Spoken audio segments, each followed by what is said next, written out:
Sir, you're charged with especially aggravated kidnapping. You're also charged with aggravated assault, and you're charged with theft of a firearm worth less than $2,500. You're talking about stuff that is not relevant. Hello and welcome to the Court of Public Opinion. I am the Recovery Addict, and boy do I have a case for you today. Why is the dog chewing on this guy? I think they have got the wrong guy there. They got the wrong guy, and the dog was biting him. He roughing him up quite a bit. There's a lawsuit. As the agent for Peyton Ansley, John Milton, you are indicating to me that you're quite familiar with Peyton Ansley, John Milton, and that's basically you. Is that correct? I am the agent authorized to represent Peyton Ansley, John Milton, as written in all capital letters. All right, and you understand for my purposes, though that language doesn't make any sense. So No, I do not. I understand. Okay, well, I'm telling you that. And so I am, until you disabuse me of the motion, or the notion, I am inclined to believe that you are both the agent and the person, so. And it's in I'm all not caps. a person, I am one of the people, thank you. Okay, thank you. All right. Welcome to the Court of Public Opinion. I'm not a person, I'm one of the people. I am the Recovery Addict. Welcome. Good to have you here. All right. I'm late. Couple things. First of all, Happy birthday. You look good. what's with airline rules? Okay, can I gripe about those this morning just a little bit? What's with them changing the rules about what you can take on the planes?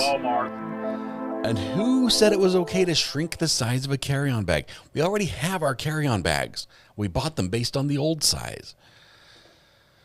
I swear, if Samsonite is behind this, I'll have words with them. All right. Apparently, I've not flown in a while. Like since I moved here, it's been 6 years since I've been on a plane. Is that right? That's crazy. Please chase outside my house. I've not flown in a while, and the rules have tightened up a little bit. I just found out that basically all the batteries I use to run all my equipment can't fly. Not in the luggage, not in the carry-on. I am limited, and I know this might seem like a high limit to some of you. I am limited to 15 devices. 15. And they recommend it all goes in my carry-on. In the now smaller carry-on. Why? Because the great airlines that they are take no responsibility for their people stealing stuff out of your luggage. If they steal electronics, that's on you. Laura, you're laughing at me. I have more than 15 devices. Which one? It's like saying we're going to Disneyland. Which kid do you want to leave behind, right? Which one don't you love? I can't do that. Phone. There's one. I have to take the computer. There's two. I need a camera. There's three. I need an Apple TV. That's where we source things through. There's four. I'm going to need a switcher. There's five. You need to be able to hear me somehow. And that's probably 6, 7, 8. I'm running out. I'm over halfway to my limit, and I've barely touched the bare necessities. We haven't talked about lights or fans or anything else. Do I have an over-the-shoulder shot? No. This is why I need a Sprinter van.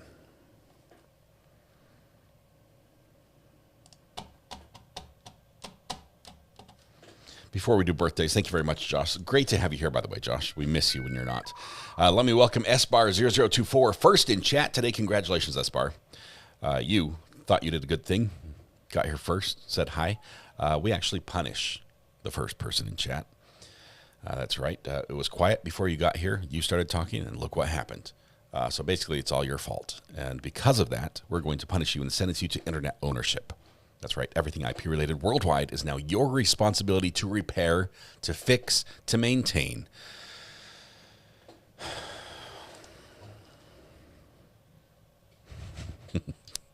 And you do this willingly. All right. Thank you very much, Esbar. I appreciate you stepping in to the line of fire, so to speak, and taking one for the team. Thank you very much. All right. We have a couple birthdays to celebrate. I have to say, I was late because Mrs. R.A. told me that we have another birthday. One of my kids has a birthday today. So I've actually warmed up the birthday song. I pre-sang it to my oldest child who's at home.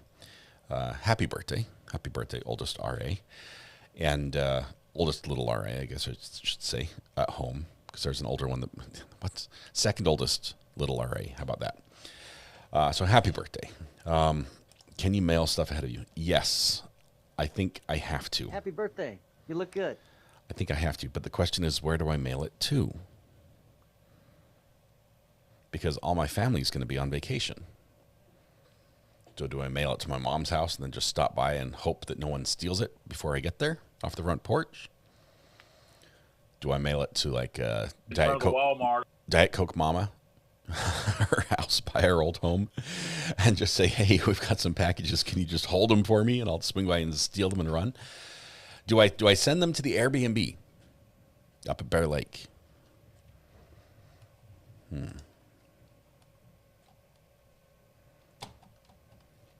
Flying your whole family? No, it's just me.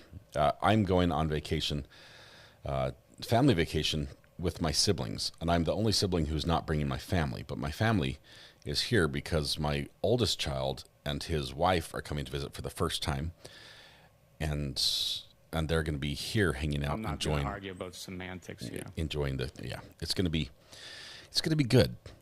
But my siblings are not happy that I'm not taking all my kids with me. It just wasn't in the cards this time. Did I get a haircut? I did. All of them. Well, almost all of them. I think I've got a few that didn't get cut, honestly. I think I can say that because Mrs. R.A. pointed them out. She's the one who did it. But most of my hairs got cut. So. Shame on you, sir.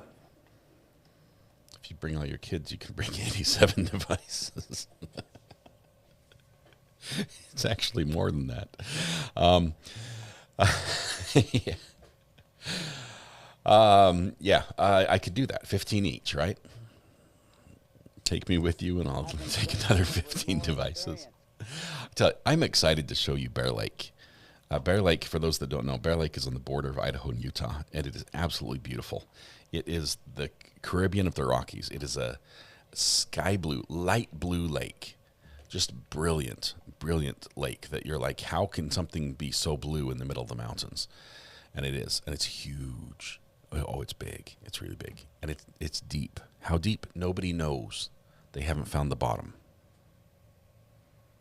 It's so deep that there's a fish that lives in this lake and Loch Ness over in Scotland and nowhere else. And they think there's a tunnel between the two. That's how deep it is. That fish, Nessie, it's a sea monster. They have the Bear Lake monster. Send them to your sister. Diet Coke Mama is not my sister, but she's my wife's best friend from where we used to live. You can send them to UPS Holding theirs or something.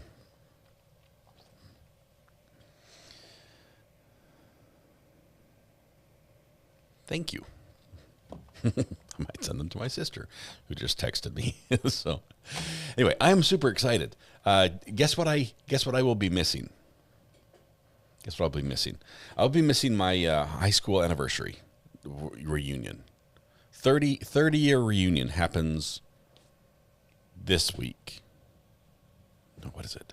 Happens like on the 26th, and I'll be flying out like the 27th, 29th. I forget. I miss it by just a couple days. Couldn't have had better timing. I had no desire to go. Zero desire to go. I'm responsible for all the Coldplay memes today. Oh, that's terrible. Law and Lumber posted on Twitter. I retweeted it. That for those that haven't followed the Coldplay story, there was the executive CEO of astronomy or something, some company I've never heard of before, was caught on the Jumbotron, just enjoying a loving moment in the embrace with his woman there on the Jumbotron during a Coldplay concert, basically the kiss cam of concerts. As soon as he noticed he was up on the big screen, he took a dive down behind the seats, and the woman turned around. I guess it wasn't his wife. Yeah, so I'm not sure what he should be more ashamed of, cheating on his wife or going to a Coldplay concert. They're both pretty bad. Not just Coldplay gets a lot of flack. All right, we need to sing and get things going. I'm gonna stay focused. We have court in 20 minutes. You haven't even watched the video I sent. I know, but I've saved it, Josh. I've saved it. It cannot go away. It's literally queued up. Just for the record, so you don't forget. So I don't forget, Josh. It is hyperdeck _0198. That's the file name that I've got it as. So you're all good. I'm actually just lost. I can't find the birthdays. If you can post them. Oh, never mind. I found them, Josh. I take that back. All right. We'll have more to complain about later on as the day goes on. But right now, it is somebody else's wonderful day. We are going to sing to Rhea. Is it Ray? Is it Ray? Rhea? I spell this phonetically for me. If somebody spell this out phonetically in chat, that would be great. Ohio Mama, Lisa Olson, Joyce Tarsek, Pocket, and Lisa Snyder. 2 Lisas on one day. That's wonderful. Rhea. It's Rhea. Okay. S-Bar says it's Rhea, and he owns the internet, so that's what it is. All right, everybody stand up. Take a deep breath. Shoulders back. Project your voice to the back of the room. Blend your voice with your neighbor. Warm up with me if you will. La la la la la la la. There we go. Oh yeah. It's your birthday. Here we go. Happy birthday to you. Happy birthday to you. Happy birthday, dear Rhea, Ohio Mama, Lisa Olson, Joyce Tarsek, Pocket, and Lisa Snyder. Happy birthday to you. Got off on the timing, but I caught up, so it counts. It's your birthday. Go shorty. All right. Happy birthday to everyone who's celebrating today. I realize there are many wonderful places you could have been and many wonderful people you could have been, but you chose to be here with us. The privilege, the pleasure, the honor is ours. Hopefully we can return some of the joy back to you, make your day a little more specialer. Begin by helping yourself to free pancakes at Denny's, IHOP Village Inn, Waffle House, McDonald's, Tammy Dunlap's house, Andy's Grill, Bob Evans, and one other place. Cracker Barrel. The last one just escaped me. Yes, help yourself to free pancakes. Great start to the day. Other than that, enjoy Tammy Dunlap's pancakes. Are absolutely the best. Rhea, Ohio Mama, Lisa Olson, Joyce Tarsek, Pocket, Lisa Snyder. Happy birthday. Thank you very much. Has Matthew Harris Law reached out to the spouses yet? Don't poke Matthew. It just as soon could be law and lumber. Both in family law. All right. We have a couple things to do here. A couple people to recognize. Kelly H., thank you very much. Gifted a membership to kick things off this morning, then followed with a super chat. Friday before vacay. It's a great day, y'all. It definitely is, especially if you're having your birthday.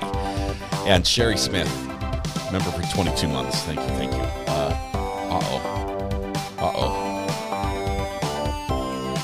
Add Naya to the list. Happy birthday, dear Naya. Happy birthday to you. Drum solo. Happy birthday, Naya. Sweet 16. Happy birthday. I'm sorry. Consider yourself sung to. We're out of music. It's time for the drum solo to finish. Here we go.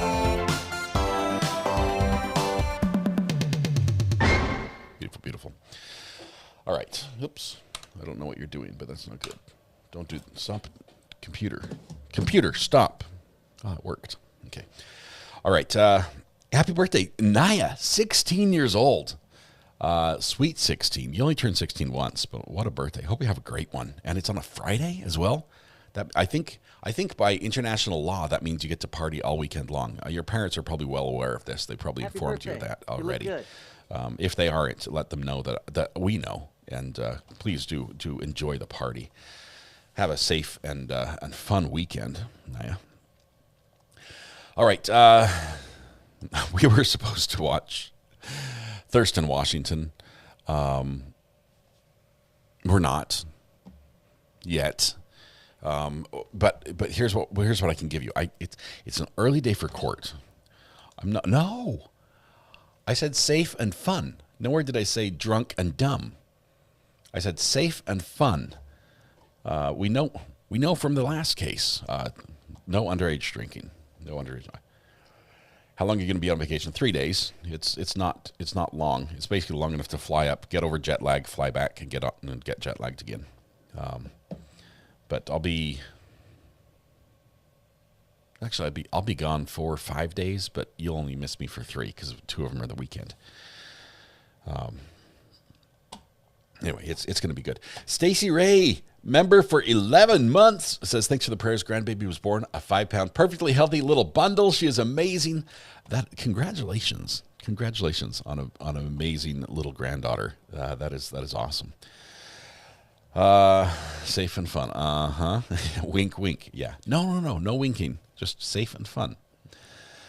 All right. Can I complain just a little bit about my high school 30-year reunion? First of all, class of 95, shout out to all you fellow Vikings out there. There are a couple who may be listening. I have no desire to go. First of all, I ran into someone from my class up in Virginia on my little trip. I know I think he's not watching, so I'm not going to name him. But if you are, I'm going to share your story without sharing your name. And this is a little bit of information you don't know. I knew he was there. Like, I glanced and seen the individual, but it hadn't like registered, and I hadn't talked to him or anything. I hadn't even filmed him specifically. And he was one of the adults participating, more of the active participants with the youth, assigned to a small team of youth. I first saw him bent over in a field, puking his guts out from heat exhaustion. That's like when it first registered. Like, oh hey, there you are. Yeah, it was so hot. It was so bad. It was miserable. And I guess we made eye contact, and he was like, "Hey, this sucks." And then he's like, "Hey, you look familiar." And sure enough, we graduated, same class. Go Vikings. And hung out a little bit and talked. And neither of us are going to the anniversary, the 30th thing. But I jumped on Facebook and just looked briefly at my class, and like half of us have like had the worst possible life story imaginable.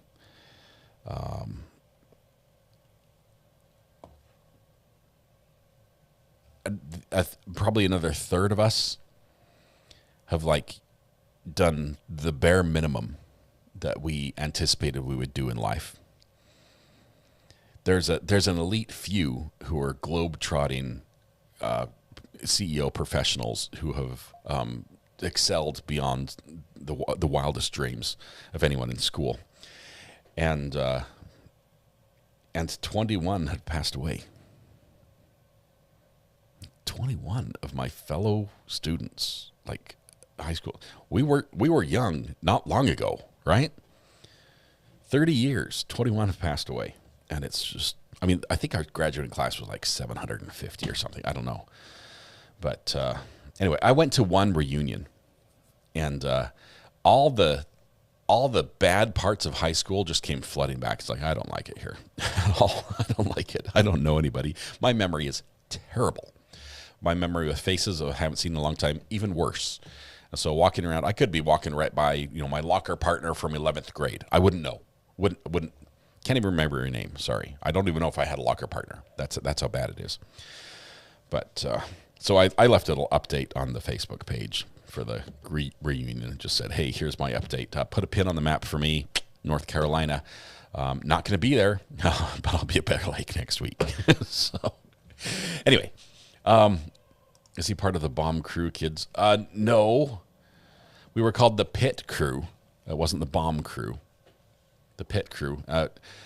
My school had a pit crew, which is basically stage crew, but they called it pit crew because we didn't have an orchestra pit.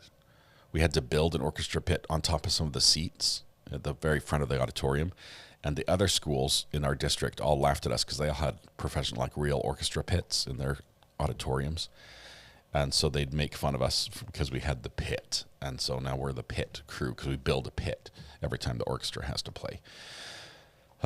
Anyway, enough griping. We've sung Happy Birthday. Court is going to begin in just a little bit, actually. So we're not gonna miss anything. It's going to be a short day today. Short day in Florida. Pinellas County, Florida is where we are. Continuing this. You have to admit, what's a relevant question? Oh. The fact that I may have made explosives during my growing up years is irrelevant and unconfirmed. I think I have to add that, unconfirmed. Why a short day? The judge called it. Says early out on a Friday. I think this reason is because of availability on witnesses specifically. But we have something else to watch. So when court ends, we have a palate cleanser out of Thurston County, Washington. And I keep spying on this court as well. I've been watching it all morning.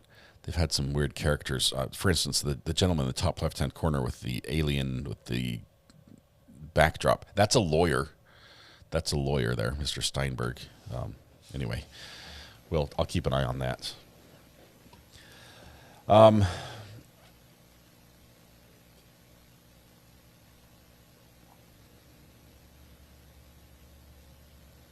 Kelly H., I'm so ding-dong and ditching work like RA did us Monday. Today is not Festivus. I've got a few things to complain about.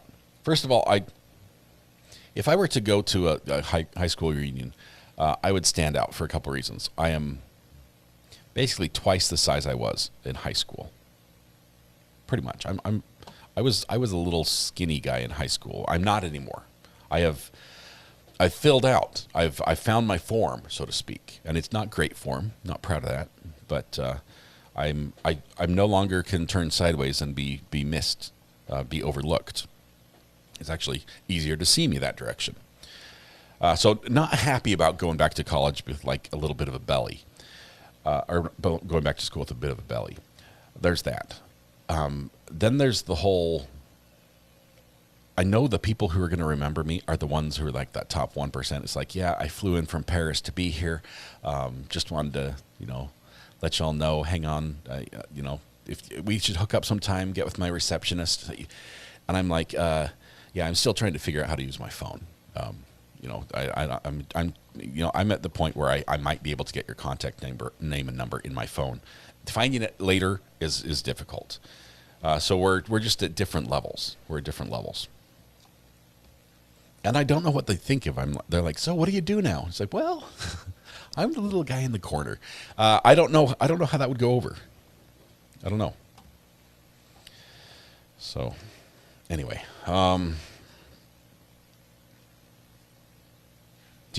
isn't 30 the last time you really do a high school reunion? Isn't 30 like? It's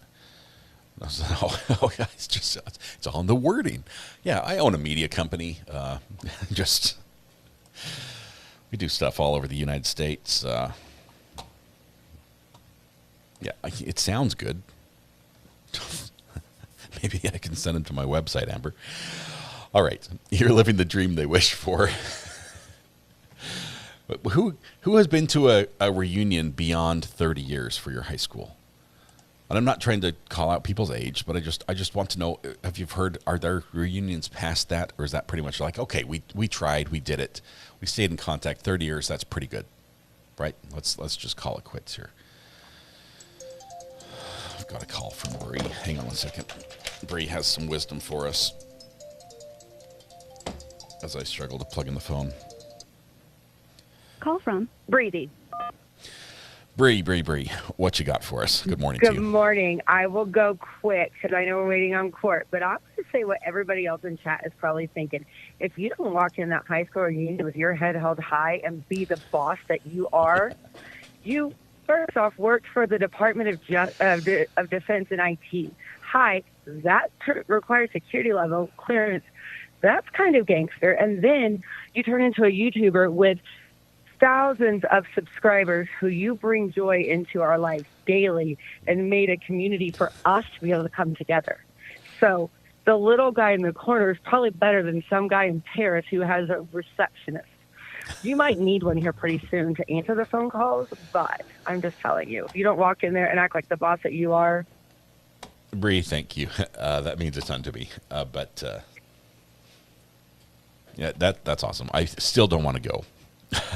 Well, you don't have to go if you don't want to go. I'm just telling you, I know you're very humble and you don't like to admit your accomplishments because you're very humble, and I love that about you. But you have brought so many people together and made such a good community and give us a place that we can come in and not even always agree, but have civil conversations of why we don't agree. That's not a lot of places out there in the YouTube world. And everything else that goes on and everything that's going on in the world, having a place that we can come together and have even not relevant podcasts that we can hear Thomas tell us really bad dad jokes. I mean, come on. Mine were good, though. Mine were good, for the record. They were. Bree, thank you. That means a ton. You're welcome. That is awesome. That made me. I just wanted to tell you what I think everybody in chat was thinking, too. So I know we have court starting. I just wanted to. I think the judge just walked in right now. Thank you very much, Bree. We'll see you. Bye. Bree, that was amazing. That was very kind. Thank you, Lois, as well. Thank you for the super chat. Life is weird. But that's really cool. Anyway, I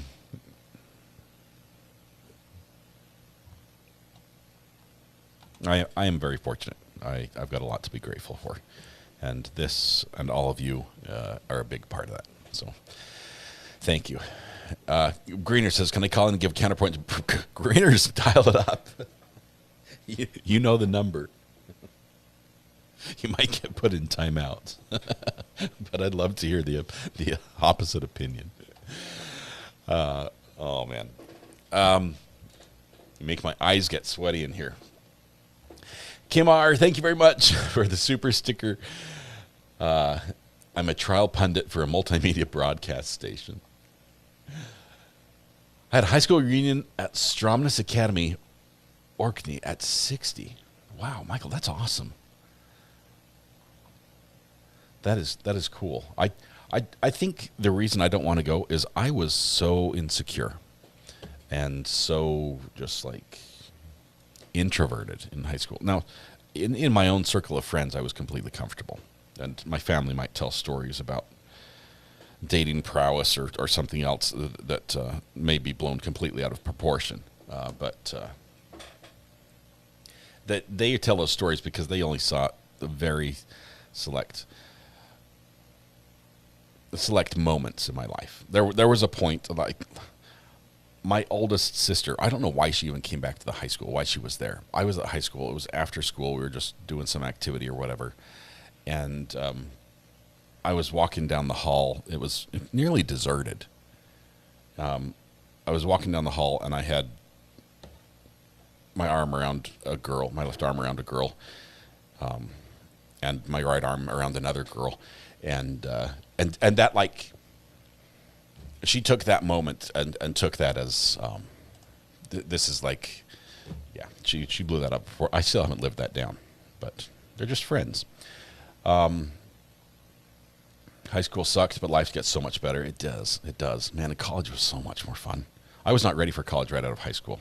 First of all, I did so poorly in high school that I needed to take a break just to remember that I could learn and could pass classes without a problem. But when I went to college, I was much older, 10, 12 years later. And and I was ready, and I loved it. I learned a ton, and I did well. Camilla Juliana, your leadership is what brings us together. Thank you, Camilla. Thank you. Kelly H says, Kim R with the Dolphins, you can have it all week next week. Yes, because Kelly is going on vacation, and she's not taking us with her. John says, can I publish the pic of a handsome 20-year-old? John, you know that that is banned. My next reunion will be with wheelchairs and walking aids. Yeah, but you could do fun things with that. You could do like wheelchair bowling and things like that. Not like the bowling we talked about last night. Don't do that. That's not a good reunion at all. But if you missed the podcast, or if you made the podcast, you know what we're talking about. You could say you're an external auditor of National Court Systems, CEO of a broadcasting network. I'm sort of a professional witness. I'm a professional at what I do, and well, I've been entered in evidence in courts across the country. How about that? That sounds bad. Everyone's like, yeah, you're like, those are murder trials. RA says the photo doesn't exist and is a hoax. I will deny, and delete, ban. 20 years is in a year and a half. Maddie, I went to one, and it was, for me, it was all the things I loved about becoming an adult and being, getting rid of all the petty, the cliques and groups and everything. It just all like, we reverted back to that. Like all the cheerleaders got together and we're like, yay, we're cheerleaders again. And like the stud hall, everyone's still flexing, like, look at my biceps now. We reverted back to our 16, 17, 18-year-old selves. But in the adult version. So some of them were drunk. Some of them were drunk in high school as well. But just make sure you update your LinkedIn. I have not updated my LinkedIn in ages. I think it still says I have a top secret SCI clearance on there, which I probably need to remove because that has I've been read out of that.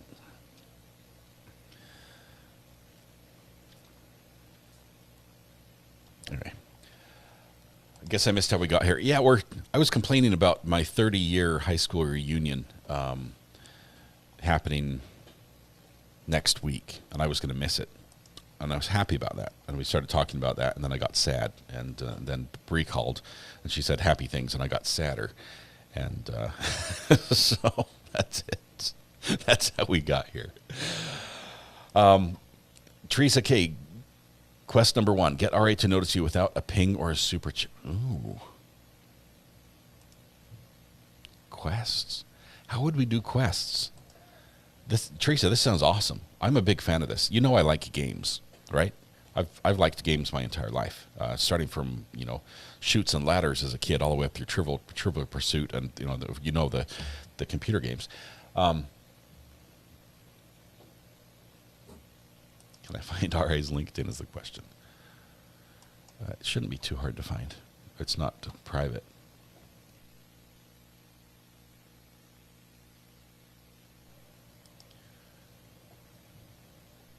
Oh, look, quick.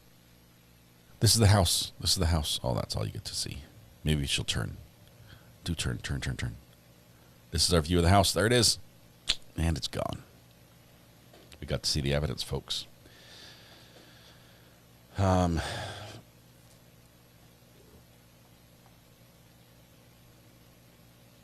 we're all going to have that dreadful nightmare of going back to school tonight. Yes, and it's the one where you went to school in your underwear. It's the bad one. You forgot to get dressed. You left your pants home. You didn't notice till you were in second period class, and you're in your underwear. So enjoy that dream, everybody. So that's a classic. You've had it, right? Oh, man. It's a shame. If only somebody would invent a machine that would allow us to go back in time and see what we just saw. That would be so cool. All right. Never had to forget to get dressed. I never had to forget to get dressed dreams. All my schoolwork dreams were about being super duper late. Oh, so I'm guessing you had a 4.0. I'm guessing you were like the, valedictorian, Sharkey. Is that correct? My bad dream was that I didn't pass summer school. I didn't pass the makeup class. That's the bad dream for me.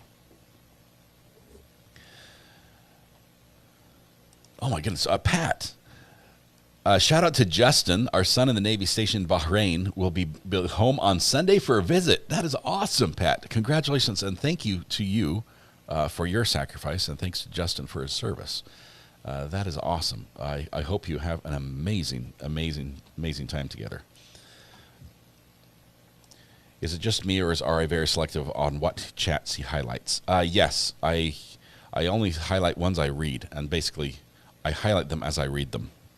There's just too many for me to read, so I try to either pick out ones that have my name in it, like this in orange, which anyone can do. You don't have to be a member. You don't have to be a moderator.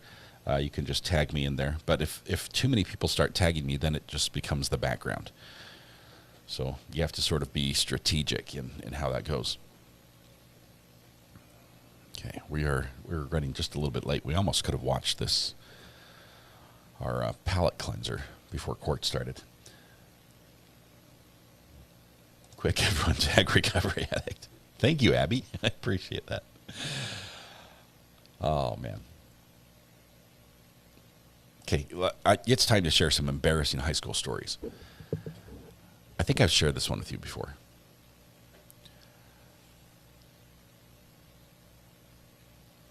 The homecoming, one of the members of homecoming royalty at prom, not homecoming, at prom royalty, had, because of like some oversight, and everyone thought that she was going with somebody who was not going to be in town. I found out that she did not have a date. So I invited her. I asked her out so that she would have a date to go to the dance that she was royalty at. And she turned me down and went by herself.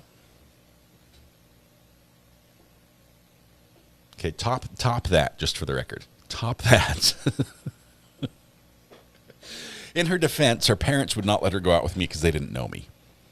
So that's that's why she's single today. So, but yes, it was her parents. She would have loved to do it, I'm sure, but her parents were like, nope. Or at least that's what she told me. Maybe she went by herself. Suspected spam. This is not spam. Call from Legally Blonde. Legally Blonde. How are you doing?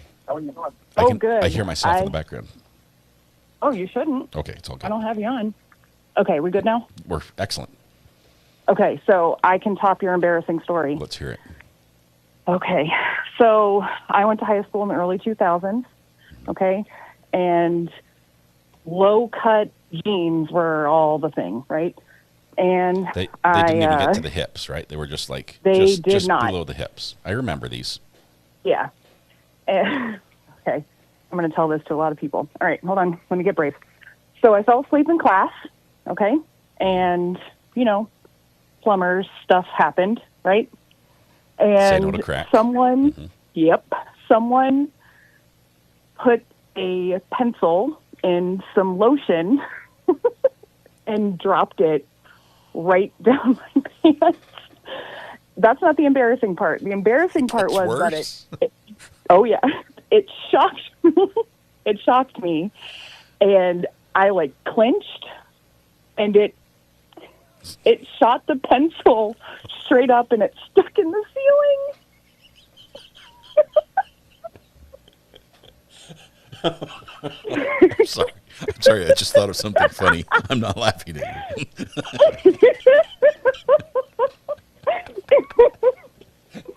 That is talent.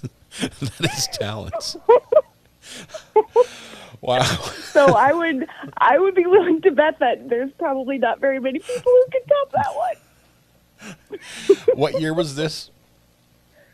Let's see. I was in. I'm just asking. Was it pre? Everyone had a cell phone, right? So yes, okay, I was a junior. Well, we had cell phones, but they were, the Nokias that no cameras, lit up okay. and no cameras. You are so lucky because that would be like 80 million views on the internet. Can you imagine? You'd be like, yeah, I'm the pencil girl. Oh, yeah. So, I could have kept it a secret, but instead I just shared it on YouTube. Yep. So there's that. It's okay. No one's listening. You're all right. Nobody knows. Sure they're not. Okay, well, that's it. So if anyone can top that, we'll see. But looking forward to court today. Yeah. Hitch up those pants if you get a little sleepy. You never know what pranks are going to be played on you. That's thank you for sharing. No, I stay in high-waisted pants now. Don't you worry. Mostly I'm just yoga pants, so we're all good. That's awesome. Thank you all very right, much. have a good day, everybody. All right, bye. Bye. Oh, man.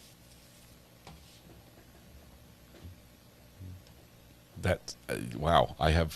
Life is good. Life is good. That is skill, though. That is, We have a call. Hang on. Call from 321. All right, good morning. May be seated. Judge just got here. Yep. All right. Okay. Wait for just a second, because he's going to have the jury come in. Mr. Nealy. Okay. Mr. Doig is right outside? He is. Okay. Okay. What do you have to say? Okay. Yeah, so I was on the reunion committee for my 25th, 30th, and 35th high school. Yeah. And I was the only one in the nerdy group that was in the committee. Oh, okay. Okay. And I was just amazed how mature people get over the years. Because in high school, we're all goofy teenagers. Right. But as 45, 50 years, I had a blast on all the reunions. You broke up on the last part. I had a blast at all the reunions, just catching up with people that were in the popular group. Because I was in the Anthony Michael Hall, Ali Sheedy from Breakfast Club groups. And so you completely flipped, and you're like, we've all grown up. These cliques have expired. We can all hang out. Yeah, exactly. We grow up, and we just had a blast, and we mature. So I think you should go to one of your reunions. It's hilarious. It's fun. But I'll see what it costs. Well, then I'd be gone for like a week and a half. That's the problem, because I'm not going to fly back and then fly. I don't think it's in the cards for this one. But thank you for the advice. I'm glad it went well for you. Yeah.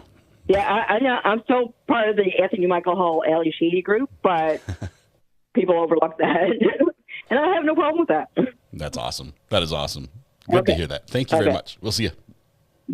See you. Bye. I guess it works for some people. I guess the reunion is a good thing. Let's see. Waiting for the defendant to come in. So you can live stream your reunion. I'm sure that'll make you cooler. Break, I'll call and tell you about being thrown in a sheet cake and then wearing a pink poodle skirt at the beginning of 6, 7. Wow. Thrown in a sheet cake.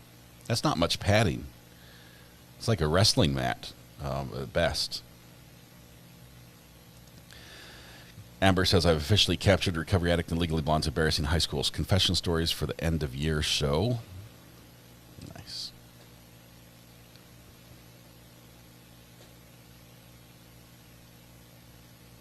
It's weird because I do drive by my high school, and it's like when I'm in town, I'm like, hey, that's where I went to school. But as far as like, I'm like, hey, I still have the key to the elevator. What? I don't know why I would want to go back there other than that.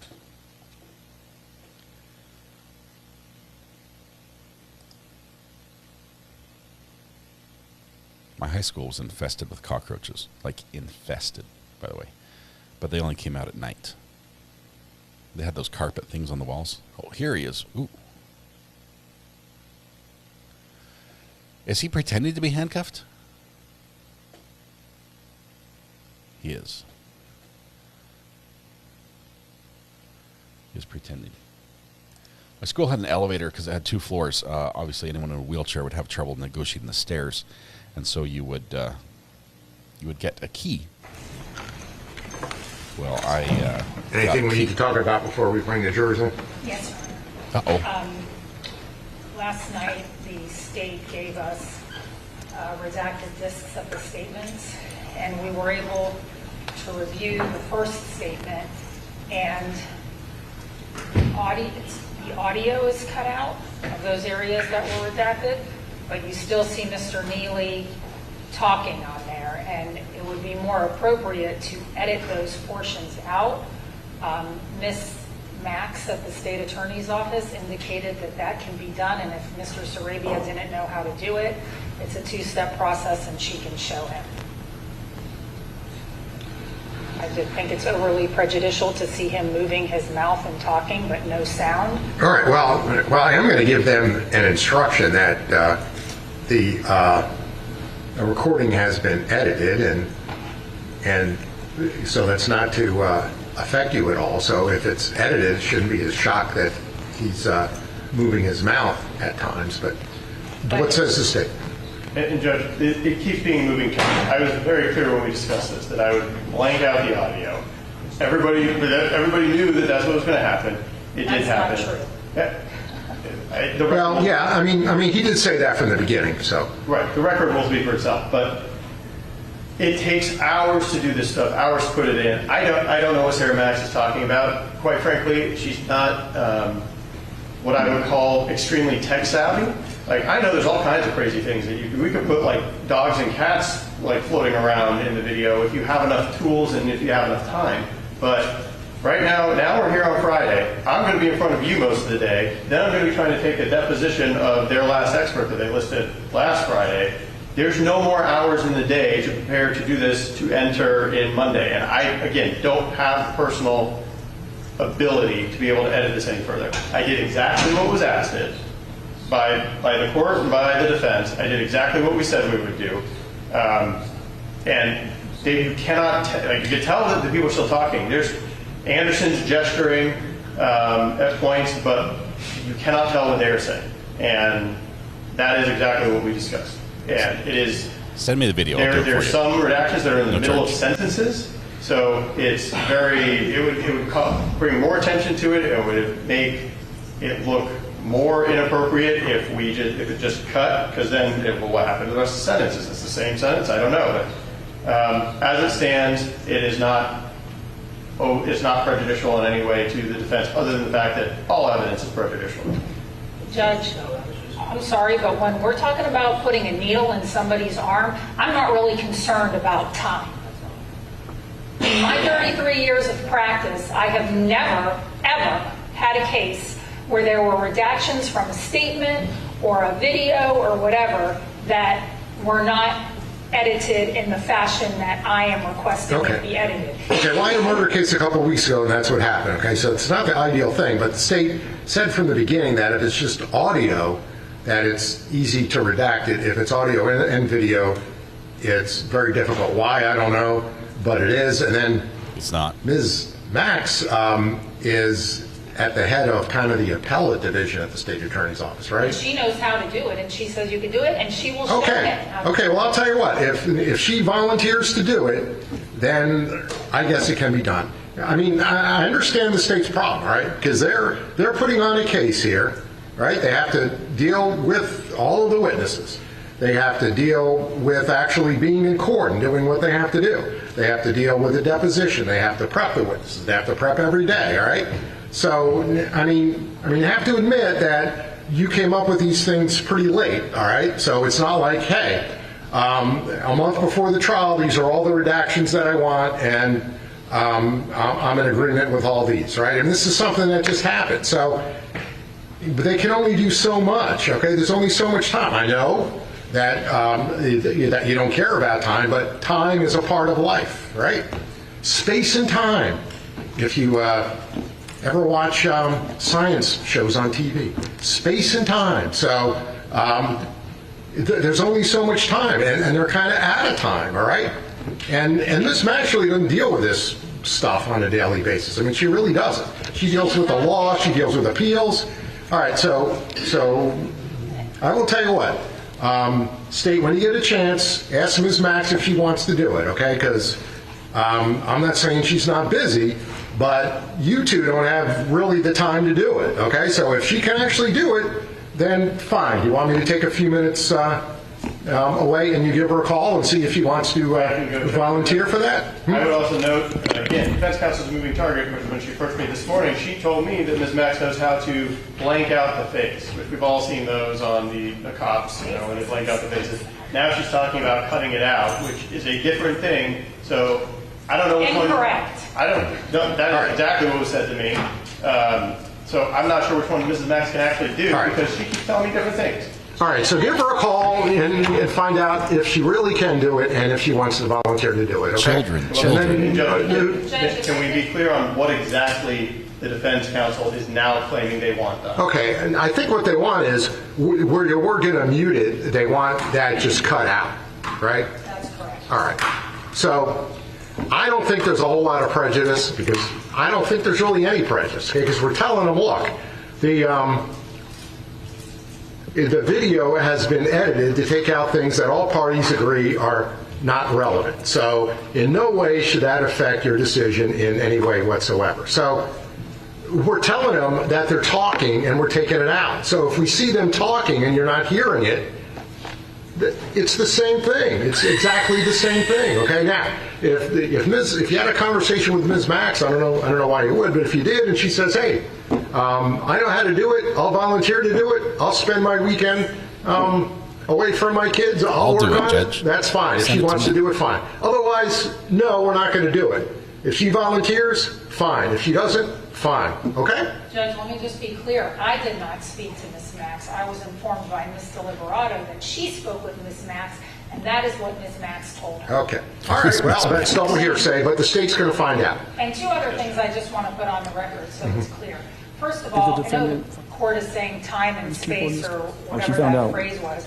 Well, as the court knows, because every case says it, death is different.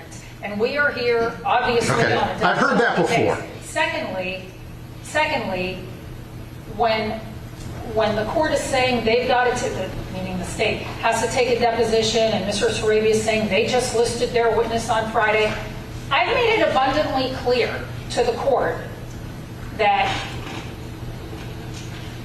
the jail, as many times as we told them, hey, we got to get this stuff done, we got to take him to get these scans, they won't tell us, of course, because they're not allowed to tell us when they're taking them, but then we find out he hasn't gone, and we're like, hey, you got to take him, hey, you got to take him. It's not our fault when they take him for scans, and then we get results a week before trial's coming. I mean, that's just not our fault. So for him to act like I could have listed this person earlier. All right, that's a whole other issue. Okay, we're not going to go off on all kinds of tangents like that. Okay, so get a hold of Ms. Max and find out what she has to say about that. Okay, and what is Mr. Rosario doing? Is he just muting things right now?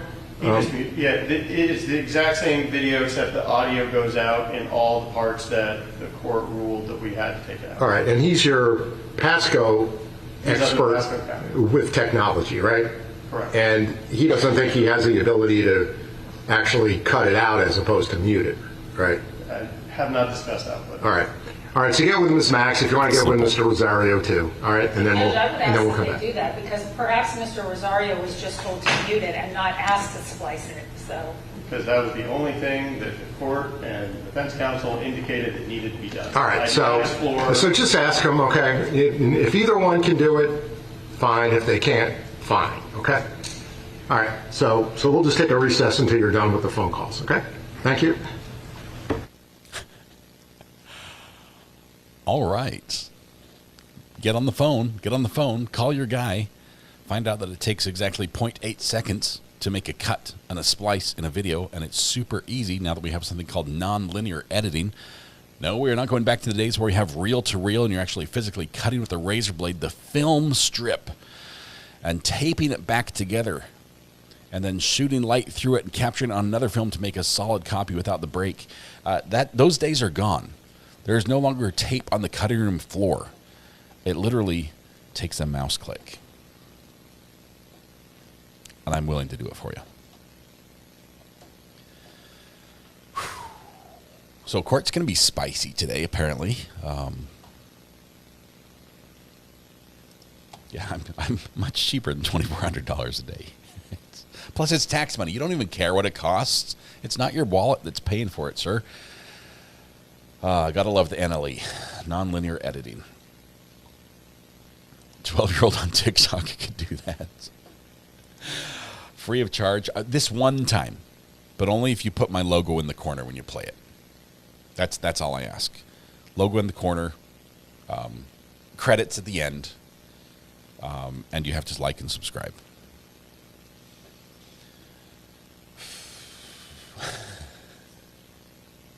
Give the attorney your number. He doesn't want to do it. He knows dang well his editor. It is harder to mute audio than it is to cut a piece out. Muting audio, you have to go to the point where you want it, and you have to go to the audio section and lower the audio right there, and then go over and lower it, raise it back up to the right point. It's a slide maneuver, whereas cutting is just cut, and it's gone. It's like slice.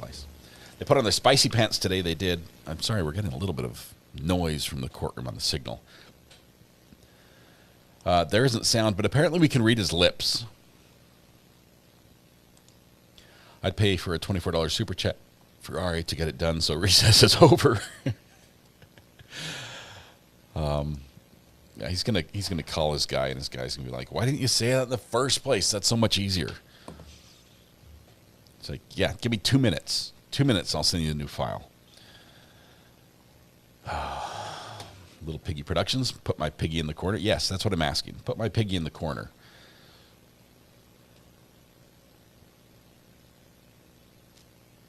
It's harder to slide into someone's DMs than it is to, yeah. Editing video is not difficult once you know just the basics, and you can learn it in about 5 minutes. You don't even have to watch a YouTube video. Even I could teach you. I think he's upset because they said she just wanted muted. I think he's upset because she called his bluff. She looked at the video and saw that, yeah, the sound's off, but if he says that, we know he's saying vacuum. Just because the sound is gone, we still see vacuum. We see the mouth. Yeah. I can teach you, but I have to charge. Shelly Beans, he just missed a little bit of spice this morning. Prosecution and defense going at it over an exhibit that's going to be coming in today, a little video that is need of some editing. Amber, how are you doing this morning? I'm so confused. Every teenager with TikTok could do this. I didn't even really hear what the problem was because I couldn't. I was kind of distracted making another form for something that I'll share in chat in a few minutes when it's done. Okay. And it's going to be super freaking amazing. It's all about Festivus, by the way. It's going to be great. Nice. So I was distracted getting this form together when the judge says, "Do we need to take up anything before we call the jury?" And apparently we do. Judge, we have issues. I was like, this is going to be nothing. It's no big deal. What I love most about this is the judge sounds like he's in the fight. Like he's not like the voice of reason. He's like, "What's your problem with it?" You know, he gets all animated in his interaction. He reminds me of Judge Carroll from Maya's trial. Yes. Like he's voicing all of the things we thought Judge Carroll what he's not doing is he's not de-escalating. Right? You expect a judge to step in and it's like, "No, calm down, hang on, let's get to the core of the issue and see if we can." No, he's like, "Bring it. Well, what do you got?" He's just like, he's so excited to have a fight. And then his, oh my goodness, the Piggy Productions, his time and space reference. He got lost mid thought and it didn't connect. Everyone's looking at him blankly. He's like, "Time and space. What does that have to do with what we're talking about?" It's like, "Don't you guys watch the science shows on TV?" Nope. Nobody's like, does it look like we watch the science shows on TV? Okay, we're true crime through and through. Okay. So anyway, it's like so it didn't really get I heard that she was making an argument about something video related, something about audio, and I knew that was the gist of what I caught as I'm listening and making up this form, right? Yeah. Well, then my ears really perk up when she said something about, and that's the part I didn't know if we could go back and when you're talking about putting a needle in somebody's arm, that part? Well, yes, that part. That would be the death penalty. She's like, I don't worry about time. I don't worry about how long it takes to edit the video when you're talking about killing my client. And did anybody else get the make us a bingo card? We actually have a link where you can make your own bingo cards. We do somewhere. They're so much fun. I wish we had a way. Go ahead. I wish we had like if we did enough research and put some effort into it, so it was like a winnable thing. I wish I could, have it up and we could like collectively keep score. So if you miss a little bit, it's okay. We're listening. We'll keep score for you and then we have a prize at the end for all of us if we get a bingo. Well, I might be able to make that work. I just have to get. Well, why are you holding out on me, Amber? TYO Toys. If you're listening now or on Phil, replay, I need to chat with Phil, you. Hit us up. Hit us up. We need help. I got an idea. I need to Amber, list your burner number in chat for Phil if he's here. So. I'll just send him a message over on Twitter. Slide into his DMs. We're already in the DMs. We've had DMs going for a while. All right. Phil is great. For those that don't know, Phil has TYO Toys on Twitter. I have no idea how you say it. TYO Toys, or is it spelled out, or Toyo? I don't know what it means. I know he does toys. He does toy cars and stuff. Because TYO Toys or Phil. Yeah. He is the funniest guy ever. He finds the little clips that are hilarious. Grab your Recovery Addict van. Isn't it right there? Everything is in arm's reach. It's right here. You can't see it because it's green, so I have to switch to this camera. But that one there. He made me this one. It's a Sprinter van. You can't see it because it's out of focus until it's way back here. Did I hang up on you, Amber? Did you? No, you didn't okay. get. You You didn't get the Sprinter van. It's a Sprinter van. It says it's media. It's got the Recovery Addict logo. Pickles, not politics. It is awesome. But Phil's he did amazing. make Josh Ritter a flaming dumpster, so I'll have to. I like that one. I've seen that. So I might be able to make this happen. I'm just coming up with all sorts of stuff. So the whole reason I called was not to laugh and tell y'all about what caught my attention. Can you actually explain what it is that she's got a problem with? From what I understand, it's an audio video. Yeah, I can explain. Problem? This is a video of the defendant speaking to somebody. And if you remember the day we cut out early and then they kept fighting spicy stuff about the naked pictures in the mirror with sending the girlfriend while he was doing something. Right. All that stuff. During that fight, they talked about this video a little bit and what needed to be kept out. I think they talked about it again pre-yesterday a little bit. But they agreed on parts that needed to be redacted, and the prosecutor muted it. But you still got him on screen with his mouth moving, and anyone who can read lips and follow a conversation can fill in the blanks.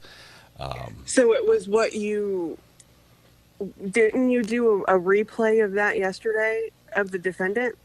That was different. That was just him on just watching and talking, mumbling to himself.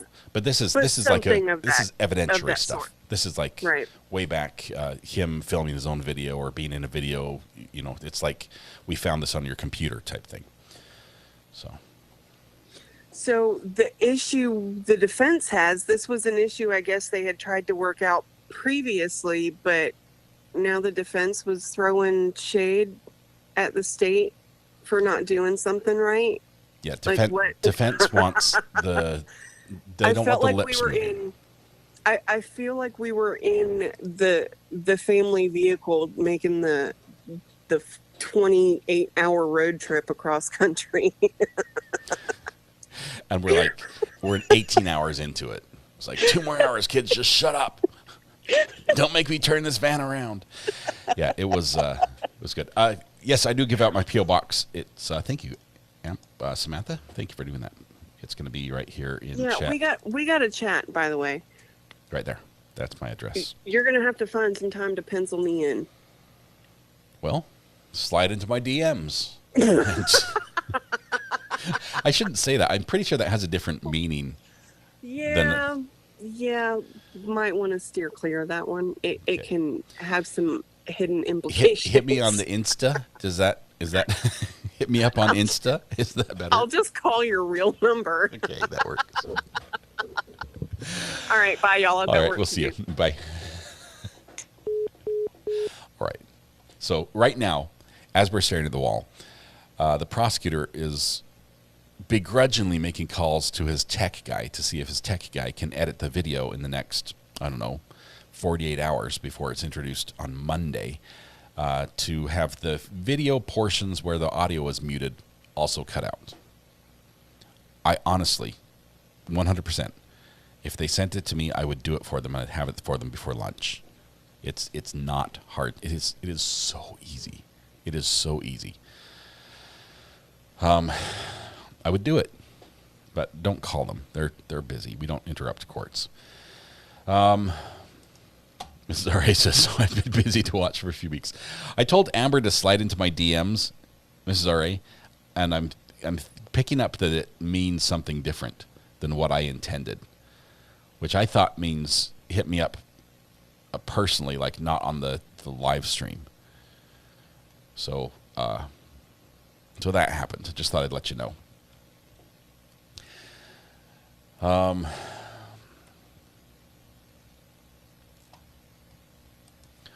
Why don't they just turn the volume down when you... That's what they have right now. They've turned the volume down a little bit.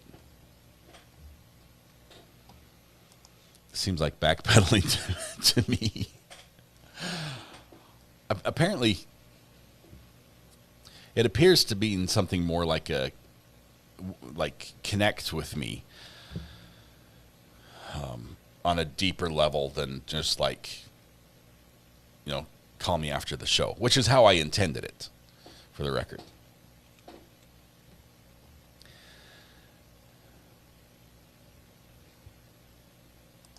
Is the video talking about for the Shelby? Is the video RA is talking about for the trial? Yes, it is, Carol. This trial, they just had a spicy exchange between the prosecutor and the defense and the judge, who joined in instead of mitigating and mediating. It just joined in the middle. Seems like everything has implications nowadays. It does, and everything that was all wonderful and happy has become something twisted. What's the relevance of the video? It is evidence. It is evidence. It is admissions. It's comments made by the defendant. Hannah, too soon. It's basically stuff that makes him look bad, makes it look premeditated and calculated and cruel and heinous and all the things that bring about the death penalty. That's what the video's about. Polly, my class just had their 50th high school reunion. I didn't go. Good choice by my record.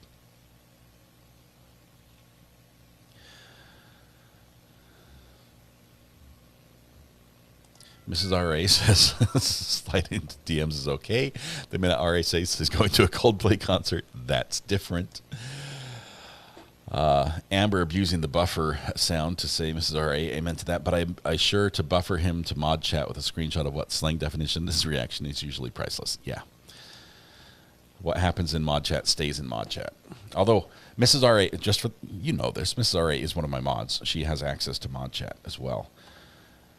She has access to all my chats, which I personally think is the only way to do it. As far as couples go, just it's the best way. All right, I'm here to keep an eye on me. Thank you, Greeners. Oh, we're back. Let's see if he made the call. Could still be spicy.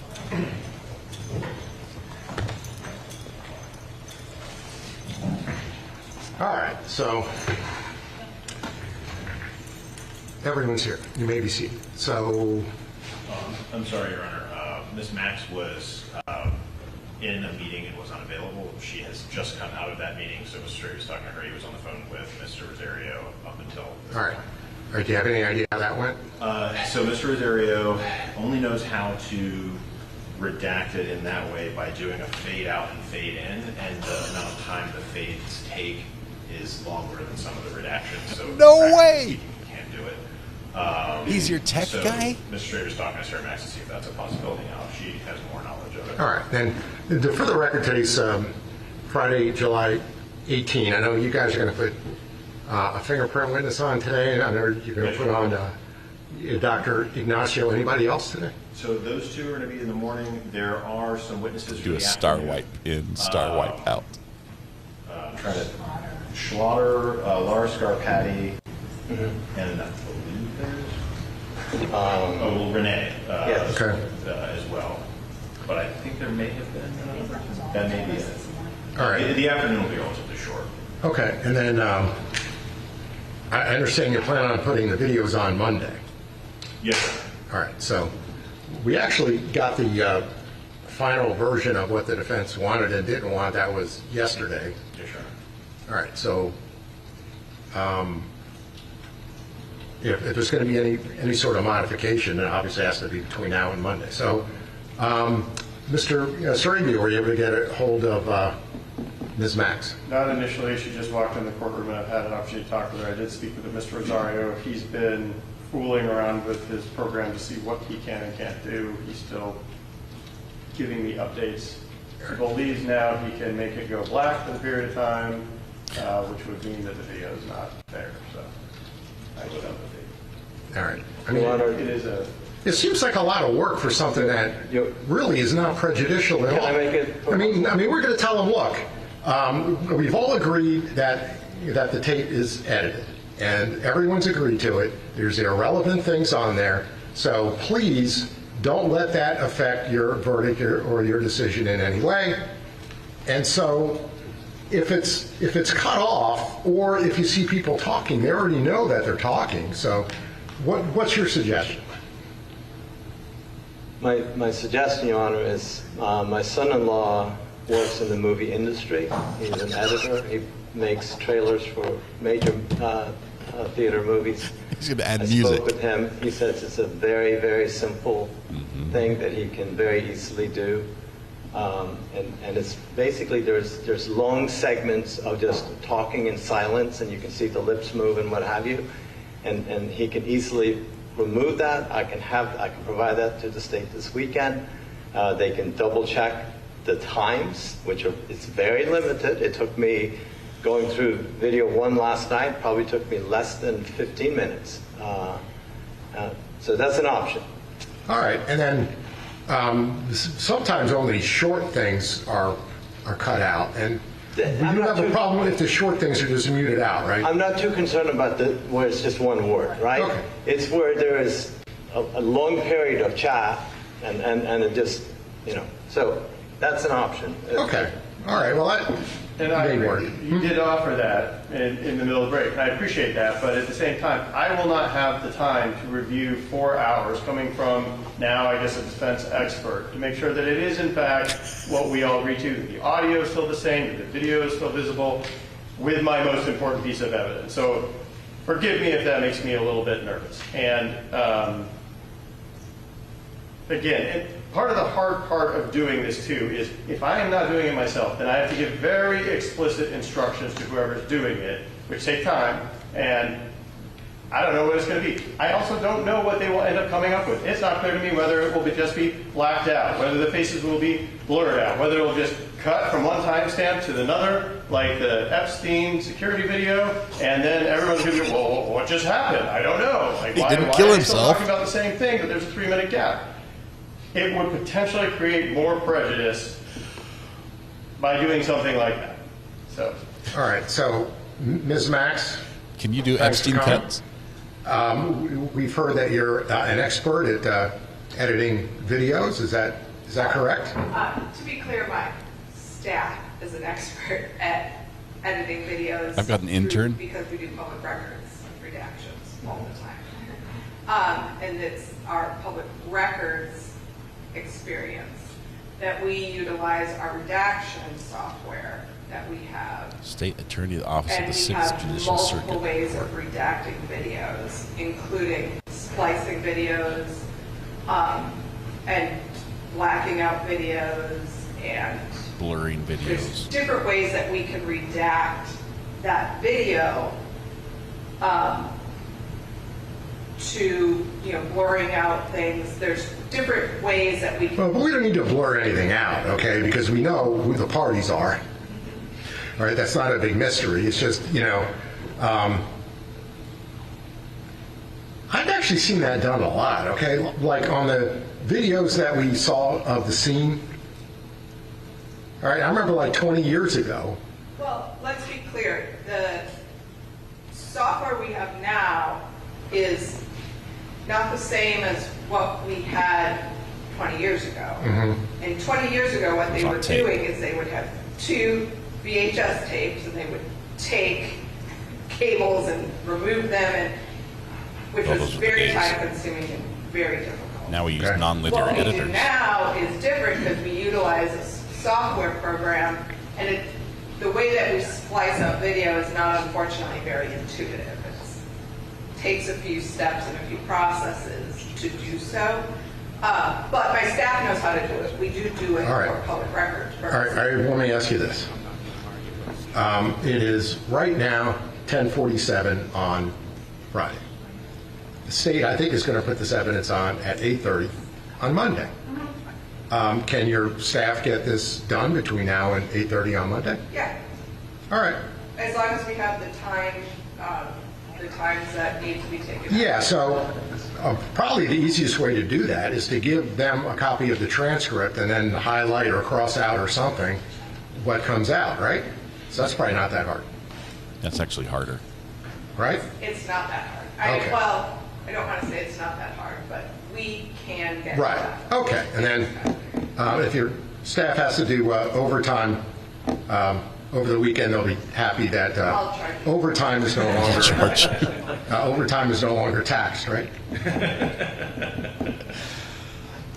Bill to Judge below. All right. So, why don't you guys just discuss that during lunch and see if you can get that done by 8:30 on Monday. Okay. Very good. Thank you. You're welcome. All right. So that's what we'll do as opposed to Hollywood, I guess. That's right. I'll Okay. That was a good suggestion. I'll tell him thank you and to enjoy his weekend. There you go. Thank you. Tell the Hollywood studios to stand Okay. down. Are we ready for the jury now? Oh my goodness. Look, I think so. All right. So let's go ahead and bring them in. You cannot make this stuff up. That tie has got to be straightened. Bailiff, do us a favor. I cannot do this all day. Bailiff. That has got to be. What did he just say? I could edit it. I can edit it myself. Wow.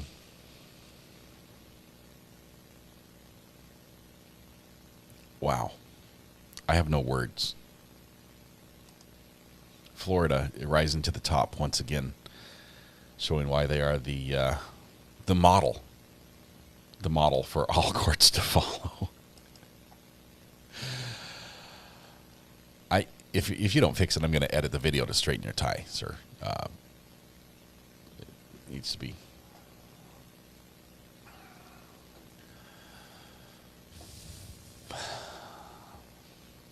You can throw paint at it. This is why you come early. You don't want to miss these moments. This is absolutely wild. What book does he have?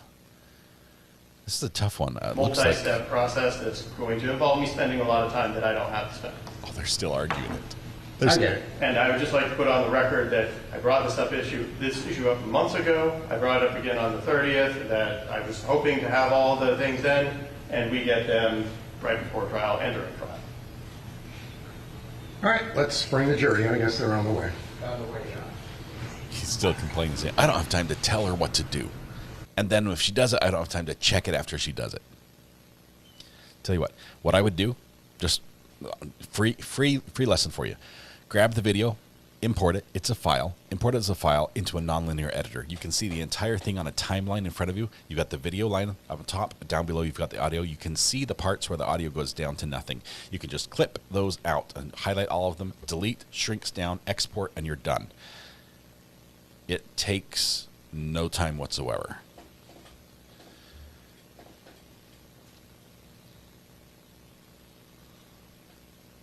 Words, you can just mute it out if it's like 5 minutes.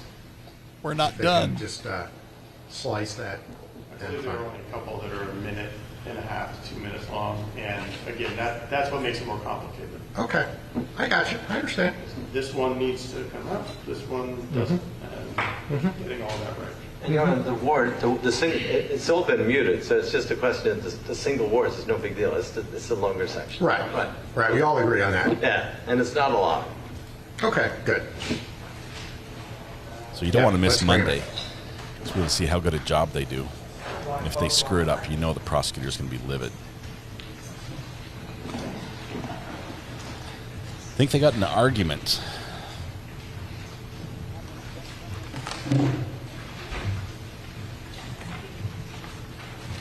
Yeah, I could have literally. You can edit by now. It would have been done. It is that quick.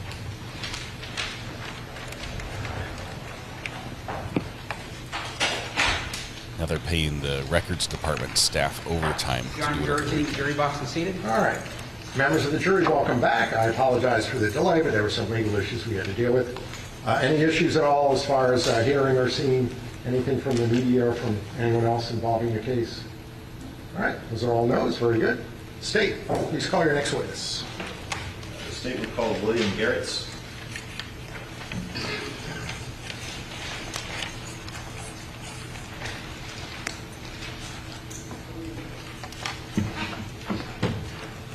See, they've got a range of devices: PC, Microsoft Surface, and a Mac on the defense table.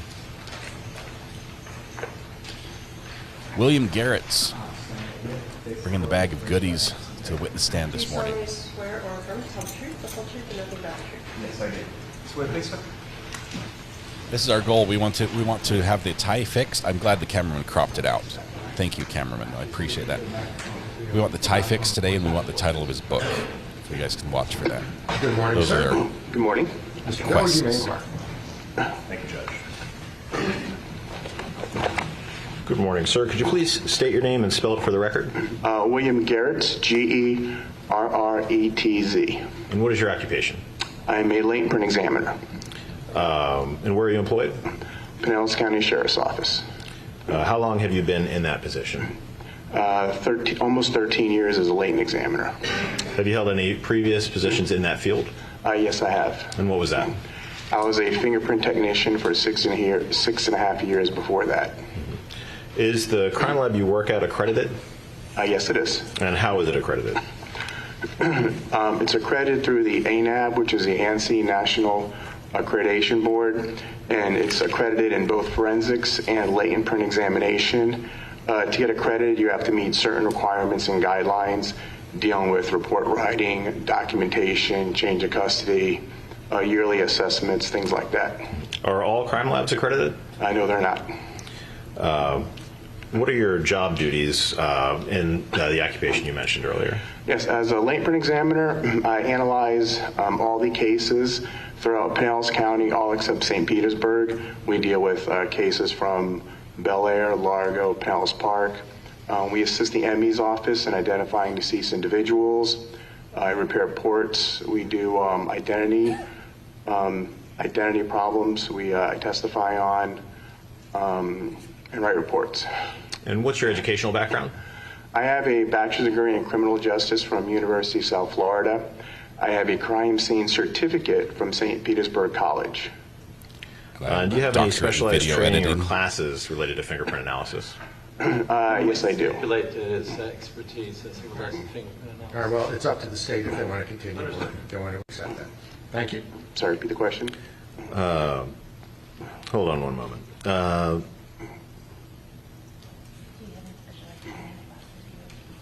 I'd ask if you had any specialized training or classes in fingerprint analysis. I think we can skip ahead just a little bit. Okay. What steps do you take to remain current in your field?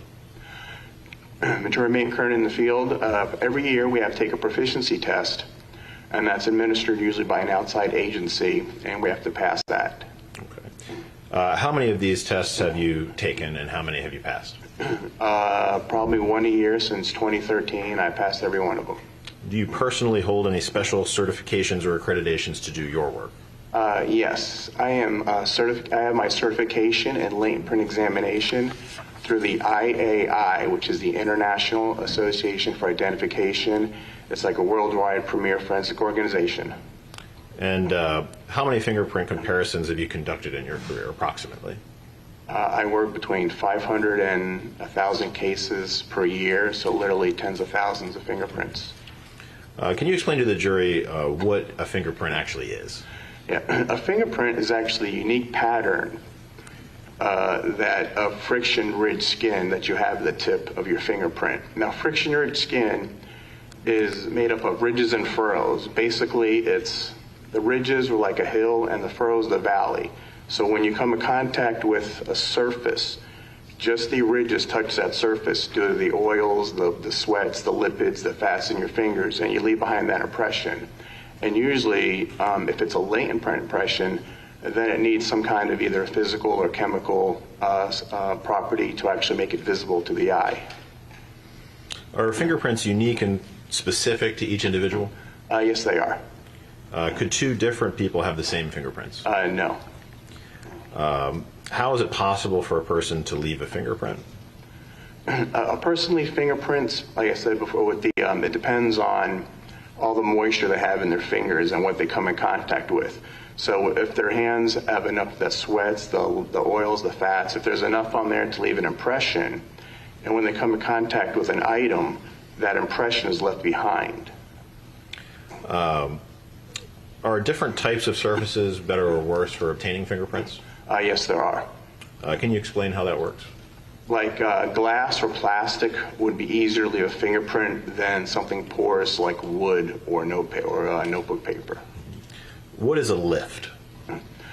A lift is basically it is an index card, and when the forensics goes out and they do powder on an they powder like a surface, and they take the tape over to lift up the impressions, and they put that on a card. And that is what we call a fingerprint lift card. Can you explain what a latent fingerprint is? Yeah, a latent fingerprint is a impression that is inadvertently left behind and that needs some kind of physical, like black powder, or a chemical, like anhydrine, property to actually make it visible to the naked eye. And can you explain what a known fingerprint is? A known fingerprint is a print that is usually rolled from the tip of your finger to the other tip of your finger. And it's rolled, and they're usually used for background purposes, identity purposes, criminal backgrounds, stuff like that. How do you access known prints when you're trying to do a comparison or find the source of a print? Known prints? Mm-hmm. We have the capability we have 3 different databases of prints. We have a local database, which is just Pinellas County. We have FDLE, which is the state. And if we need to get a print from the FBI, we can request a card from the FBI. Can you explain the difference between a print of value versus no value? Yeah. When I first do a comparison, I look at a lift card, and I'm determining whether or not that's of value or no value. Now, when I say of value, it means, is there enough of that impression behind where I can use it to make a meaningful comparison to another subject? I'm looking for ridges, which is the lines. I'm looking for ridge endings, is where a line ends, like a bifurcation, where one line branches off into 2. And there's got to be, there's no set number, but there's got to be enough there where I could look at that and say, yes, there is enough individual characteristics on that lift where I can make a meaningful comparison to somebody else. This sounds like a job AI What are the could do different better. types of results the examination of a latent print could produce? Yes, we have 4 types. We have identification, which when we say identification, it means the latent impression and the subject that we're comparing it to originated from the same source. It means they're the same person. We have inconclusive. Inconclusive means we see some stuff that's similar and some stuff that is dissimilar, and we can't identify it, or we can say it's excluded. Now, exclusion is like identification, but the other way. When we say this print is excluded from this person, using our guidelines, that print did not originate from that person. And then incomplete is when we're missing like the tip of a finger, or the palm is missing, or the finger's not rolled right. An incomplete conclusion is if we had better prints, we may or may not be able to make the identification or comparison.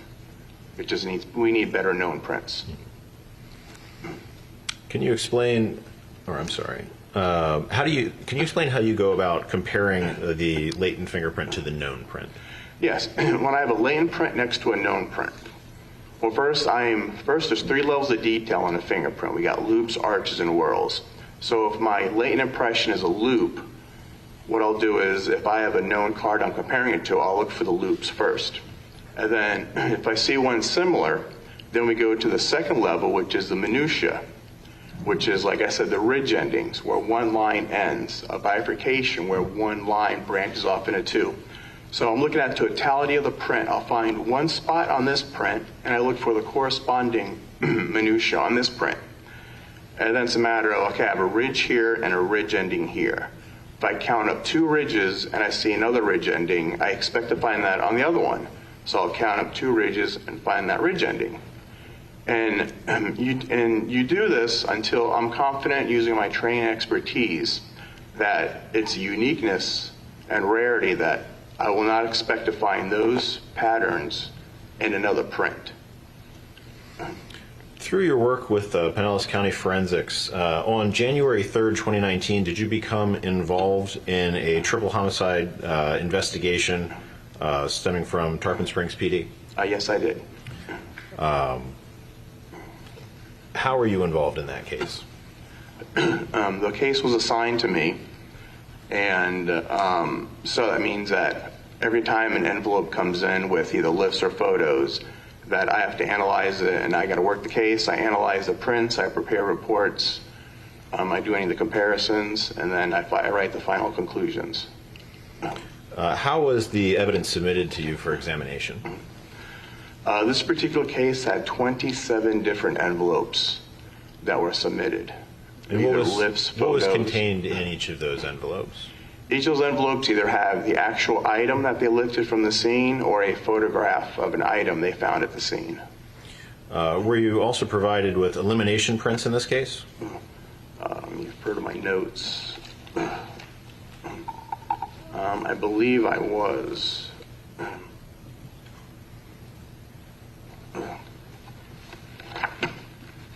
Yes, I was. Can you explain what elimination prints are? Elimination prints are prints taken at the scene of the crime where you expect them to be the owner of a car, the owner of a house. You would expect those prints to be there. And what you're trying to do is rule those prints out to look for other prints for people that may not belong there. Did you receive elimination prints for the people that lived at the residence? I believe I did. And can you tell us who those people were?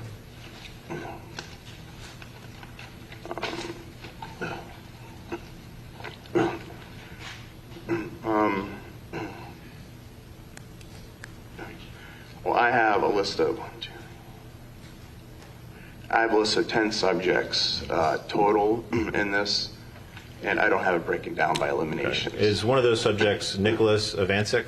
Yes, Nicholas James Avancic, date of birth 7/14/93. Okay. Do you have prints for Laura Avancic on your elimination list as well? Laura Avancic? No, I don't. Okay. What about Richard Avancic? No, I don't. In examining, How many items overall were you presented for examination in this case? In this case, there was 611 items. In examining those prints, were you able to determine which ones were of value and which were not? Yes, I was. How many lifted prints were individually identified to you, approximately? Oh, altogether? Mm-hmm. I believe there was 143 items that were identified. Once you started examining the prints and running them in your database, how quickly were you able to identify a suspect? That on January 3rd. So that was the same day you started? Yes, I did. Did you continue to examine additional prints after you had linked that first latent print to a known individual? Yes, I did. Did you have multiple prints come back to that same individual? Yes, I did. And who was that? Well, the fingerprint card from the FBI came back as Svensson or Shelby Svensson, also known as John Nealy Shelby. Was that Shelby John Nealy? Yeah, Shelby John Nealy. Okay. And were you able to examine that known print? Yes, I was.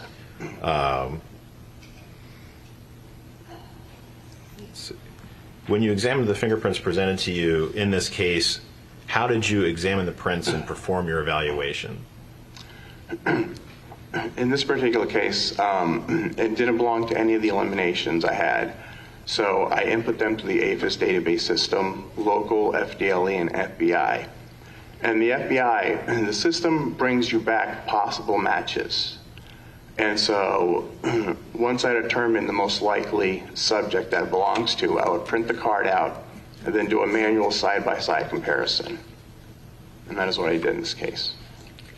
Based on your expertise in the field of fingerprint analysis, were the points of comparison conclusive as to the identity of Shelby Nealy as the person who had left the latent prints? Yes, it was. And was that true of all the fingerprints that we will be discussing today? Yes, it is. Okay. Let's talk about some of the specific fingerprints that you received. Okay. Did you receive a fingerprint marked print number 23 from exterior clear glass room H? Let me refer to my actual prints.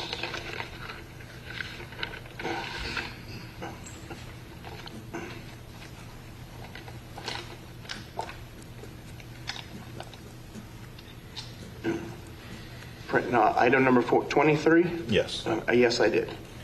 And was that labeled exterior clear glass room H? Yes, it was. Okay. Did you also receive a print marked item number 26 from interior back of gray trash can room H? Yes, I did. Did you receive a print marked print number 27 from interior left side gray trash can room H? Yes, I did. Did you receive a print marked print number 28 from exterior blue mug room H? Yes, I did. Did you receive a print marked print number 29 from exterior small clear plastic cup north of sink room H? Yes, I did. Did you receive a print marked print number 238 from towel bar room H? 238? You mean 38? Oh yes, 38, I'm sorry. I lift 38 from the towel bar room H. Room H, sorry. I misread my own handwriting. H is the bathroom. Did you receive a print marked print number 48 from exterior Hansen's face value children's pain and fever bottle room H? Yes, I did. Did you receive a print marked print number 293 from exterior Glade can room H? Yes, I did. Did you receive a print marked print number 430 from exterior back of black cherry incense package room H? Yes, that was a photograph. Yes, I did. Did you receive a print marked print number 432 from exterior Ganesh stick plastic wrapper room H? Yes, I did. Did you receive a print marked print number 435 from exterior back of 3M particulate mask package room H? Yes, I did. Did you receive a print marked print number 1 from microwave door? Yes, room C. Did you receive a print marked print number 5 from exterior bang box / wrapping on floor room C? Yes, I did. Did you receive a print marked print number 6 from exterior bottom of bang box wrapping on floor room C? Yes, I did. Did you receive a print marked print number 13 from Skippy jar on floor room C? Yes, I did. Did you receive a print marked print number 267 from bowl from kitchen table room C? Yes, I did. Did you receive a print marked 269 from bowl from kitchen table room C? Yes, I did. Did you receive a print marked number 270 from bowl from kitchen table room C? Yes, I did. Did you receive a print marked 276 from coffee cup kitchen island room C? Yes, I did. Did you receive a print marked 279 from chip bag from floor or kitchen floor room C? Yes, I did. Did you receive a print marked 280 from Christmas card box kitchen floor room C? Yes, I did. Did you receive a print marked 281 from Christmas card box kitchen floor room C? Yes, I did.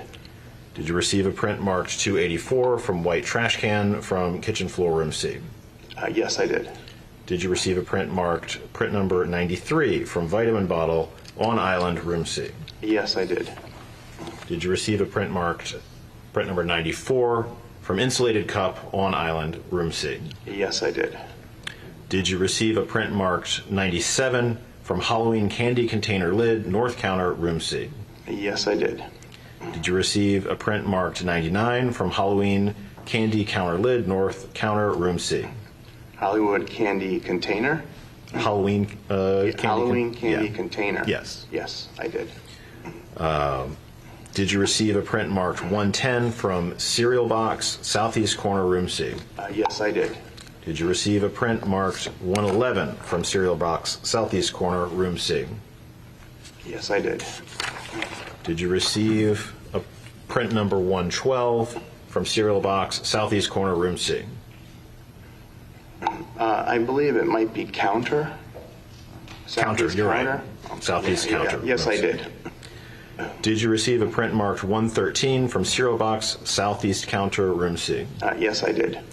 Did you receive a print marked 114 from back of chair by southeast cabinets room C? Yes, I did. Did you receive a print marked 515 from Home Depot receipt from area 73? Yes, it was a photograph. Did you receive a print marked 84 from Izamsic jewelry box, room J closet, top shelf? Yes, I did. Did you receive a print marked print number 58 from clear glass drinking cup on top of curio cabinet, room E? Yes, I did. Did you receive a print marked 59 from clear glass drinking cup on top of curio cabinet, room E? Yes, I did. Did you receive a print marked 60 from top of curio cabinet R of figurine, room E? Yes, I did. Did you receive a print marked 62 from middle glass panel of curio cabinet, room E? Yes, I did.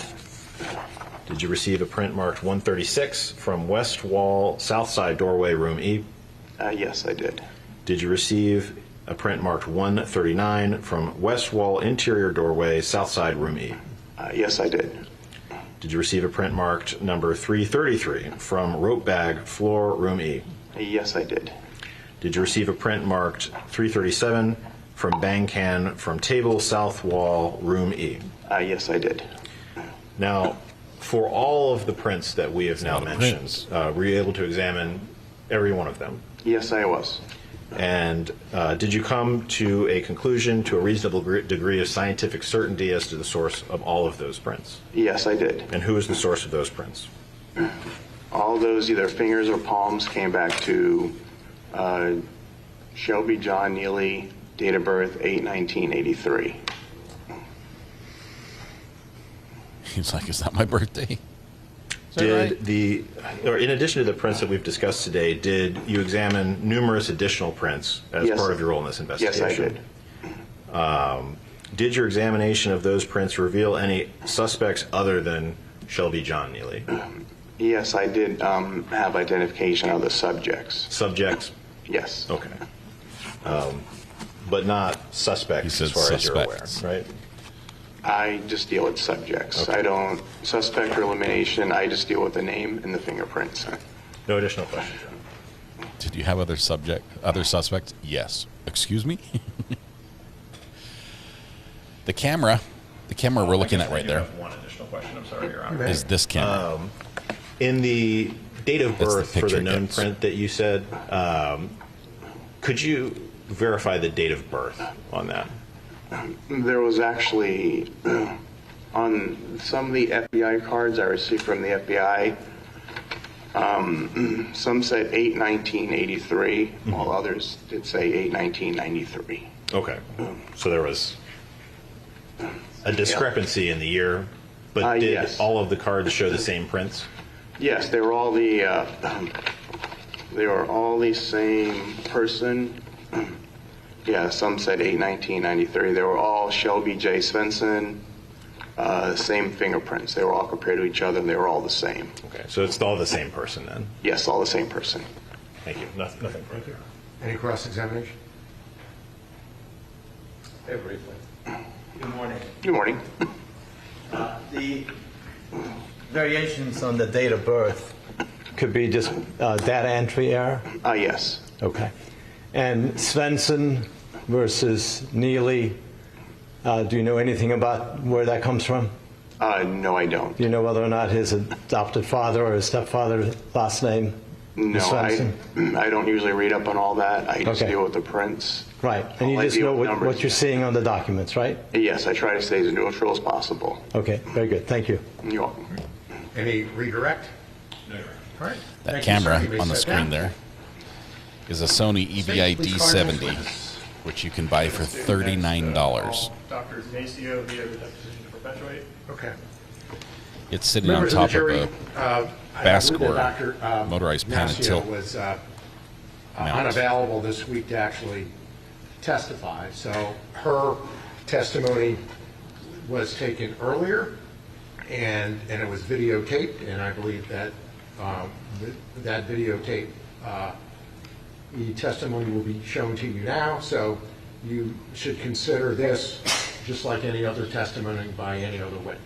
Just it's pre-recorded because she's not available this week. Okay.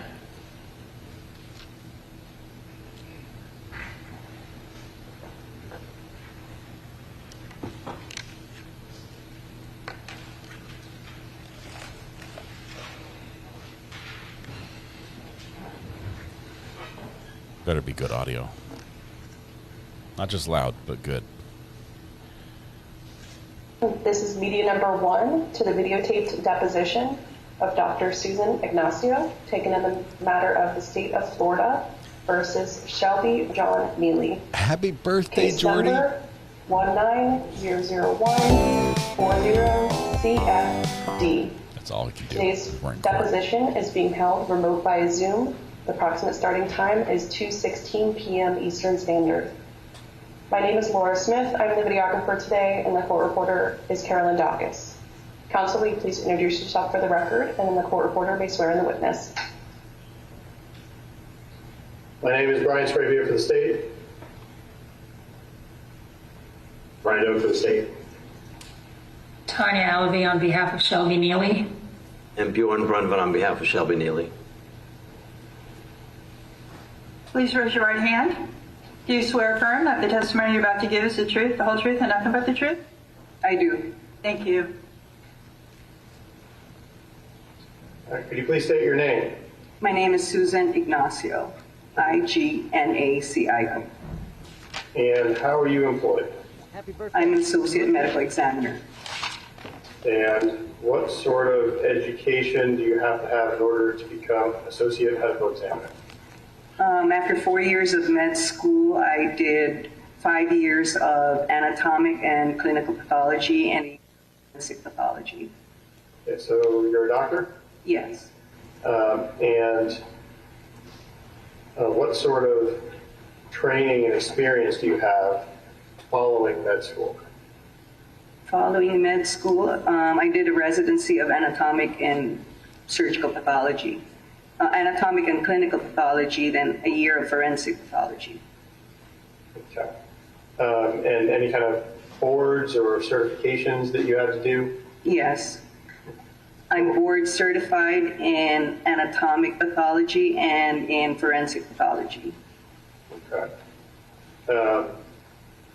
And so how long have you been working as an associate medical examiner? In this office? Yes. Approximately 24 years. Okay. Any prior experience as an associate medical examiner?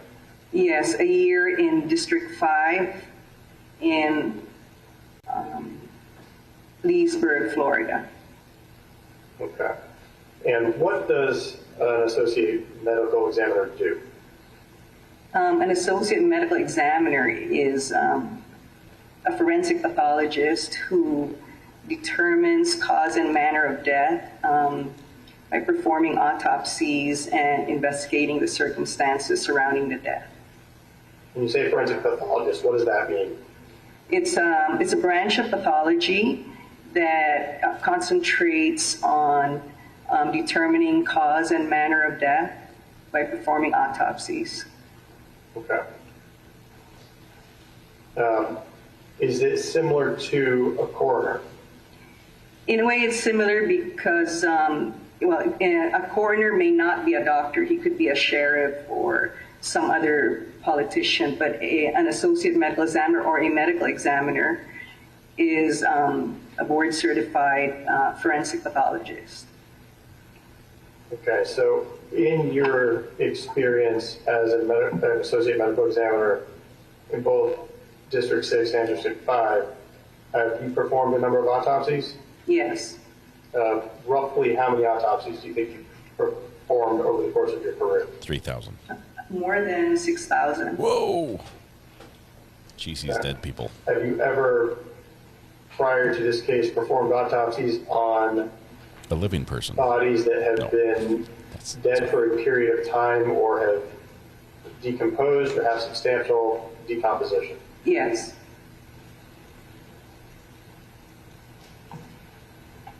Now, you brought up cause and manner of death.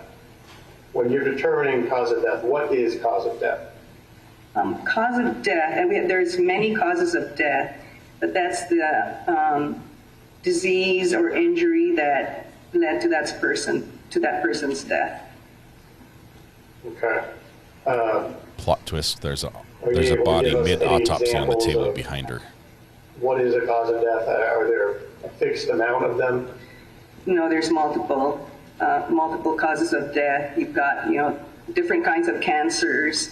You've got heart disease. You've got like trauma, blunt head trauma, gunshot wounds, sharp force injuries, Drawn and quartered. drowning, hanging. Those are all examples of causes of death.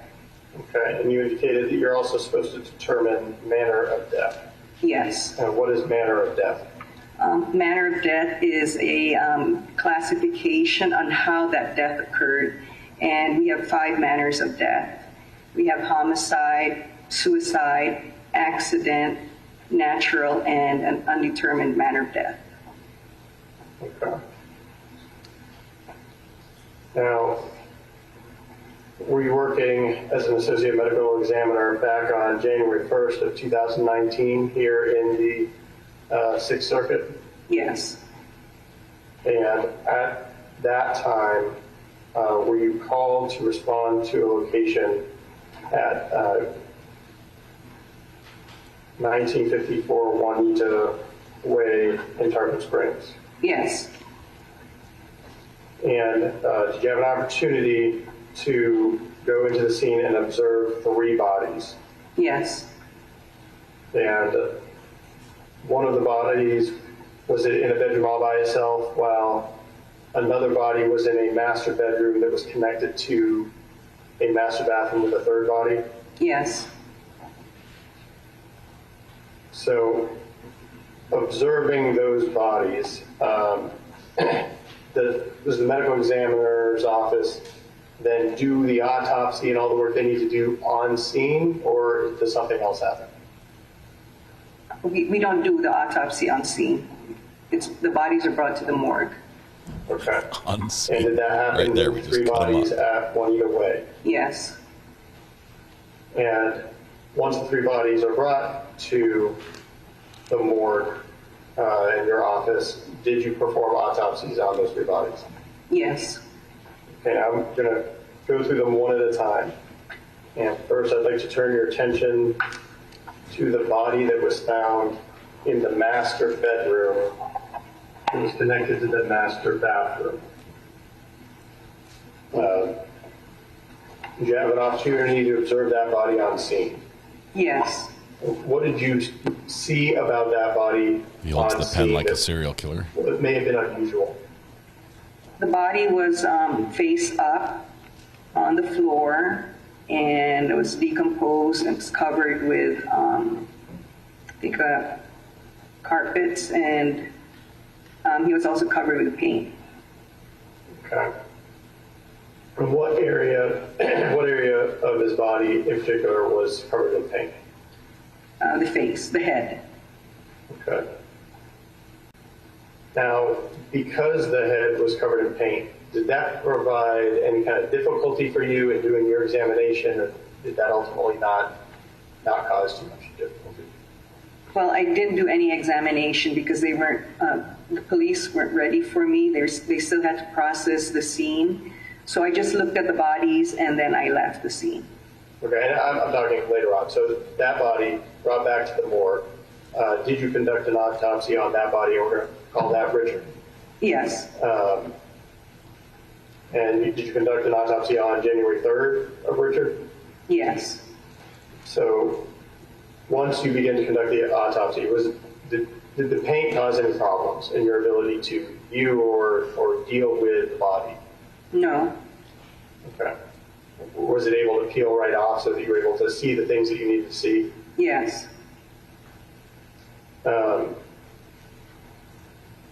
So when you conduct an autopsy, how do you go about doing it? What do you start with?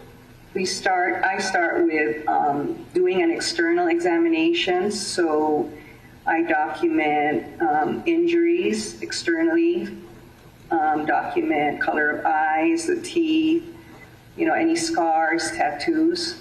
And once I'm done with my external exam, I do an internal exam. Okay. So with Richard, did you do an external examination? Yes.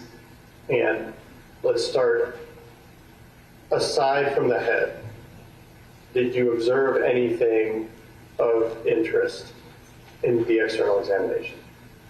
No. Were there any injuries on his body or on his chest or on his neck? There was an incised wound. I called it an incised wound on the right side of the neck, and there were like crescent-shaped red abrasions on the chest. Okay. Aside from those injuries, did you observe, and aside from the head, did you observe any other injuries on his arms, legs, or the rest of his body? No. Okay. I want to start with those crescent-sized abrasions. Can you show us kind of on yourself approximately where those injuries were? They were like somewhere here in the middle. Okay. I'd like you to look at a photograph. You can keep it down there. You see that photograph? Yes. And do you recognize that as the body that we've been talking about Richard? Yes. And that's after any clothing has been removed and you can see his chest, but before the paint has all been removed from his face? Yes. Okay. If you could, for me, on the desk, if you could turn that photograph over and you could initial that and date it with today's date, which is July 3rd of 2025. And write in clear letters, Richard 1. Okay. Now, about how big were those crescent-shaped injuries? I didn't measure them. Okay. If we assumed that they were caused with a hammer. Would that explain, or would that be consistent with the injuries that you observed on his chest? Yes. And would Stacy, these thank you very much for injuries your be consistent support. with 2 separate blows to the chest that we assume a hammer? Yes. Okay. So you also mentioned an injury to the neck. Can you describe what that means in a little bit layman's terms? It was just a cut on the neck. Okay. Now, when I think of cuts, I think of like a straight line along the skin. Was this like that? It was an elongated, elliptical shaped wound on the neck.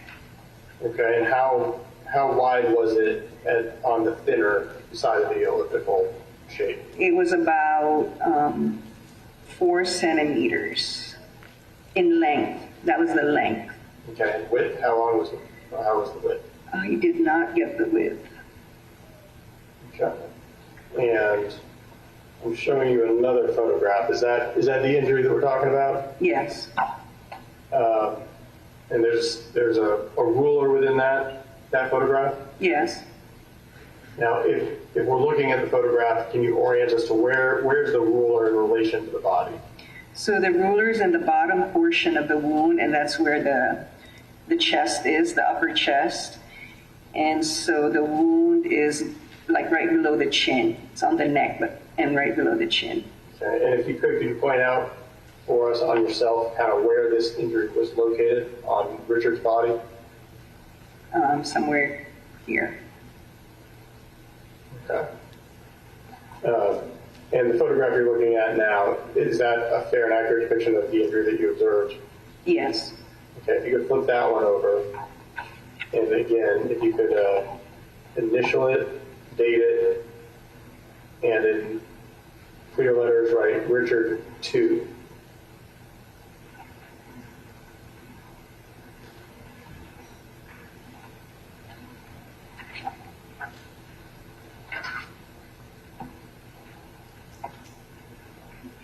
Now, the 2 injuries we discussed on the chest, would you expect those to be injuries if by themselves, if there were no other injuries, would you expect those 2 injuries to cause death?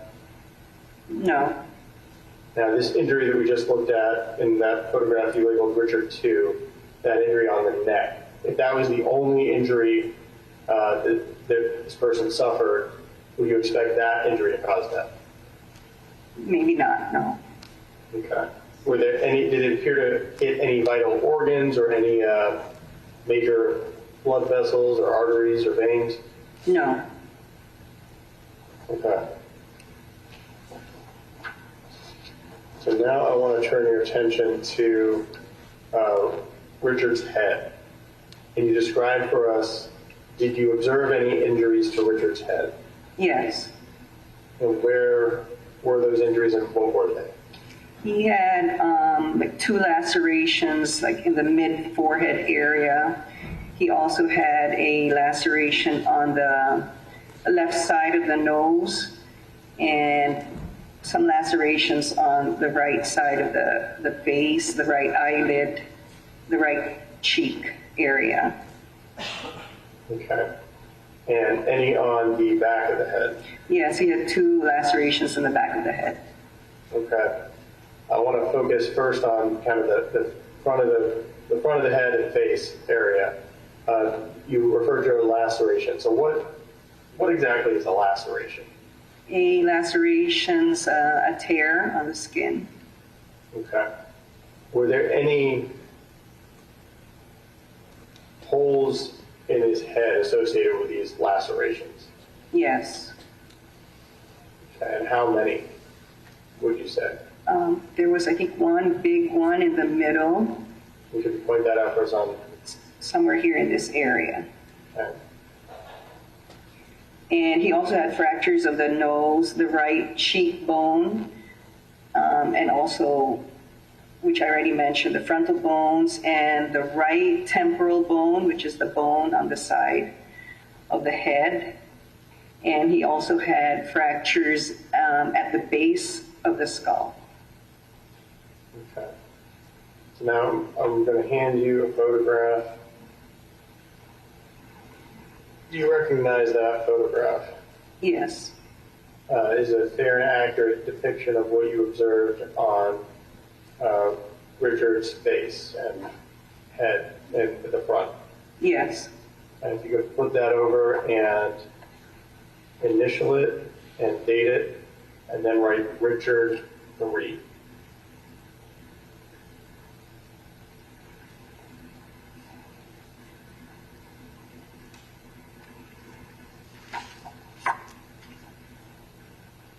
Okay.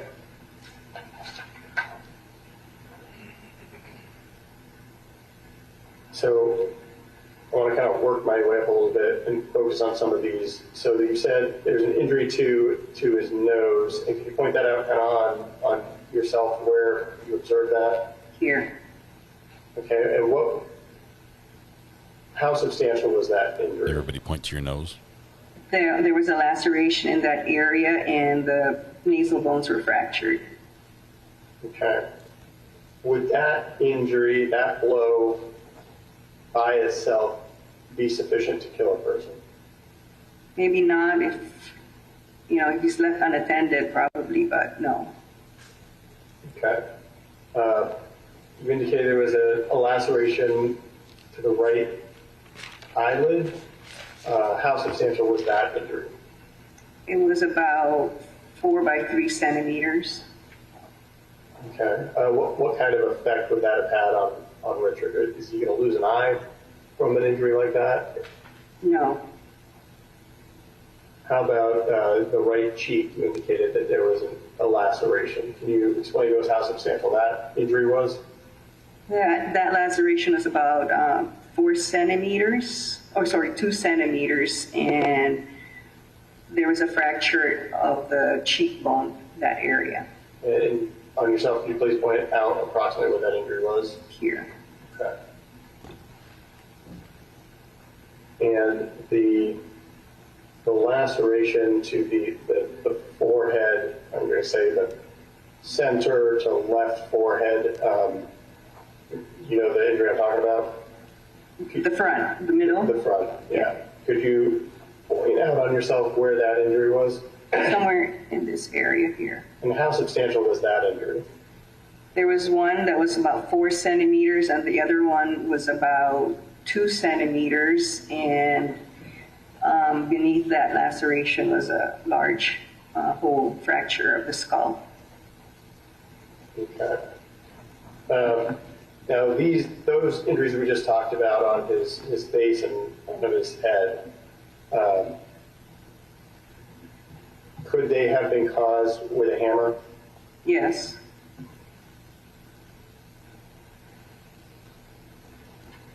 Now I would like to show you another photograph. Do you recognize that photograph? Yes. Is it fair and accurate? Yes. Okay, and sorry, the one that you labeled Richard 3, that one was also fair and accurate? Yes. Of what you observed. So this new photograph I just showed you, you recognize it? Yes. And what is that a photograph of? It shows 2 lacerations on the right side of the head. Okay. If you could flip that over, initial and date it, and then write Richard 4.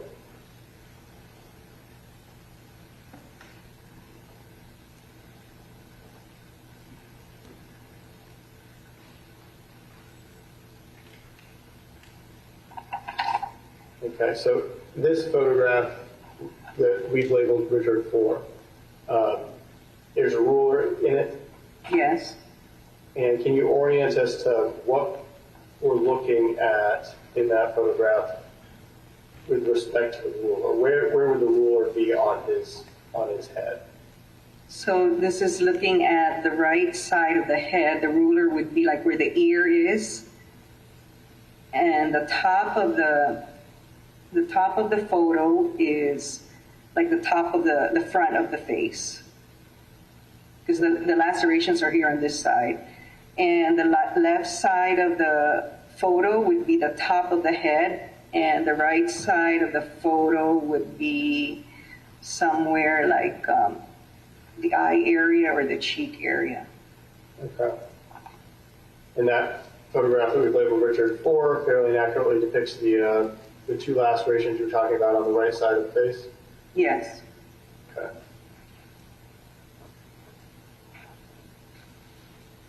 And the two lacerations on the right side of the face, were those less substantial than the lacerations on the front of the head? Yes, they were on the head. Actually, that's a right side of the head. Yeah, but they were less substantial, less severe? Yes.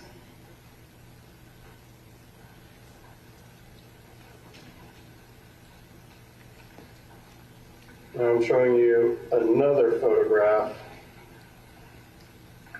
Do you recognize that photograph? Yes. And what does that depict? Two lacerations in the back of the head. For a $39 camera, it's doing a good job. Initial it and date it and write Richard 5. It is made by Sony. They have some good sensors.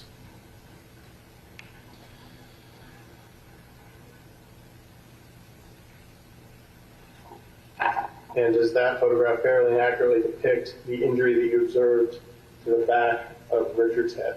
Yes. And can you describe for us, kind of on your own head, where that injury was located? Right here in this area. Okay. And how many injuries are there depicted in that photograph that were on the back of the head? I can see 2. Okay. And how substantial were those injuries? One was about 1 centimeter, and the other one was about 3 centimeters. And was there any deformities of the head or skull associated with those 2 injuries? No, there were no fractures. Okay.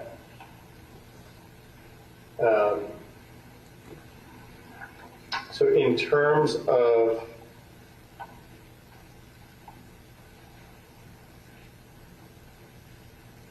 Richard's head, how many separate blows, if we assume a hammer was the weapon used, would it have taken at a minimum to create the injuries that you saw? Basing on the lacerations, I counted a total of 7 lacerations on the head. Okay, and that's not, we're not counting the neck and the chest, correct? Yes. Now, in terms of the lacerations on the head, could it have been more than 7 blows with a hammer that caused these injuries? It's possible, yes. But the minimum is 7? Yes. Okay. So, following the external examination of Richard, did you do an internal examination? Yes. And in particular, was there anything significant of note other than in the head? No. And doing the internal examination of the head, what did you observe when you did that? Once the scalp was peeled, we could easily view the fractures of the head, of the skull. And how significant were the fractures of the skull? There were multiple fractures. They were concentrated here on the head and also on the face and also the base of the skull. The front portion of the base of the skull, there were multiple fractures there. I've never heard an ME say once the scalp was peeled. They always say once the skin was reflected. So, based on all that examination, were you able to determine the cause of death of Richard Ayden? Yes.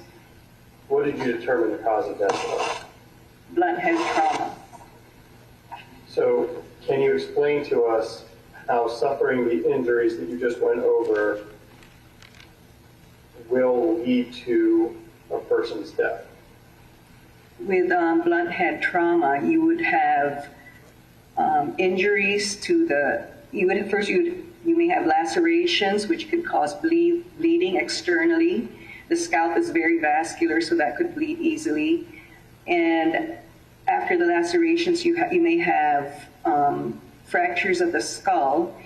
And if these are multiple pieces of fragments of bone, that could also tear the blood vessels that are coursing through the cranial cavity. It could also cause injury, like tearing of the brain, and cause hemorrhage in the brain.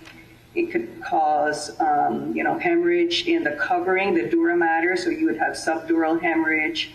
You would have subarachnoid hemorrhage, which is hemorrhage between a layer of the brain, the arachnoid layer, and then you would also have blood vessels there, so you'd have hemorrhage there, and you'd also have intraparenchymal hemorrhage.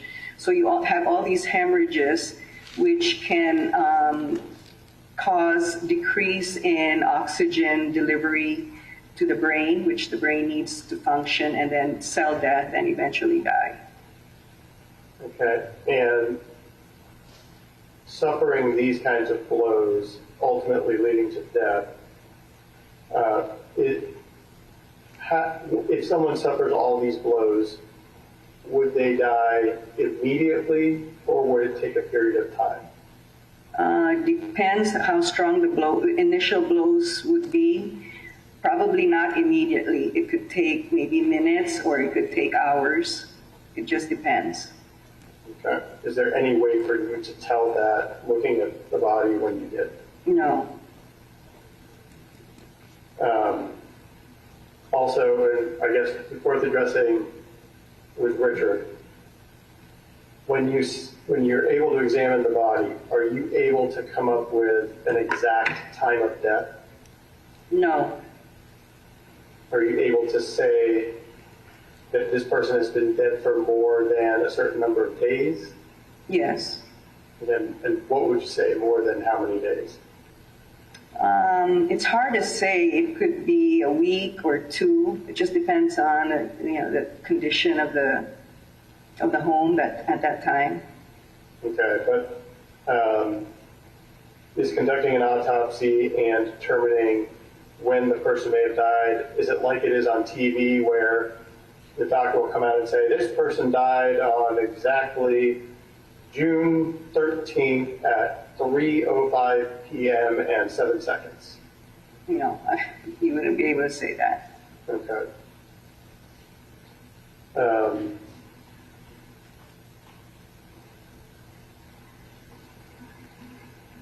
So with regard to Richard, did you determine the manner of death? Yes. And what was the manner of death? Homicide.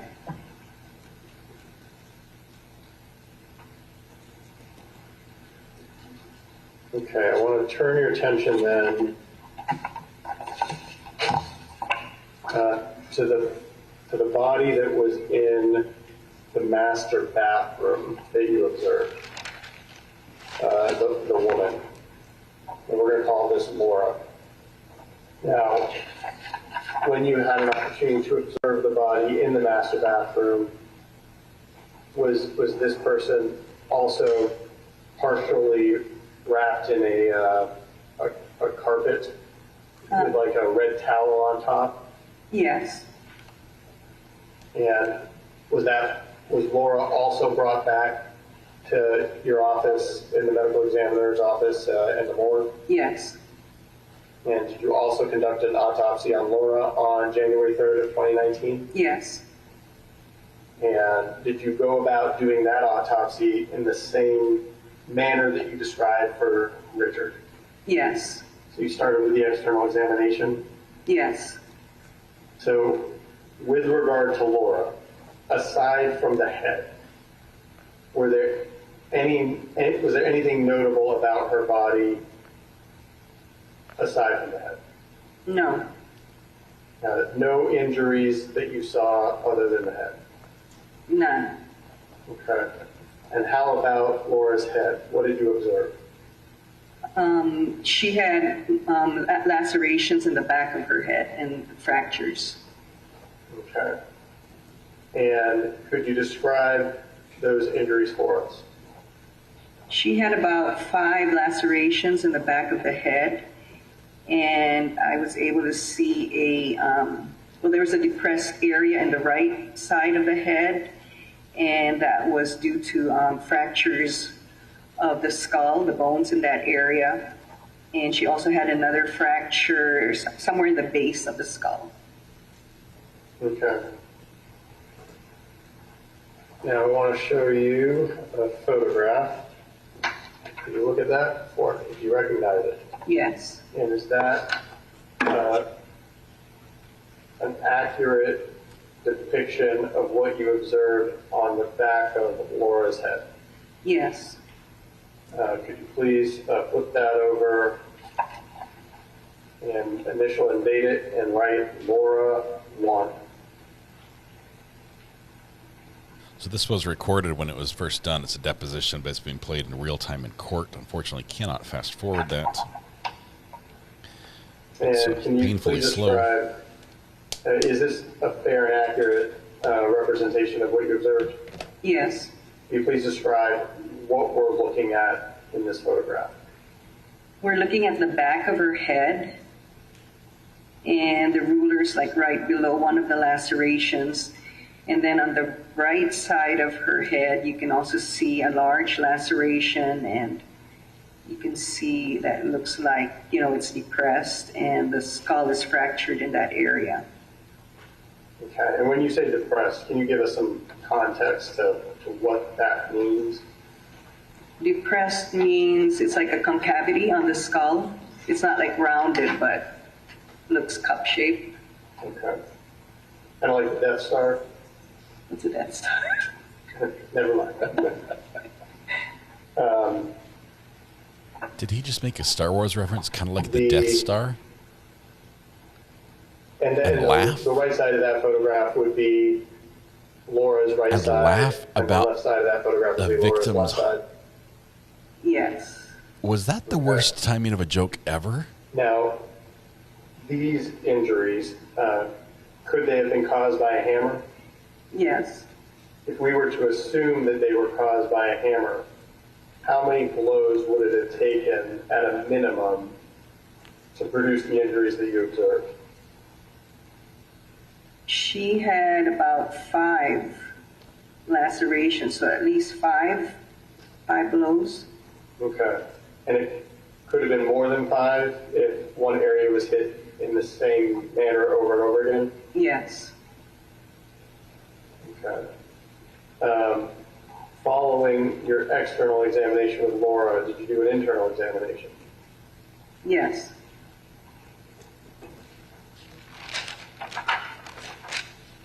And can you describe for us, other than the head, was there anything notable about the internal examination? No. So then, tell us about what did you find when you did the internal examination of the head? When we peeled the scalp, we could see the fractures of the skull. Okay, and where were the fractures? If you could point out on yourself kind of where they were. Somewhere here in the right side of my head. And then there was one that was like a long horizontal linear fracture, which involved like the left side of my head, and it went down to involve the other bones and also the base of the skull. Okay.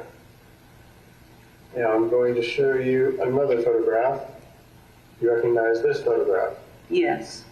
And is that something that you observed when you were doing the internal examination of Laura? Yes. If you could please flip that over, initial and date it, and write Laura 2.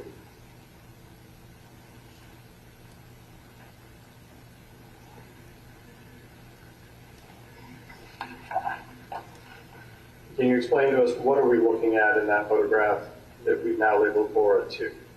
So I'm looking at the skull, and the ruler is placed, I'm looking at the left side of the skull, sort of left top part of the skull. And the ruler is placed like at the level of the ear, the left ear.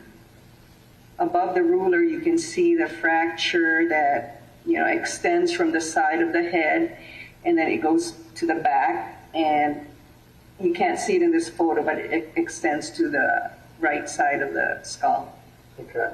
And this photograph in particular, this is after you've peeled back the skin to reveal the skull? Yes. So what we're looking at is actually her skull, the bone part of the head? Yes. All right. And the last photograph that you looked at showed that concavity on the right side. Is that visible in this photograph, that concave portion or injury on the right side of the head? No. Okay. But so this photograph that we've labeled Laura 2, it is a fair and accurate depiction of what you observed? Yes.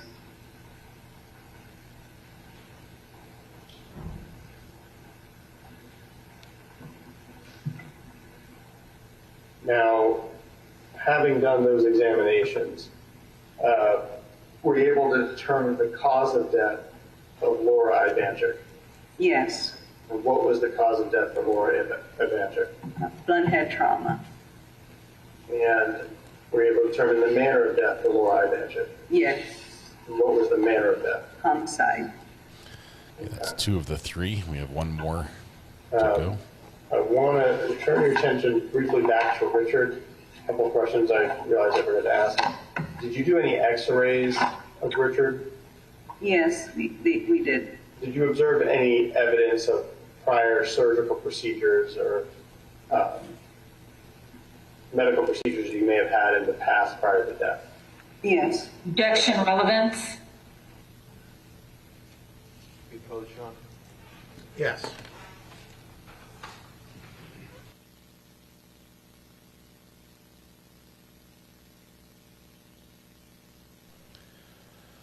This is weird.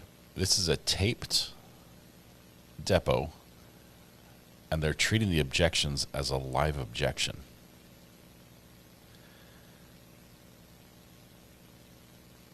So if they rule this out, they skip it. And if they don't, they play it. They proceed as if everything's approved.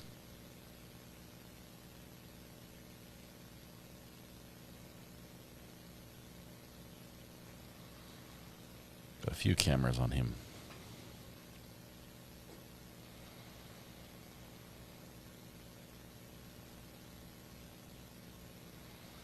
The wingtips are flying. Tie's crooked. Of course, when you're picking clothes out of the jailhouse closet, you get what you get.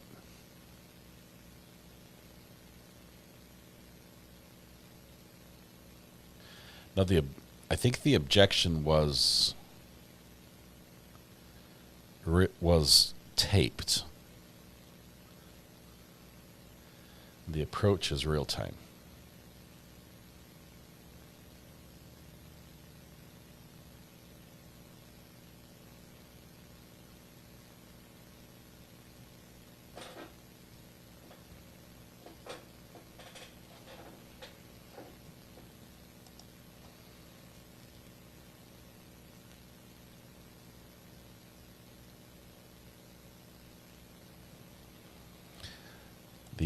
His lawyer's computer has stickers that say left and right on it.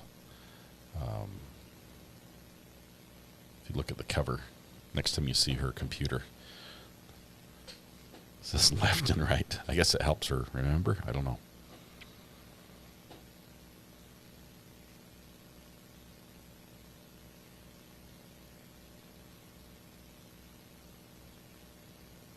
There it is.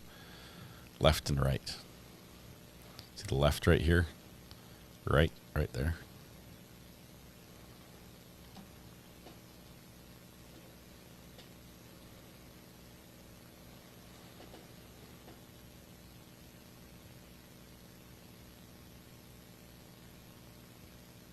Everyone's having a little convo here. Get the bailiff involved.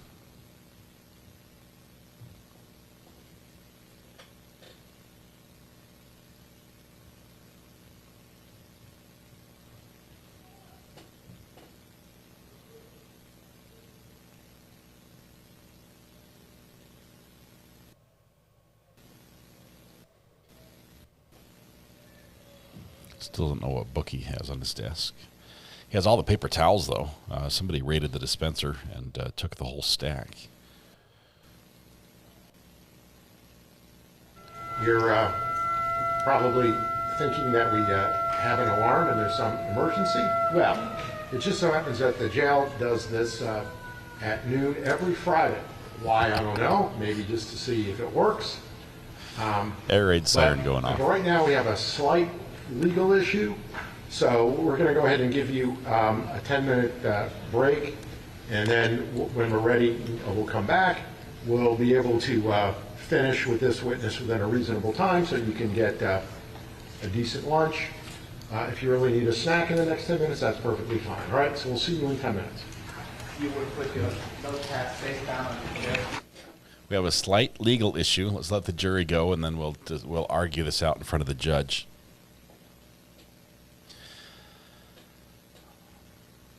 This is not the video that we argued about this morning, about whether it should be just muted or have the video clips cut out during the muted section. Prosecutor thought just muting it would be fine. It wasn't. They called Hollywood to see if they could get somebody from a big movie production to edit their video. Turns out they have people on staff that do that. They didn't know. Wild. All right. Okay, very good. All right, so I'll be back in about 10 minutes. It shouldn't take very long, right? Okay. All right.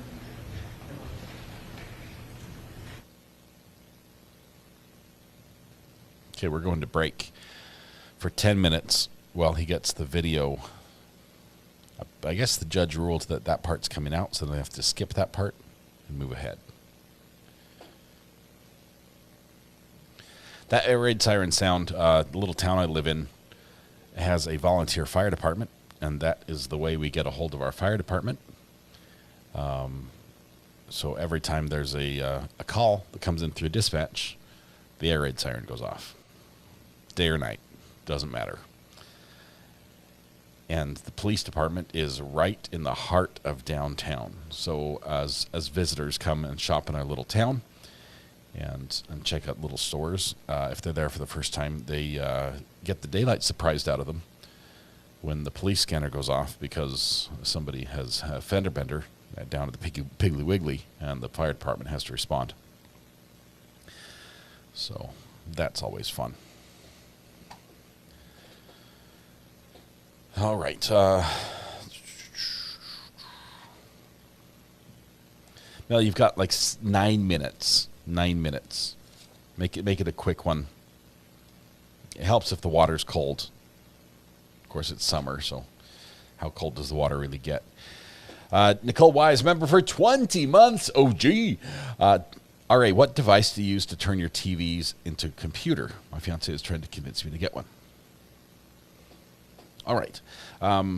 This is a great question. Like I have over there on that wall, I have a TV. So you're saying what device do I use to make that a monitor? For that, all I do is I plug an HDMI cable into it, and then I can send whatever signal I want to the computer or to the screen.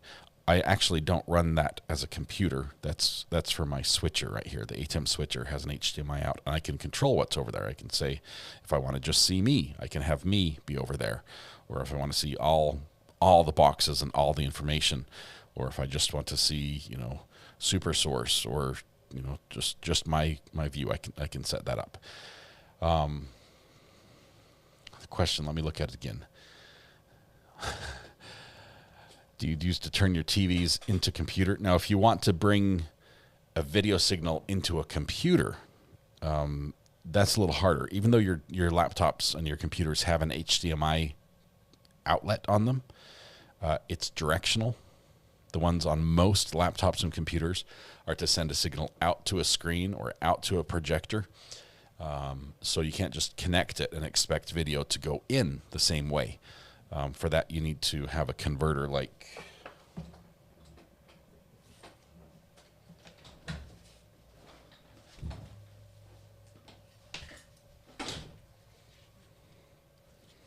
I think I have one here somewhere.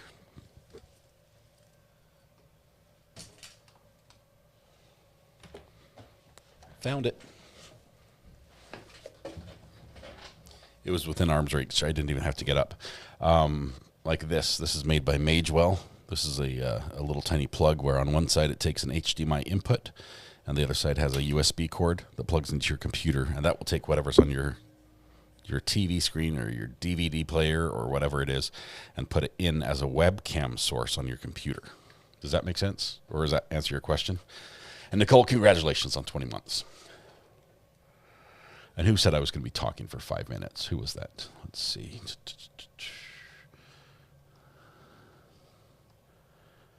It was Virginia Little.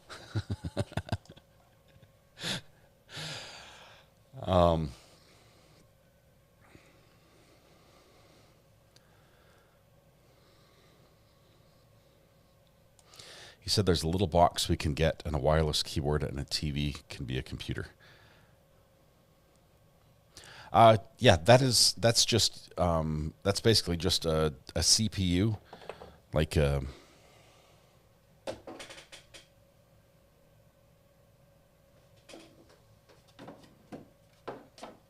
all mine are in the other room, but basically you've got your little box that does the computing power that you connect to a wireless keyboard to through Bluetooth, power cord in, your internet cord, or it might be wireless internet, and then it will have a HDMI signal on the back that goes to a TV, and it can be a computer. So your TV, you just switch the input on the TV to say what's coming in on the HDMI, and that'll be your computer that way.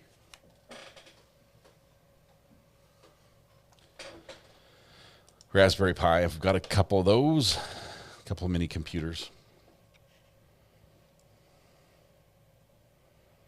Yeah, you don't have to buy like a computer monitor. Sometimes they're usually at least $100. The good ones, if you want a, widescreen curved, you can end up spending thousands on a computer monitor, but your TV will work. So.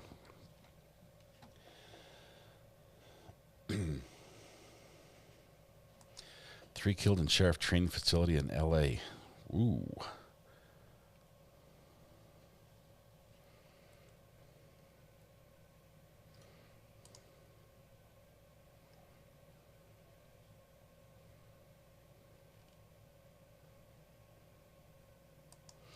If you use the TV as a computer, can it get a virus? Generally, no. Some TVs could possibly get infected with a virus, but there aren't very many viruses written to infect a TV, simply because there's not really many useful reasons to infect somebody's TV with a virus other than force it to watch your YouTube video, which would be a dead giveaway. So no, it's just a screen. It's just an output. They usually can't get infected with a virus. The little computer itself that does the thinking and accesses the internet and logs into your bank account, that's where the virus goes. Graders, I love that pen. I love it. I was taking some notes about trying to figure out how to get on my vacation and what equipment I would want to take and how to get it there. So they can be hacked. It's possible. Yeah, I got a cheap flat screen.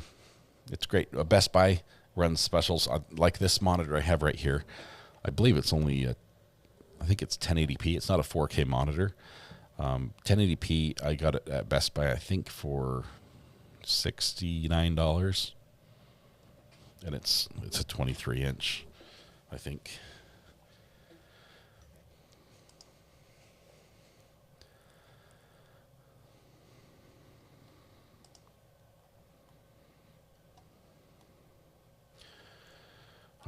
All right. We're going to be going back in just a moment to court.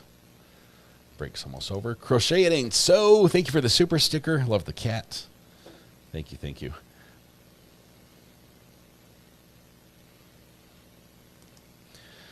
Jan says we might be able to enlarge the book looking at the video. If I backtrack, enlarge, and let's see.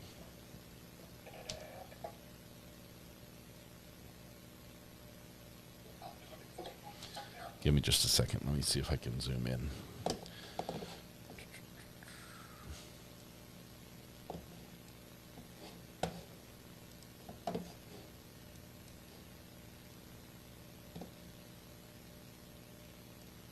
have them send someone with more experience. Greener's none of that.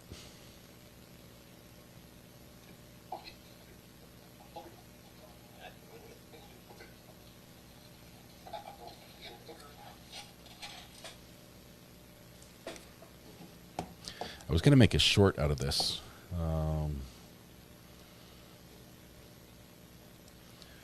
But I'll use it for this first.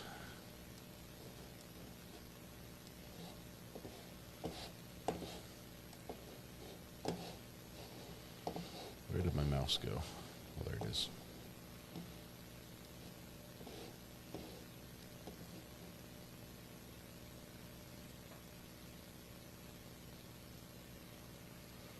If we cut to this, this is his book.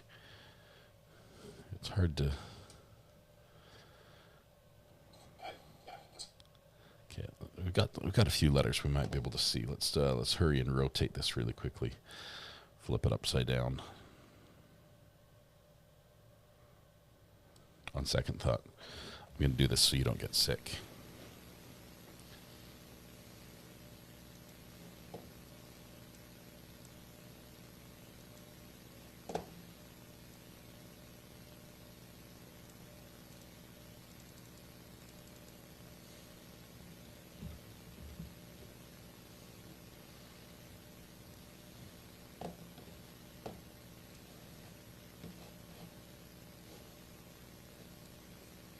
Okay, here we go. Oops, we're back, I think. Hang on. I'm not a cat. There's his book. You can keep listening to the judge in case he says something. Zoom in a little bit. Slide it over. Drop it down like it's hot.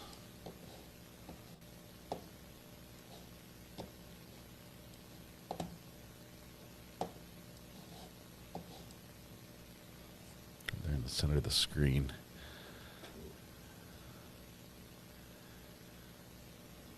Man, do you guys see? It looks like there's like a shape of a man, like a silhouette of a man on the cover, right? I was thinking it was maybe like one of the Stephanie Meyer's vampire books, Twilight, but possibly not. Don't know.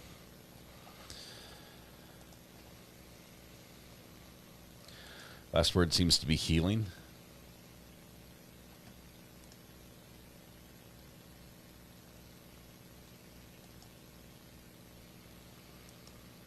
"50 Shades of Death Penalty." I don't know.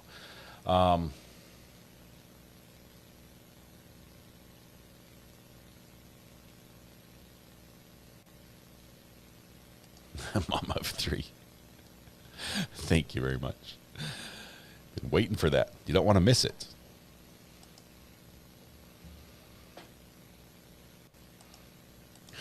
Surviving lethal injection.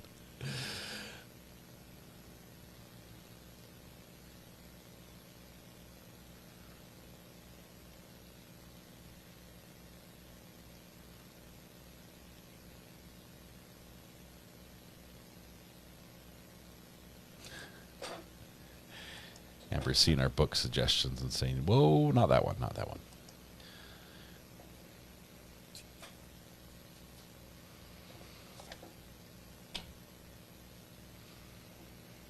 "10 most popular things to do in prison." Okay, this is turning into a wrong answers only.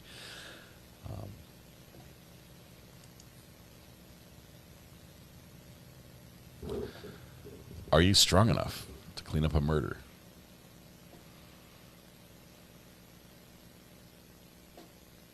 With the testimony. Thank you, Judge. Now I want to turn your attention to the body that was in the bedroom that was not the master bedroom, kind of by itself. Yes. And I believe it was covered with some sort of sheet or fabric at first. Do you recall that? Yes. And that body also brought back to the medical examiner's office? Yes. And we're going to refer to that body as Nick. Did you conduct an autopsy on Nick on January 3rd of 2019? Yes. And did you conduct that autopsy the same way that you described for the previous two? Yes. So you started out with an external examination? Yes. And what did you observe in the external examination? And I guess we'll start with, aside from the head, what did you observe? Aside from the head, he was moderately decomposed. And, yeah, covered with paint.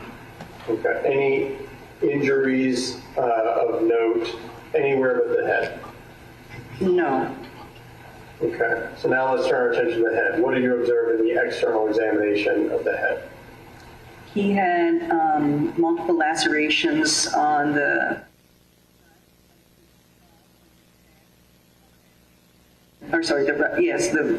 the forehead region was depressed, and there were lacerations more on the right side of his head. Okay.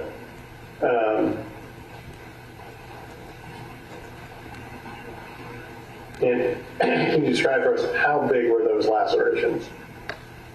He had one that was about 8 centimeters, one that was 6 centimeters, and one that was 4 centimeters. Okay. And how significant were each of these lacerations? They caused the lacerations. How significant? Yeah, how significant were the injuries associated with those lacerations? Yes, it caused a defect in the skull. There was a large defect in the frontal portion of the skull. There were multiple fractures in that area. And when you say defect, can you give us any kind of context to that? Defect is like there's a hole in the skull. Okay. So I'd like to show you this photograph, if you could look at that for me. Do you recognize that photograph? Yes. And is that a photograph of the body we're talking about that we're calling Nick? Yes. Okay, if you could flip that over, initial and date it, and then put Nick 1.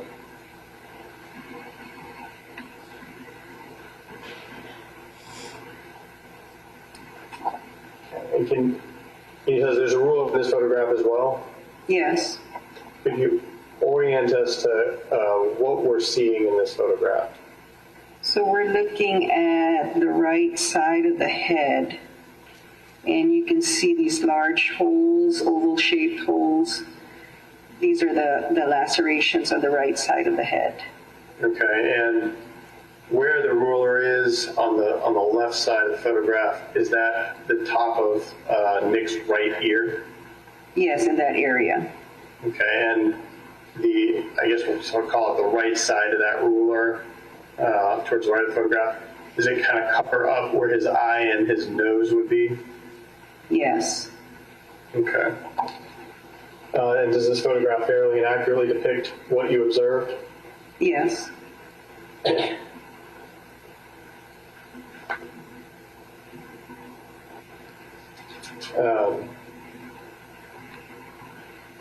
So following the external examination of Nick, did you do an internal examination? Yes. And other than on the head, was there anything of note in regards to the cause of death on the internal examination of Nick? No. How about the head? Can you explain to us what you observed, what you saw on the internal examination of Nick's head? Yes, I saw a fracture of the frontal bones and also in the parietal region, parietal bones. There was multiple fragments of bone also in the base of the skull. Okay. Now, if we were to assume that a hammer created these injuries, can you tell us what the minimum number of blows with a hammer would have been needed in order to cause these injuries? I counted 3 lacerations, so at least 3 blows. Okay, and could it have been more than 3 if the hammer was hitting in the same area, particularly the forehead, multiple times? Yes. And based on your examination, were you able to determine the cause of death for Nick? Yes. And what was the cause of death? Blunt head trauma. And were you able to determine the manner of death for Nick? Homicide. Okay. Now, so far we've looked at 5 photographs with Richard, 2 photographs with Laura, and 1 photograph with Nick. Do those photographs help explain or describe the injuries that you've been testifying about? Yes. Okay, and we talked about it with Richard, but with Laura and with Nick, the way that these injuries would have caused death, is the explanation more or less the same as the explanation that you gave for Richard? Yes. And I guess Laura first, same questions as we talked about with Richard. Would the injuries to Laura have immediately caused death, or would it have taken some time, or can you tell? I can't really tell, but usually it would not be immediate. Okay, and how about with Nick? Same question. Yes, I would not know. Okay. But within a reasonable degree of medical certainty, would you expect it to be some period of time in both Laura and Nick? Yes.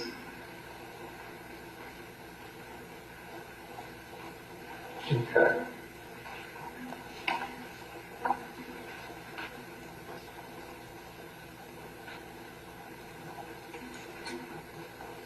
All right, so I'd like to talk to you about a 4th body that you did an autopsy on. Did you do an autopsy on January 7th of 2019 of Jamie Ayden? Yes. And where did that body come from? A different location? Yes. Location in Pasco County? Yes. And did you receive that body at the medical examiner's office in order to conduct an autopsy? Yes. What was different, or was there anything different about the state of this body? This body was more decomposed. Okay. Now, when a body like this is decomposed, to the degree this one was, does it create any kind of challenges for you as the medical examiner in coming to the determinations you need to? Yes, it could. It does. Okay. But in this particular case, with Jamie Ayden, were you still able to do the examinations that you needed to do? Yes. And were you still able to come to some conclusions? Yes. Well, can you describe for us, did you do an external examination in the same way that you described you had done for the previous 3 bodies? Can you repeat your question? Sure. Did you do an external examination of Jamie Ayden in the same manner that you described for the other 3 bodies? Yes. And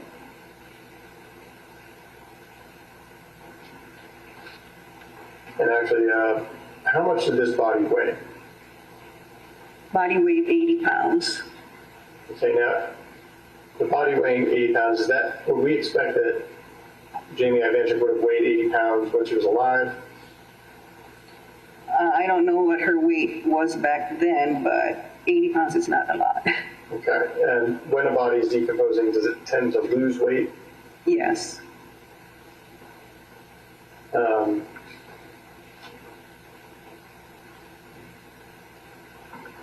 So going through the external examination, aside from the head, were there any injuries of note? She had wounds on her, like slit-like wounds on her fingers. Okay. And can you tell us which fingers and where on her fingers? On the left hand, it was the 5th finger, the pinky finger, somewhere in the back of the pinky finger, and then on the right hand, it was in the palmar area, the front of the second to fourth fingers, second to third fingers. Okay. Other than those injuries and other than the injuries on the head, were there any injuries of note that you observed on Jamie's body? No. Okay, so then external examination of Jamie's head. What did you observe?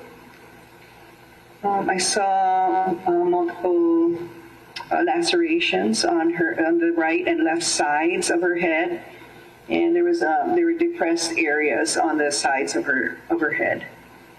Okay. Well, let's start with the left side of her head. Can you give us a little bit more detail of exactly what that injury looked like? There were about 4 or 5 lacerations on the left side of her head, and that in that area the skull was depressed. And how significantly was it depressed? Significantly, well, it was about 6 by 7 centimeter area of depression. Okay, so a good chunk of the left side of her head. Yes. Was depressed. Okay. And then on the right side of her head, can you tell us a little bit more about those injuries? So on the right side of her head, I saw about 7 lacerations, and then in that area, the skull was also depressed. Okay, was it more depressed or less depressed than it was on the other side? This one was a larger area. It was 6 by 11 centimeters. Okay, so a very large part of the right side of her head was depressed? Yes. Okay. And how about anywhere else on her head, either back, top, or front of her head, any additional lacerations or injuries that you observed? She also had fractures at the base of the skull. Okay. And did you do an internal examination of Jamie? Yes. And anything of note on the internal examination anywhere but the head? No. So then the head, can you tell us about what you observed in the internal examination? Once the scalp was peeled, we could see the fractures on the right and left side of the head. Okay, and did the fractures on the right and left side of the head look like giant holes on each side of her head? Yes.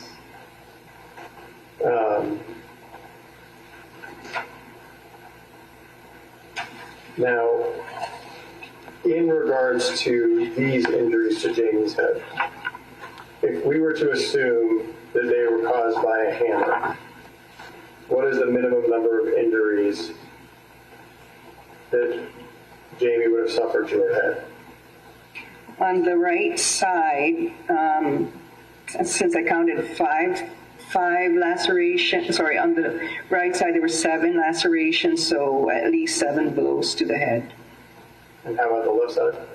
The left side had 5 lacerations, so at least 5 blows to the head. So for a total of at least 12 blows to the head? Yes. Okay, and how about the base of the skull? Was there an additional laceration there? No lacerations.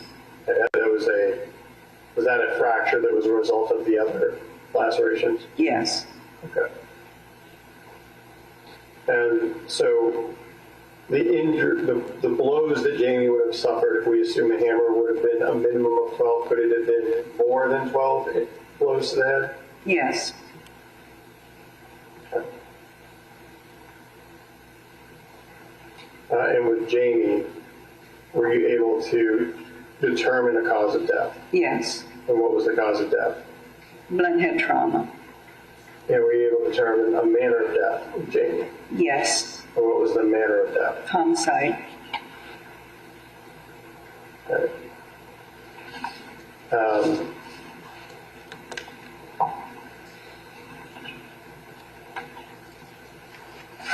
In regards to going back a little bit, could you tell us when you examined the body of Richard, how much that body weighed?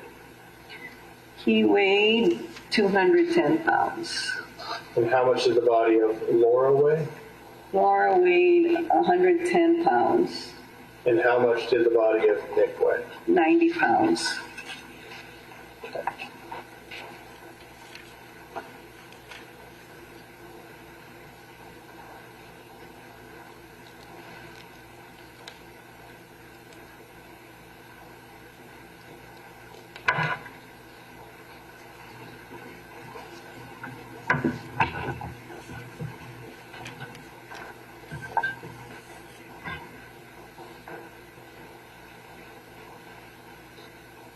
All right, I don't have any more questions. Ms. Alavi or Mr. Brunson? This is cross-examination. Good afternoon, at the Dr. time of Ignacio. deposition. Good afternoon. You have had occasion to routinely perform autopsies for the Sixth Circuit State Attorney's Office, correct? Yes. And that is both Pinellas and Pasco counties are encompassed within the Sixth Circuit, correct? Yes. And your office actually has a contract to perform those autopsies, right? Yes. And just so I'm aware and the jurors are aware, you've looked down quite often. Are you reading or referring to your file in this case? Yes. And that's what you have in front of you? Yes. All right. Have you ever had the occasion to work with anthropologists when you are examining decomposed bodies? Yes, we have. Okay. And part of the reason that you consult with anthropologists in decomposed bodies is because they have the ability to see the patterns and the distribution of injuries and put the bones and such back together again, correct? Yes, if that was a skeleton. Okay. That's when you consult them. And in this case, you did not consult with any anthropologists or bring any anthropologists in, is that right? Correct. All right. You did not go to the scene. I'm going to start with Jamie Ivancic in Pasco County. You did not go to that scene, right? Correct. Right. And Mr. Sarabia, in questioning you, asked you if we assumed a hammer was used, but you knew that a hammer was used, right? Because it was in your investigator's report. Yes. All right. And you indicated that Jamie Ivancic had slit-like wounds to both hands, correct? Yes. All right. And those wounds would be consistent with her holding a knife? Yes. And would be consistent with knife slippage as well? Yes. All right.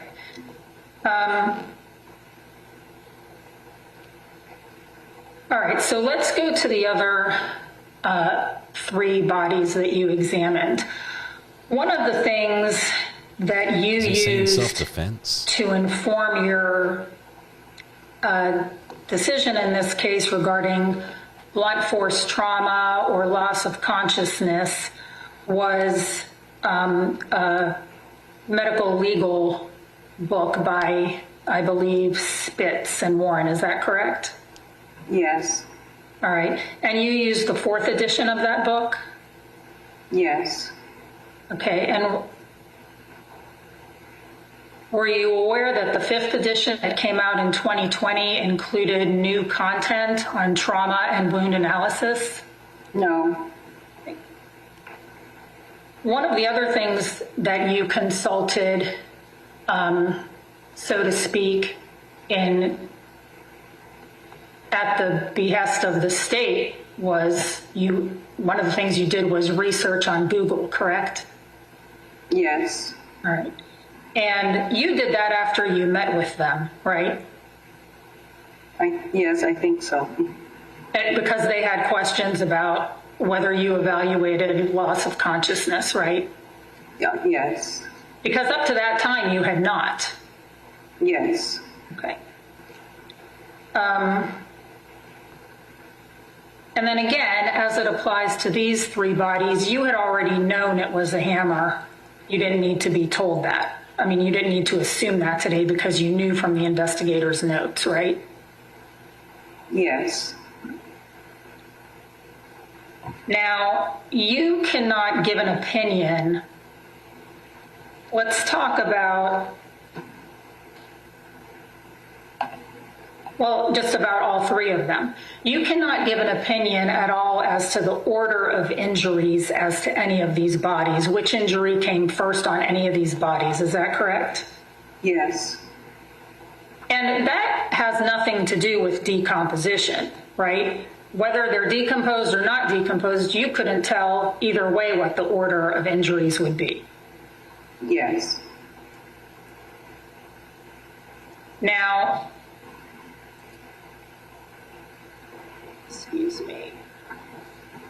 All right.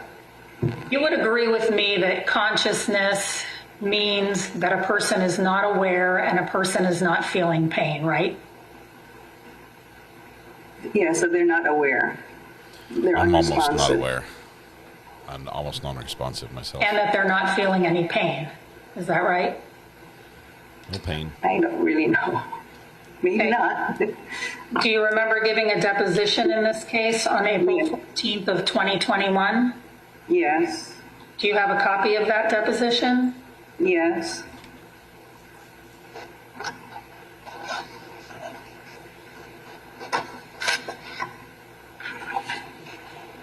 I'm going to refer you, this is page 47, starting at line 12. Question, and just to be clear, when I'm talking about loss of consciousness, if someone is unconscious, you would agree that that means they are not aware, they're not feeling pain. And your answer was yes, correct? Correct.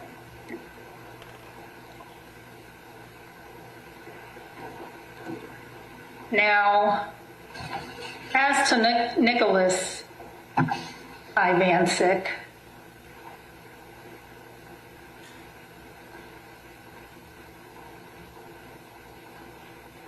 you cannot say for sure, but you would agree that it could be likely that one blow would cause loss of consciousness, right? Yes, depends on the severity. Okay. But that would be a likely scenario, depending on severity, is what you're saying, correct? Yes. All right. This is the effort the defense is doing, trying to get away from the heinous, cruel aggravator that would make you And eligible as for to death his penalty. injuries, it is more likely that his injuries came from the back, correct? I don't think I said that it came from the back. It's harder to hit somebody from the back. Yeah, Judge Misalanda, you're talking about Nick? Yes, I'm talking about Nicholas Ivancic. Okay.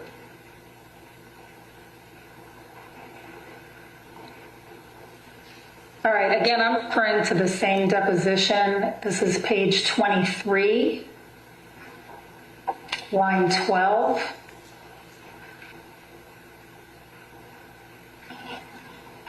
I'm sorry, let's start at line 9. Question, and do you have any opinion as to whether the blows were struck facing the person or from behind, or can't you tell? Objection, proper impeachment.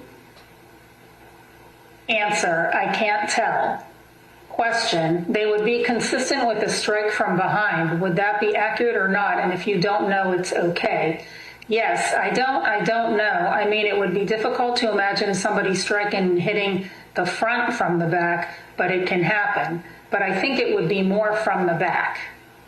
Is that what you said? Yes, I said that, but I don't know why I said that. Okay.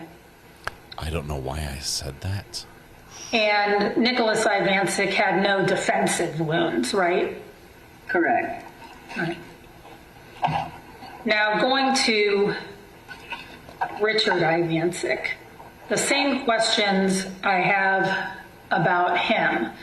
You already said that you could not establish the order of the blows, but depending on the severity, which you don't know, it could also be would be likely that one blow could cause loss of consciousness, right?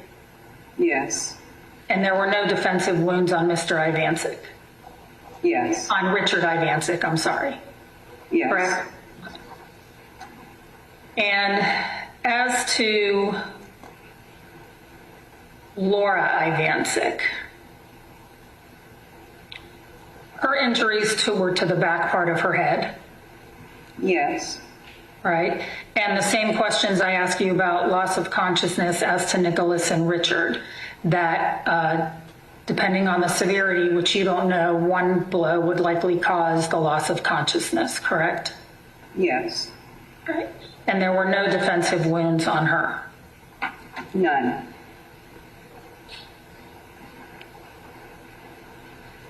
All right. I don't have any other questions. There we go. Done with this witness, maybe? Dr. Ignacio. Almost. The defense counsel asked you about an anthropologist. Was an anthropologist necessary to do your examination in any of the 4 autopsies that we've discussed here? No. When would an anthropologist be necessary? We usually call them on skeletons, so there's no flesh attached. You know, it's purely skeleton, and we use them for the skeletons to try to look for trauma and identification. Okay, and I guess we didn't go into detail, but when you received the body of Jamie, was that a skeleton? No. Okay.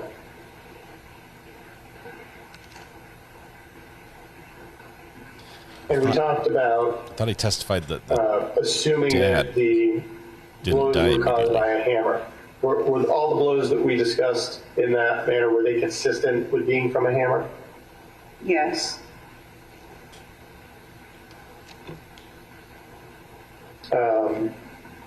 Defense counsel asked you about a different edition of a book that you consulted.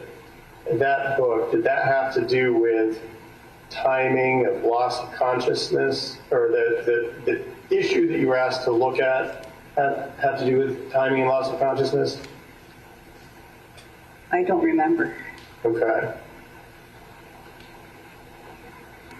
But did you need to consult that book at all in order to come to the cause and manner of death in these 4 cases? No. And in regards to anything that I asked you on your direct examination, did you need to consult that book to come to any of those conclusions? No.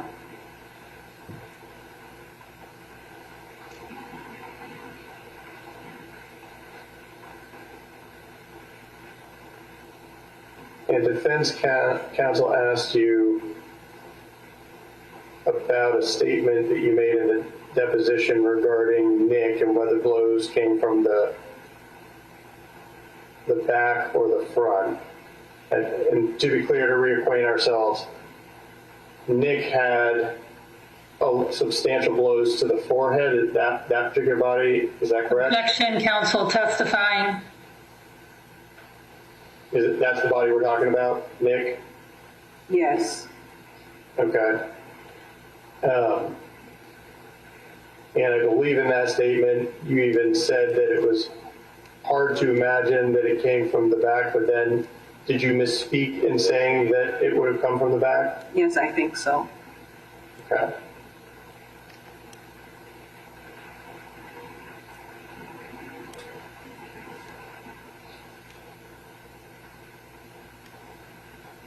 All right, I don't have any more questions. All right. Dr. Ignacio, when Mr. Sarabia just asked you if you misspoke in that deposition, you were given the opportunity at that end of the deposition to read your deposition to check it for its accuracy, correct? Yes. And you did not do so, did you? No, I waived. All right, thank you. Those are all the questions you got? Is that all you got? Okay, we're done with this video, which was terrible.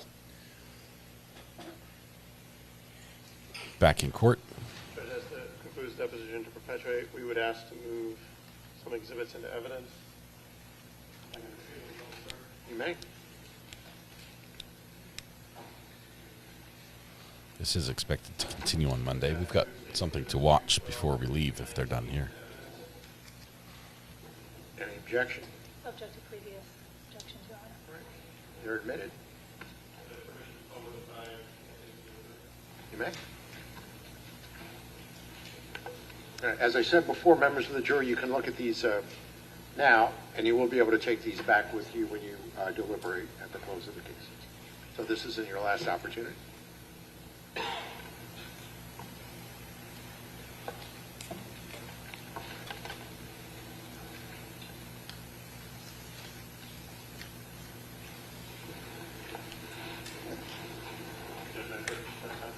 You may.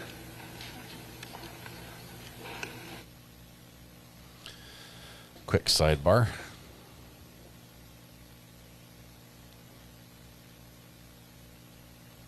It's water. Yep, water. W-A-T-E-R. Refill.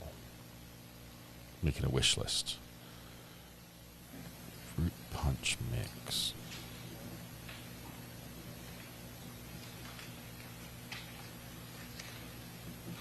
Extra sugar.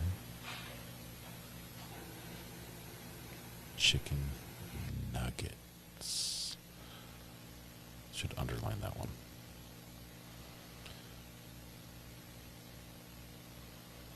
$20. No sauce. Ginger snaps. I just looked over. No sauce.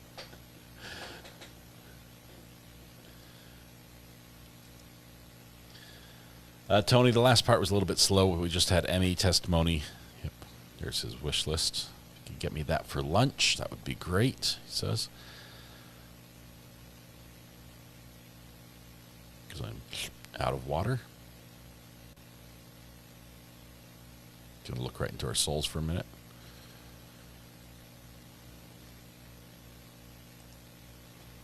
$40 chicken nuggets. Isn't that like $15? How much is a chicken nugget nowadays?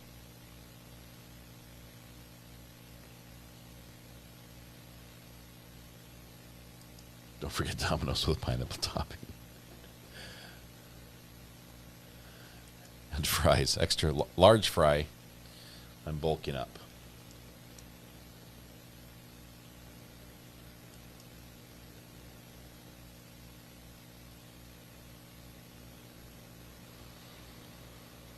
Still don't know what book he has there on the desk. If you would pick it up and hold it up. There it is. Another view. Maybe open it. There it is. Just glance over. It's just a little bit further. The idea crosses your mind. Maybe I should open the book. There it is. Nope. Pop. Pop the other direction. Looks like Slenderman. There's no way he brings Slenderman to court to a murder trial.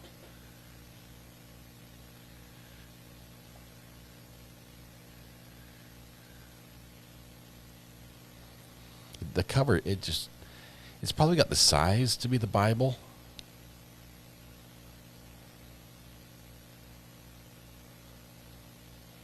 I'm not seeing it. It's $8.99 for a 20-piece. So, yeah, about $15, $16, $17 for the for 40 pieces. That's a lot of nuggets. I would recommend sauce, though.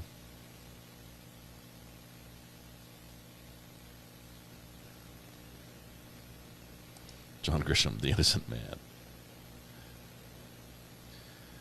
I am partial to Chick-fil-A over McDonald's for the nuggets.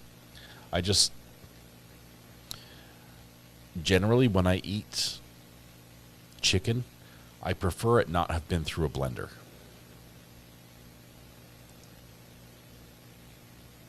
Now, I don't know what part of the chicken is the nugget, but if it needs to be broken into smaller pieces before swallowing, I have things for that. I have teeth and I can chew. That's what I would do.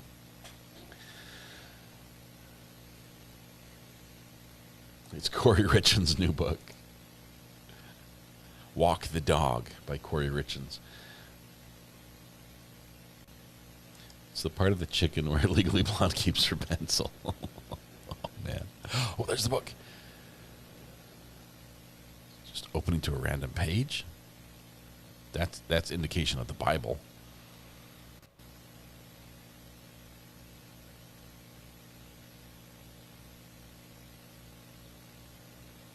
Ooh, but the verse layout does not appear to be biblical. Does sort of have like a poetry type feel to it. That's nice. Let's see what else you got. Oh, just random pages. He just grabbed this book off the shelf at the library at the jail. Reading some notes from jailhouse lawyers written in the margins. Something about SovSit. Might give that a try.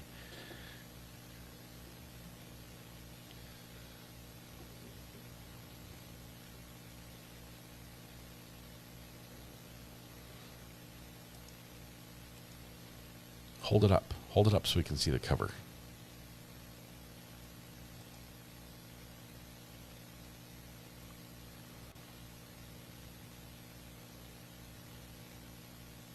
He's turning the pages the wrong direction. Apparently he just read how it ends, and now he's going back to see what the plot is. Or maybe it's in Japanese.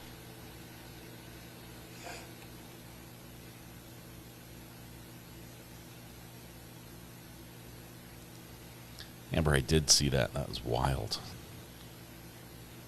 She typed a letter. I don't think she wrote that letter.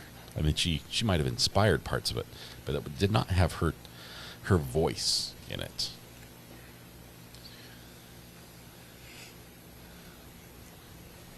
Life after death.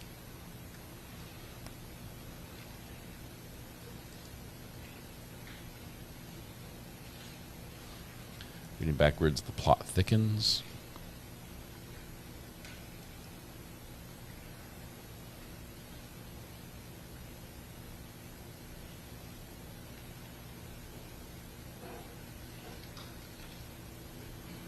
Big book. I'd put it,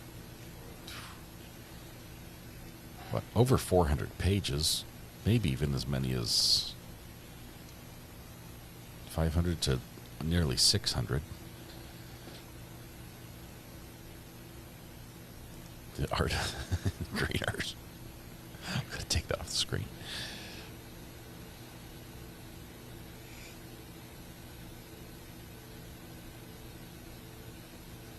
No, it skips ahead.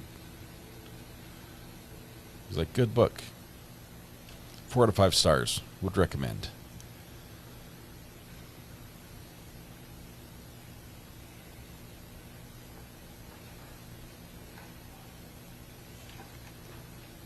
Now that reading time is over, I think it's nap time. Possibly maybe get a yawn in or two.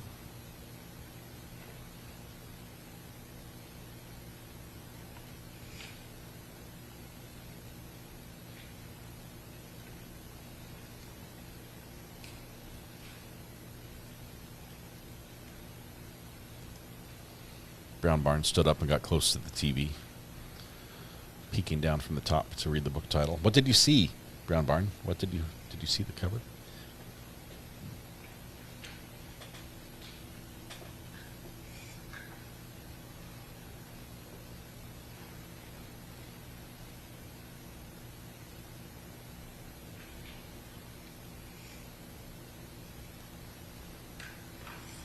His once all over shave is starting to fill in. Now has a good 5 o'clock shadow on top and on bottom.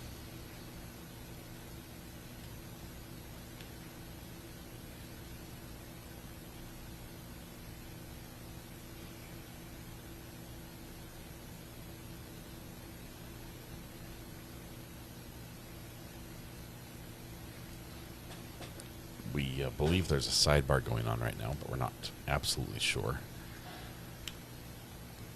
Some evidence has been admitted. We know that the prosecution's not ready to rest because we have at least the video that needs to be edited over the weekend has to come in Monday morning. Something is All right, members of the jury, we'll go ahead and take our lunch break. Please be back in 1 hour. All right, have a good lunch.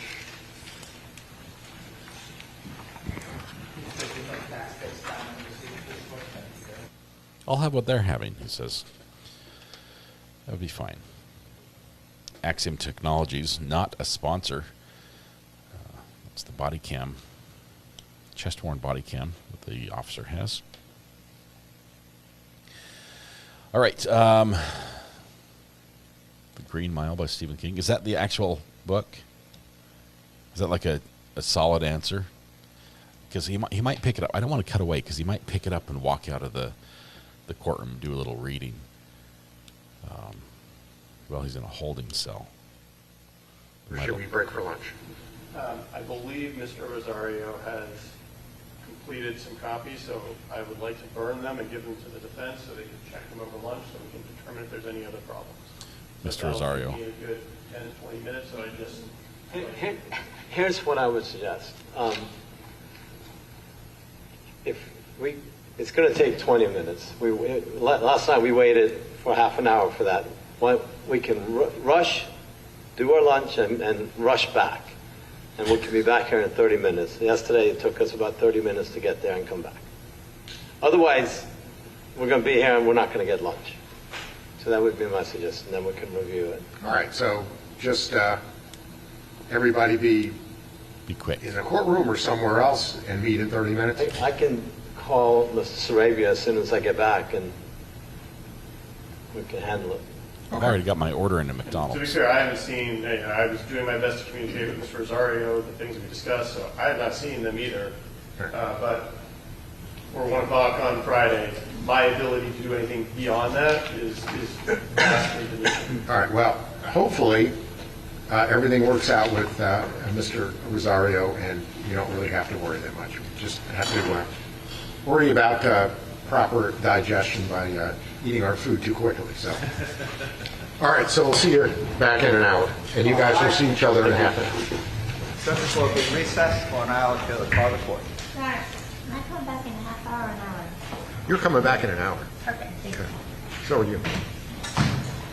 Court recorder says, do I have to be here for this? I wasn't following. All right, let's see if they walk him out with the book. We're just going to hold tight for just a second. Taking a peek. There we go. No book. No book. Not in cuffs. Doing up the buttons. Walk this way, says the bailiff. He says, do you want me to get the door? Bailiff says, no, I'll get it. It's all good. We'll get you lunch in there. All right.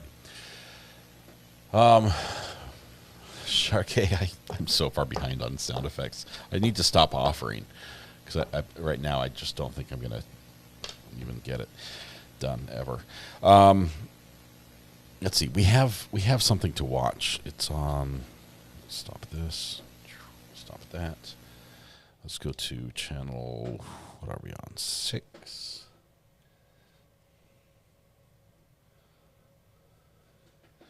Hyperdeck 6. Josh, I told you it was Hyperdeck 0198. Recording number 198 on this one, right? You guys see and hear this one right here?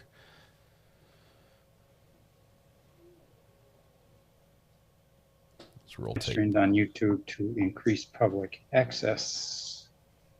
Mr. O'Keenan, good afternoon. Good afternoon, Your Honor. And Mr. Robbins, do you have a matter ready? I do, Your Honor, and good morning. Good afternoon. Good afternoon. See this one already? I'm here for attorney of record, Mr. Garjul, representing Miss Trowbridge.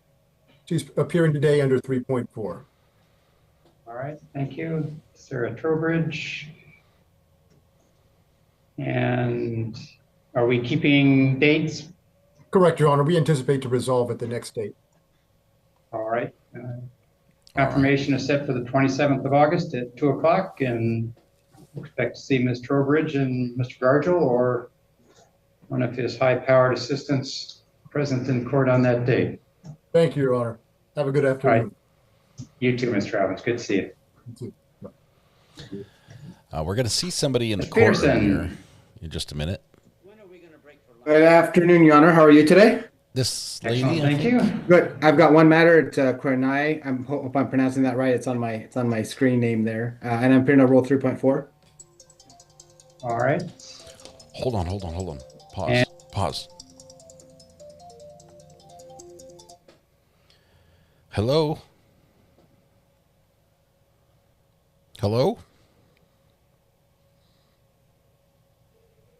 Have them send someone with more experience. Bummer.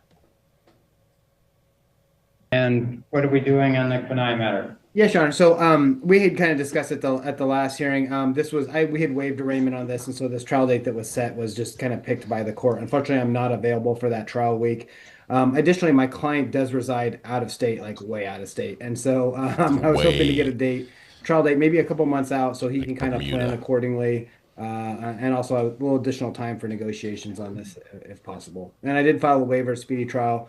Probably about an hour and a half ago, and CC'd the prosecutor on the file. All right, thank you. Sounds like he took care of everything.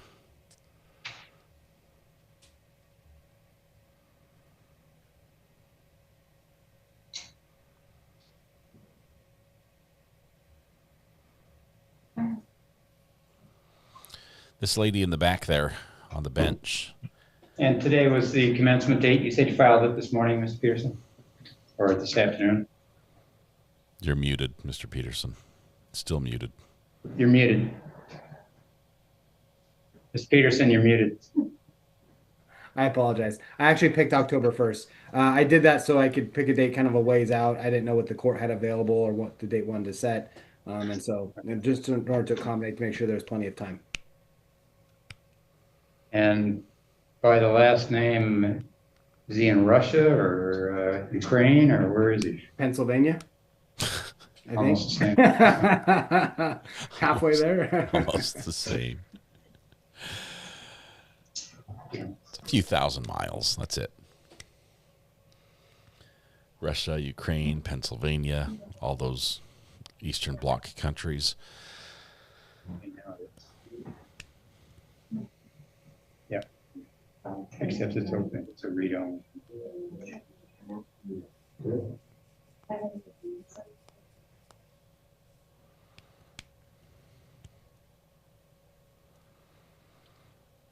So we're keeping an eye on the lone occupant in the courtroom there.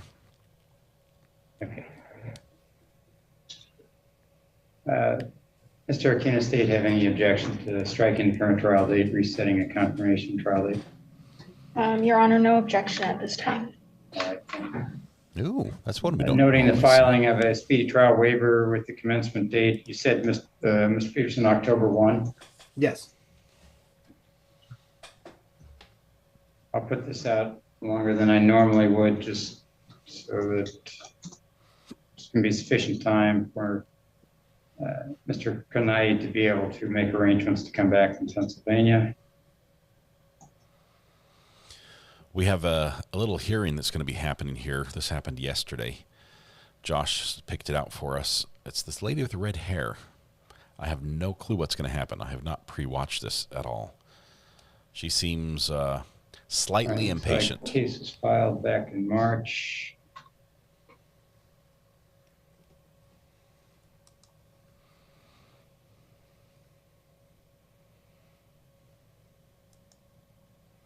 So I'll reset confirmation to Wednesday, the 29th of October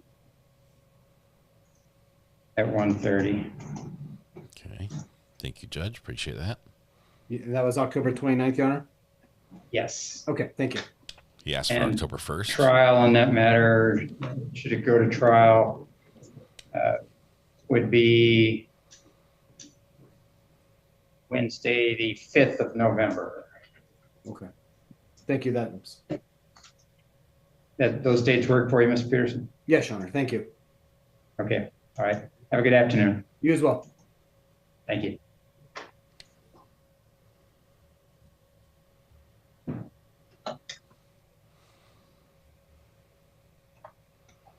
Who's next?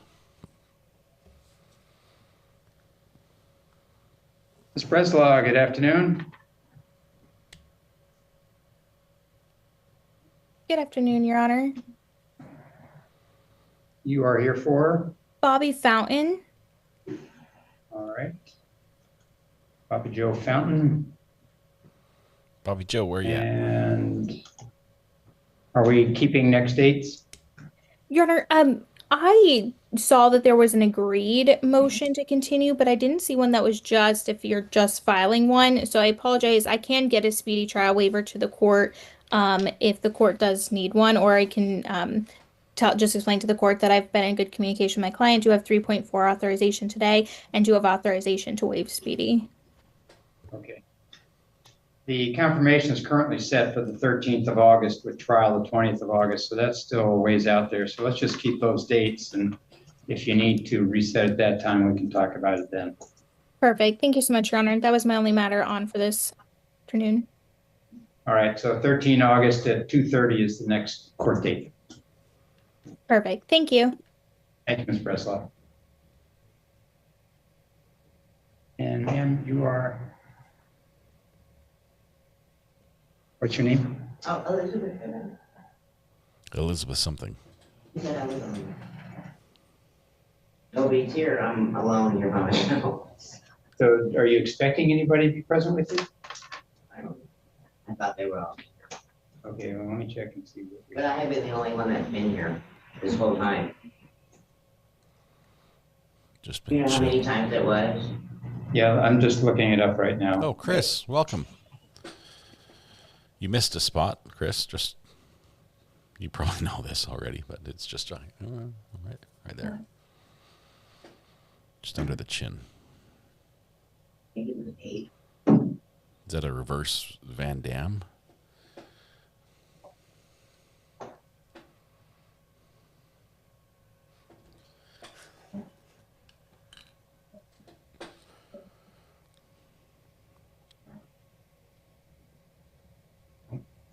Let me forward that. Just give me a hard copy so I can see. Put it in the files.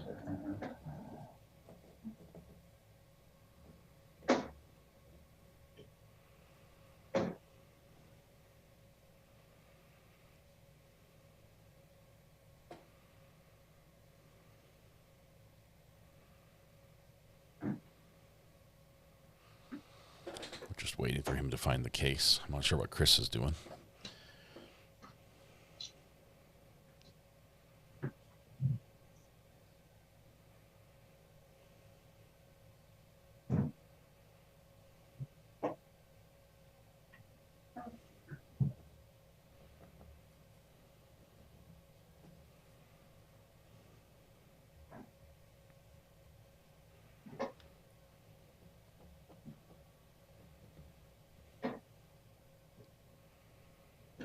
Actually, maybe in the file.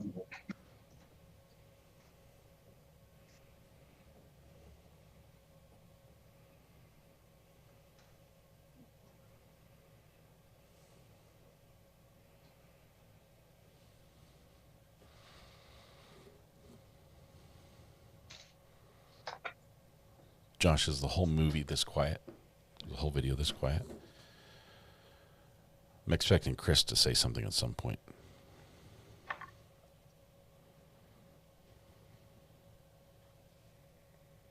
All right, Ms. Pippin, why don't you come on up and have a seat here at the table? All right, here we go. Which chair? It doesn't matter. It doesn't matter. Okay. All right, I have something that Ms. Vitus filed yesterday. Cindy Bottoms? Noran Vitus, your attorney. Filed on me? She filed this saying she is withdrawing as your attorney. Good. She no longer represents you. Mm-hmm. Well, it's ridiculous. I can't even have Okay, so I need to ask you, are you going to hire an attorney or do you wish that I appoint an attorney? No, I don't want a public defender because there is no, I didn't do anything. Well, can I speak, please? Yeah, hold on just a second. Okay. I have been to every hearing and I have not spoken one time. This whole time, 9 months or how long it was, I've not said one word. I've not said one word. And there's good reasons for that. Well, they didn't. We didn't. I'll tell you what the reason is. What? Anything you say could be used against you in a trial. So every attorney would say, you don't say anything. Well, that's not what they said. Okay, well, that's. But I thought you were supposed to talk. Not here. Okay, well. When your trial comes, that's when you're. Well, that's ridiculous. A trial for a scratch. And I have not seen any proof. They have to have proof for a restraining order like that. A proof of a scratch. Cindy Bottoms is in a crime with me, a scam. She's in Yelm, and I was arrested by you guys, which is not your jurisdiction. It is Yelm's.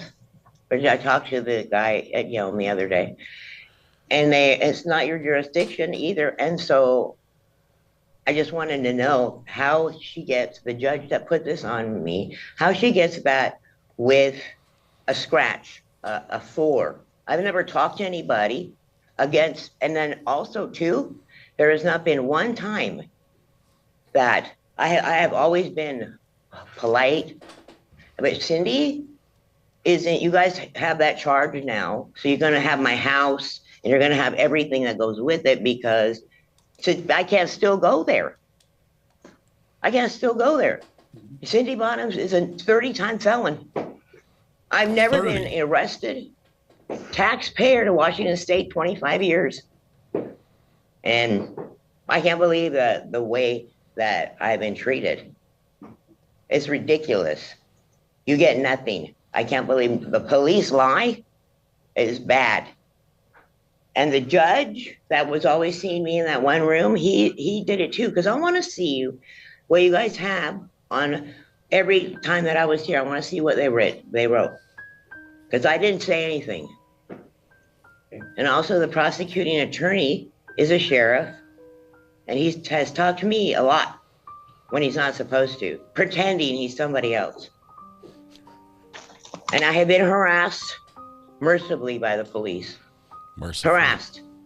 Thrown out of my car. I'm a female. I don't deserve it.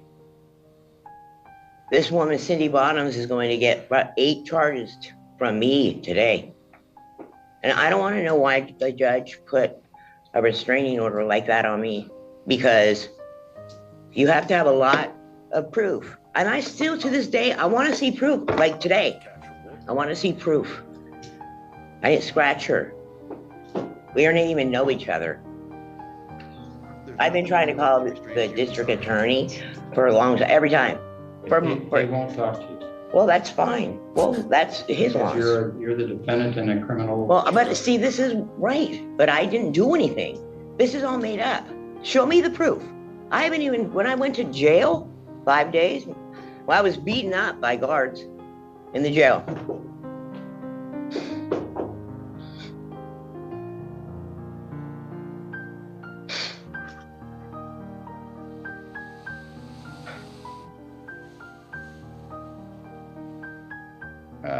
Ms. Bidas, do you wish to weigh in here? Good afternoon, Your Honor. I apologize. I was just led into the Zoom hearing. I heard just the tail end of that, but unfortunately, just the tail end of the conversation. Unfortunately, no, you're actually. I had advised. That's okay. Ms. Pippins indicated she would like to talk, and I had advised. No, I didn't want. counsel to I thought she was going to be here. You know, nobody's here. Okay, Ms. Bidas is present. Well, that's okay. It's okay. Hi, Noreen. Okay. It's okay. Thank you. Ms. Bidas, go ahead. Good Have your afternoon. motion to withdraw. Good afternoon, Your Honor. For the record, Attorney Noreen Bates on behalf of Elizabeth Pippin, who is present in the courtroom. Today, Your Honor, I am coming forward on a motion to withdraw at this time. Unfortunately, there's been a breakdown of communication between Ms. Pippin and our office. You don't say. And I feel that there has You never call. You never call. I haven't heard from you in a month. I told you, don't go, please, don't go and represent me when I don't know anything you're doing. Okay, she's withdrawn. That's fine. Thank you. Okay, I will grant the motion to withdraw. Damn, she could have told me that. Thank you, Ms. Is it Bidas or Batis? How do you say it? It's Bates, Your Honor. Okay, I'll try to get that right in the future. Oh, no worries at all. And I do have one other matter, Your Honor, as well on your docket this afternoon. Okay, well, we're on Ms. Pippin's case now, so I'll call Mr. Rubel in a bit. Absolutely. Thank you, Your Honor. So you have to stick around. I thought Cindy Bottoms had to be here. Doesn't she have to be here? No. Well, that's what they said. See, this is... Why doesn't she have to be here? Really not. Because we're not doing anything today except for determining whether you're going to trial, which is your next court date, I believe, is July 30th. And that's where the issue of... And it's going to be with the prosecutor? I'm sorry? It's going to be with the prosecutor? They won't be sitting there. The prosecutor... Well, no, I mean over there. Because they're not your lawyer. No, I mean, no, yeah.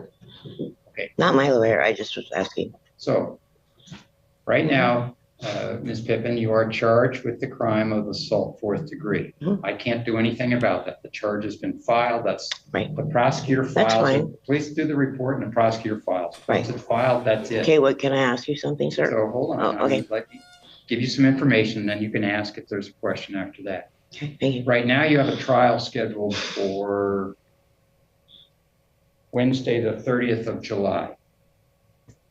So you don't have an attorney because Ms. Betas just withdrew as your attorney. She quit. Okay. You can hire another attorney, or you can tell me you can't afford an attorney, and we can talk about whether you're eligible for a public defender. Okay. So those are your choices.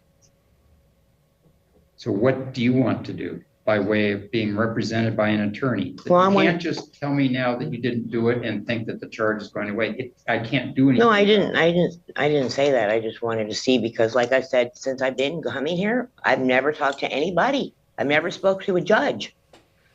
I've never spoken to anybody, so I don't know. Pardon? We're speaking today. Well, that's okay. Well, that's fine. So what would you like to do about being represented by an attorney? Well, I don't think I should get one with a public defender, because... That means then you have to pay for... That's fine. Are you going to do that? Mm-hmm. I did it with her.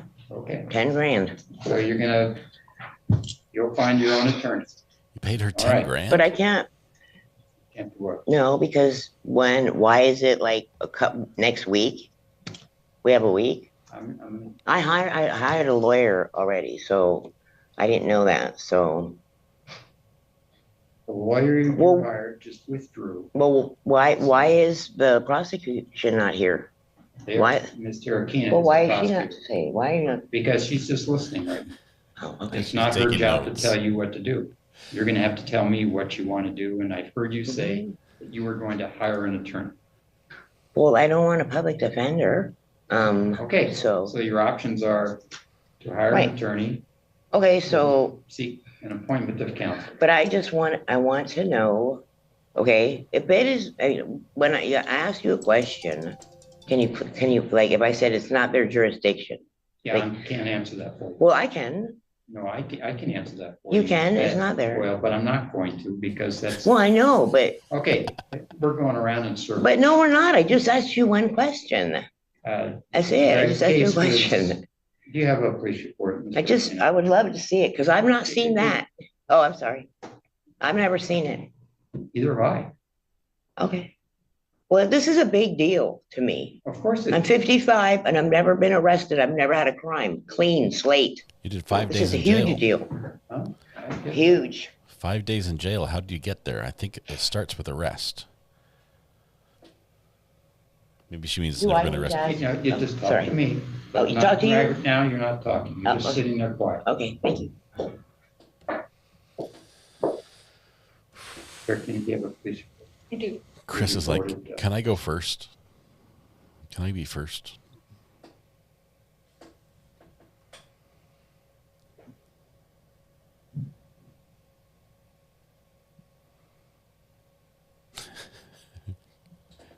Chris is like, look, I'm on break from work.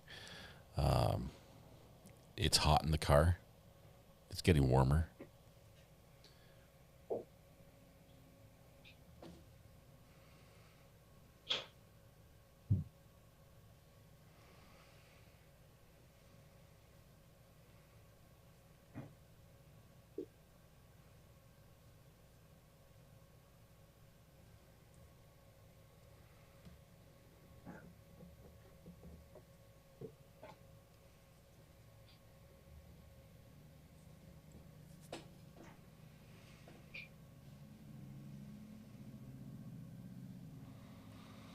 Waiting for a copy of the police report, which the judge will read. Do the prosecutors really, do they take notes during those ramblings and say, well, she admitted? Because the judge always says anything you say can be used against you. But have we ever seen a time when the prosecutor's like, if you'll recall, Judge, that one hearing where she fired her lawyer, she said it was just a scratch. I only scratched her, and that was admission of guilt. Have we ever seen that? Or do prosecutors like, yeah, I'm not going to go there. We've got enough evidence.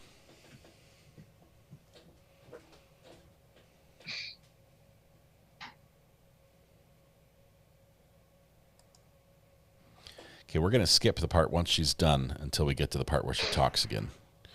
Because this was, the whole procedure took over an hour. So we're going to skip the part in the middle as soon as we're done here. The judge is reading the paperwork that's been handed to him.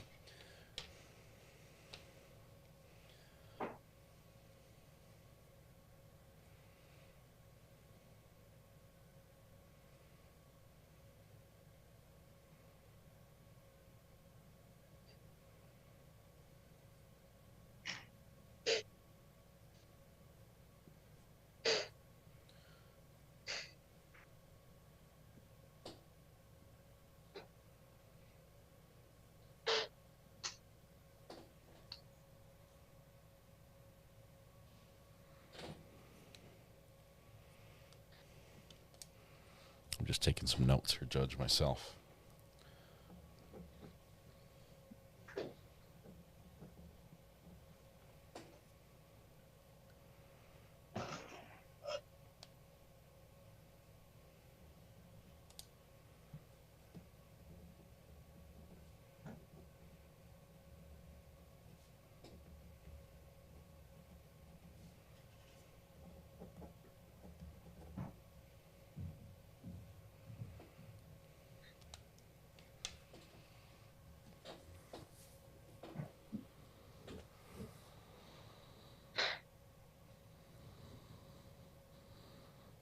Chris is just here for it all. Any moment now.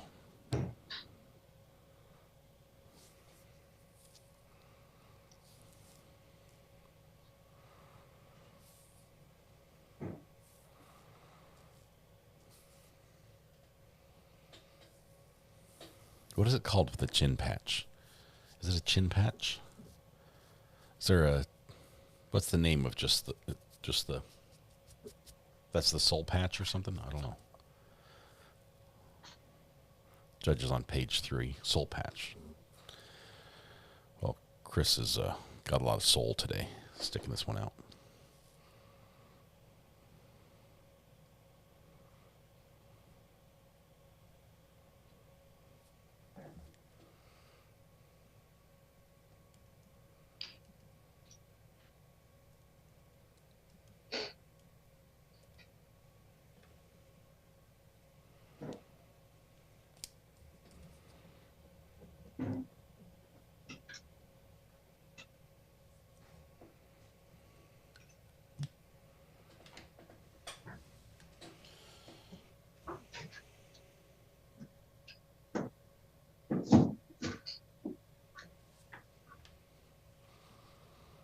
Prosecutor just showed up.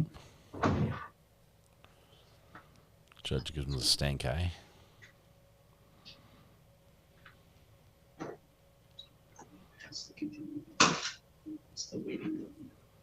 It's a long police report. You can guess why.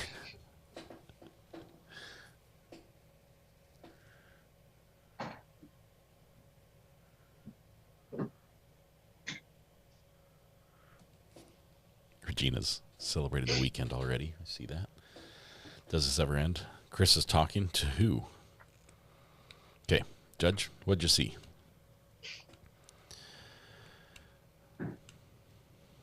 This judge is in no hurry and never has been. He is present in the moment and will take as much time as it takes to do whatever he's doing. I also don't think we've ever seen him riled up at all. Do you guys recall him ever losing his temper or being a little hot under the collar?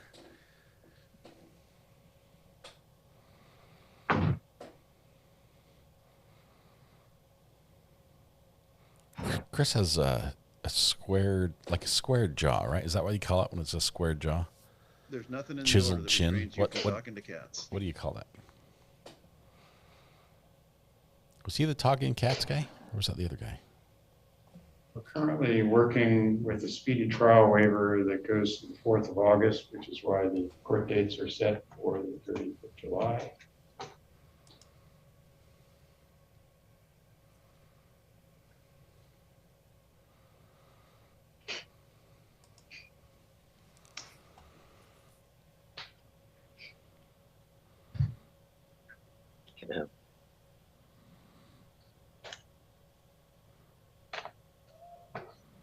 Just did an ear exam on Chris in our spare time.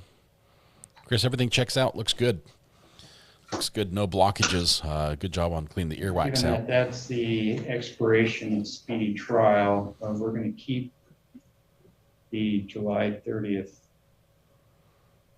trial date, and I will reset a new court date. Yeah, a little thin, but it looks good. Chris, you're fine. You're fine. It Are happens you to all talking of to us. me? Oh, Give Ms. Pippin an opportunity to hire counsel. That's going to have to happen pretty quickly. who is that on the camera? Is that Chris is like, I'm out of here. Not related to the case. Oh, okay. Chris, you don't want any part of this. Most people come in by the camera, not in person. You came in person, that's your choice, and you did, that's fine. It's my first time, so. If he drops the camera and we get the unfortunate angle. It's happened before. Where you balance the camera on the steering wheel, you think it's good, you stretch a little bit, your knee bumps the wheel, the camera falls. Next thing you know, we find out you only dressed for court from waist up. And everyone saw. So it is No Pants Friday, and I think Chris is participating. So we've seen Cheek. We've seen Cheek.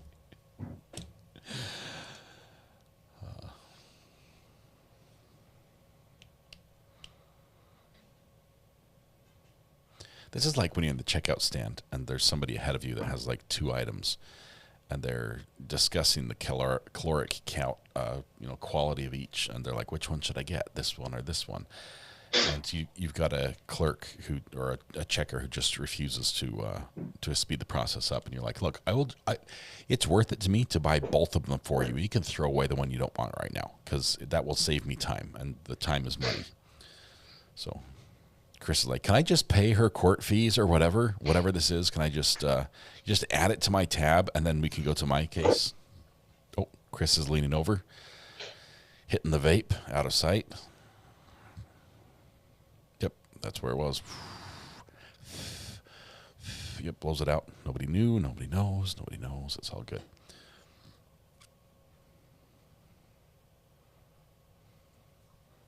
Josh. Now he tells us, I think I sent the wrong video. This was funnier when I watched it and faster. I think it gets to that point, but it's a little bit slow just this very moment. Chris needs a new hairstyle. Hey, look, when we men get a little older, we get limited on what we can do. Our real estate is severely limited with the hairstyles. Chris is looking for an easy way. In a minute. Can I? In a minute. Oh, yes, sir. Looking for an easy way out. Chin hair is vape filter. Duh. Yes. I think he did. I think he every time he leans over, it's a little puff. All right. Ms. Pippin, like I said, your speedy trial right runs pretty quickly. That's why the trial is currently scheduled for the 30th of July. So I'm going to reset this hearing, which is called a confirmation hearing. I'm going to reset to next Wednesday at 2:00. And I'm going to give you a copy of the police report that you've been asking for all this time. You're going to have it. Yay. Now, you've told me you do not want me to appoint a public defender. I'm willing to appoint a public defender for you, but you said you don't want one. And you've told me you are going to hire somebody to represent you. So you are going to need to do that in the next week. Okay. So that they can appear with you next Wednesday. Well, like I said, I did have one. Right? Yes, but they just withdrew, and you said good. No, that's not why.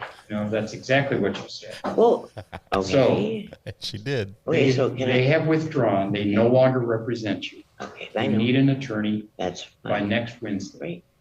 Great. Also, can I ask you a couple questions? Do you understand what I just said? Yes. Okay, and you understand I'm going to give you the police report so you can see. I want the restraining order as well. Okay. That's been deleted. That yet last No, week. I know you want it all gone, but they can't happen that way. Well, I called and they said there was no restraining order. There is a restraining order. Well, then I want copies, and you're supposed to be served a restraining order as well. I was not. So. The judge at the time noted that you were present in court when the judge told you could not have contact with Cindy Bottoms. Yeah, and she has my property. Is that a stage name? 30-year marriage that she has been selling on Facebook Marketplace. Okay, well, that's why you. Yeah, she I got understand you have a whole bunch of things that. No, it's not things. It's true. I'm telling you the truth. We're not doing this. We can be here all afternoon. And Well, yeah, but I would like somebody to hear that. No, I didn't do We anything. cannot do anything about your charge or your no contact order today. Well, I don't. Nothing. Okay. We cannot do anything about either one. Well, they told me it was not there the other day when I called. It's not there. Sandy Bottoms is not a real name. Your Honor. Yeah. The assigned DP on this case is asking whether or not if Ms. Pippin is not able to hire counsel at that next hearing, will it be possible to have a pro se colloquy? Yeah, that will happen, but it's not appropriate, I don't think. I don't want this. If they're watching, they can figure that out, why it's not appropriate. We'll figure out what we're going to do.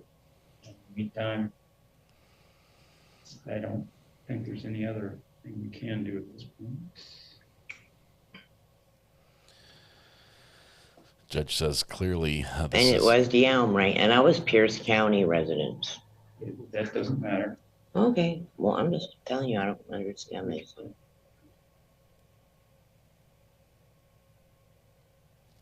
And so when what you've asked for is a copy of the police report. I'm going to give you that. You've Right, asked for just a like- copy of the no contact order. I'm going to give you that. Okay, thank you. And you're going to come back next Wednesday and tell the judge, whether it's me or somebody else, that you have an attorney and they will be with you or appearing by camera, or that you wish us to appoint a public defender. Those are your options. And you're going to tell us that next Wednesday. I'm going to give you these documents so you can read them and then decide. But I will tell you right now, next Wednesday is not a day for the court to make any decision on the no contact order or about your trial date. Like I said, I don't care about the no contact order. She's contacted me this whole time, and I've All right. not one time. I follow the rules. Okay, we're going to give you a document that tells you to be here next week, a copy of the police report, and a copy of the no contact order, the things you've all asked for. So you'll be here next Wednesday, and the only thing you're going to tell us next Wednesday is who is going to represent you. Okay. Okay? All right. So we'll see you next Wednesday, and that's the And, only and topic like I of said, it was conversation. okay that they beat me up by 4 guards in the jail. We're not talking about Well, that either. I am. Okay, but in a different Well, no. circumstance. Thank you. We're all done. Okay, well, I think this is, well, whatever. Okay. This is all. So make sure Cindy, see, why is Cindy not here? Washington State wasn't there. All right. Fine. Where's she at? I don't know. Well, she needs to be here. She's the one that put this on me, not Washington State. Okay, thank you. They said that she would not be here. Let me read this, please. Here, you can do it back there or out in the lobby or once you get home. Thank you. She's not leaving. And Galen Rubel. Betas. What are we doing? Matter? Good afternoon, Your Honor. For the record, Attorney Naren Bates on behalf of my client, Mr. Galen Rubel. I have filed a waiver of speedy trial and agreed motion to continue for the basis of ongoing negotiations and investigation. I had communication with Mr. Rubel yesterday. I sent him a copy of this waiver so that he had it in his possession. He understood the waiver, his right to speedy trial. He agreed to waive it and authorized me to appear on his behalf today pursuant to 3.4 and gave me permission to affix his signature on the document.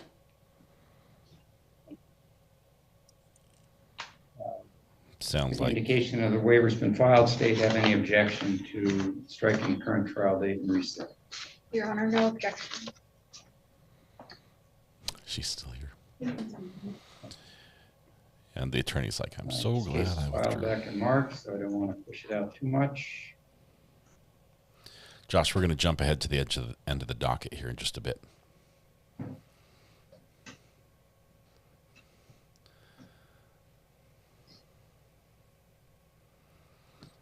Okay, we're going to speed it up just a little bit, shall we? What do you? What's How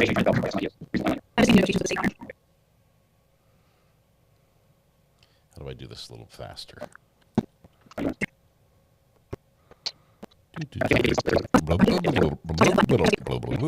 16 times speed. She's still here. Still here. Still here. She's not moving. Still here. Wait until we get to the end of the docket. Attorney Ryan English looks like he just woke up from a power nap. Still here.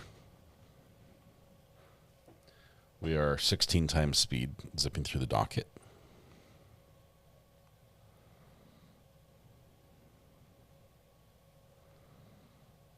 I need to go faster than this. Let's see if I can go even faster. Let's see if I do this one.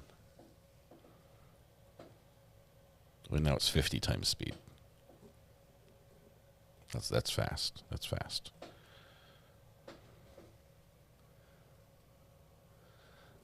Yeah, 50 times speed. We're zipping through.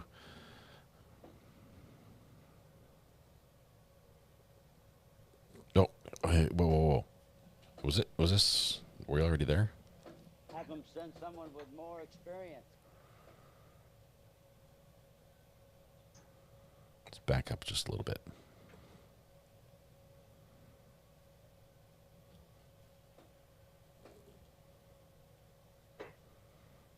That's too far.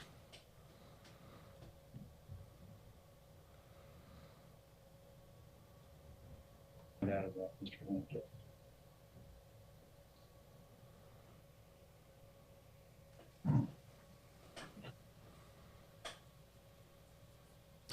She's still sitting in the chair. Judge takes a sip of the good stuff. It looks like water. But is it? That's the question.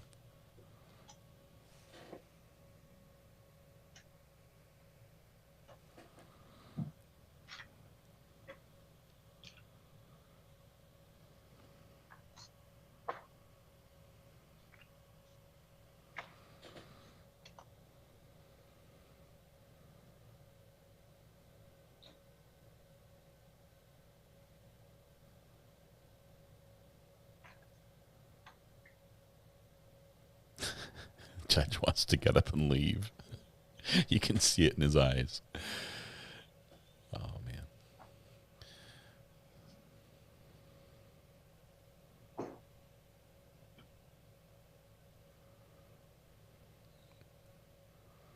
She's refusing to vacate the courtroom. We might have to call a bailiff.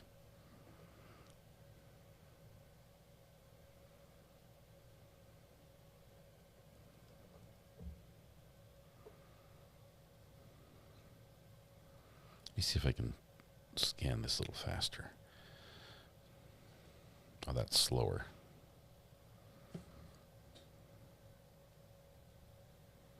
Still Does that more work? people. Still more people. Mr. Coker, does that accurately? And that would be sold. How many minutes at the end of the docket is it? Oh. She knows. I think think it's right here. And that will conclude our calendar for today. There it is. Here we go. We found it, Josh. Found it. Ms. Pippin, you're still here. What's up? Can I talk to you for a minute? I'm sorry? Can I talk to you for a second? Go ahead. Is that okay? No. Yeah, but remember, we can't do anything about. No, the charge is fine. I just wanted to make sure you understand exactly what happened. Yeah, I understand you want to tell me that. I can't do anything about that, and telling me doesn't serve any interest of yours. So. Well, because you guys have a charge now on me, right? Mm-hmm. But Cindy, I don't know her. Okay. No, really, she was in a real estate thing with me. Right, and she's. Yeah, I can't do anything about that. Telling me doesn't change anything. Well, I didn't touch her. Okay, telling me that doesn't change anything. But like I said, I've never convincing a jury that. But I've never said. But I can't believe that. But I have never been in trouble. I can't. Never once. But I did not do that to her. Let me be very. Here's where we're at. That case is going to a jury. Okay, well, great. And then you have to convince the jury. And this is the first time I've seen it. I was here every time. Okay. Like, can I please see what you guys said? I would like to see what I said, because you have to know. My lawyer backed out because she knows it's not true. That's why my lawyer's not. All right. That's why she quit. All right. Thank you. You told me that. Next Wednesday. Next Wednesday? Yep. Well, that's not bad. Well, I don't have a understand. lawyer, and you have your no contact. Well, I already had a lawyer. Judge kills the live stream, says we're done. We're done. Judge is not looking forward to next Monday. He's trying to get somebody to cover his docket, actually. That's the rumor I heard. All right. That covers most of our lunchtime. Let's see what we have here. Going back to live. Turn that off, cut to here.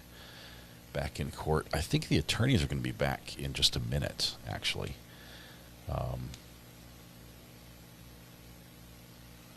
We're at 4 hours and 12 minutes. They're still at lunch. If we do a portal and give me like 15 minutes, and give you 15 minutes as well, and it's not just me, we can do a quick portal. And let's see, day 3, part 2.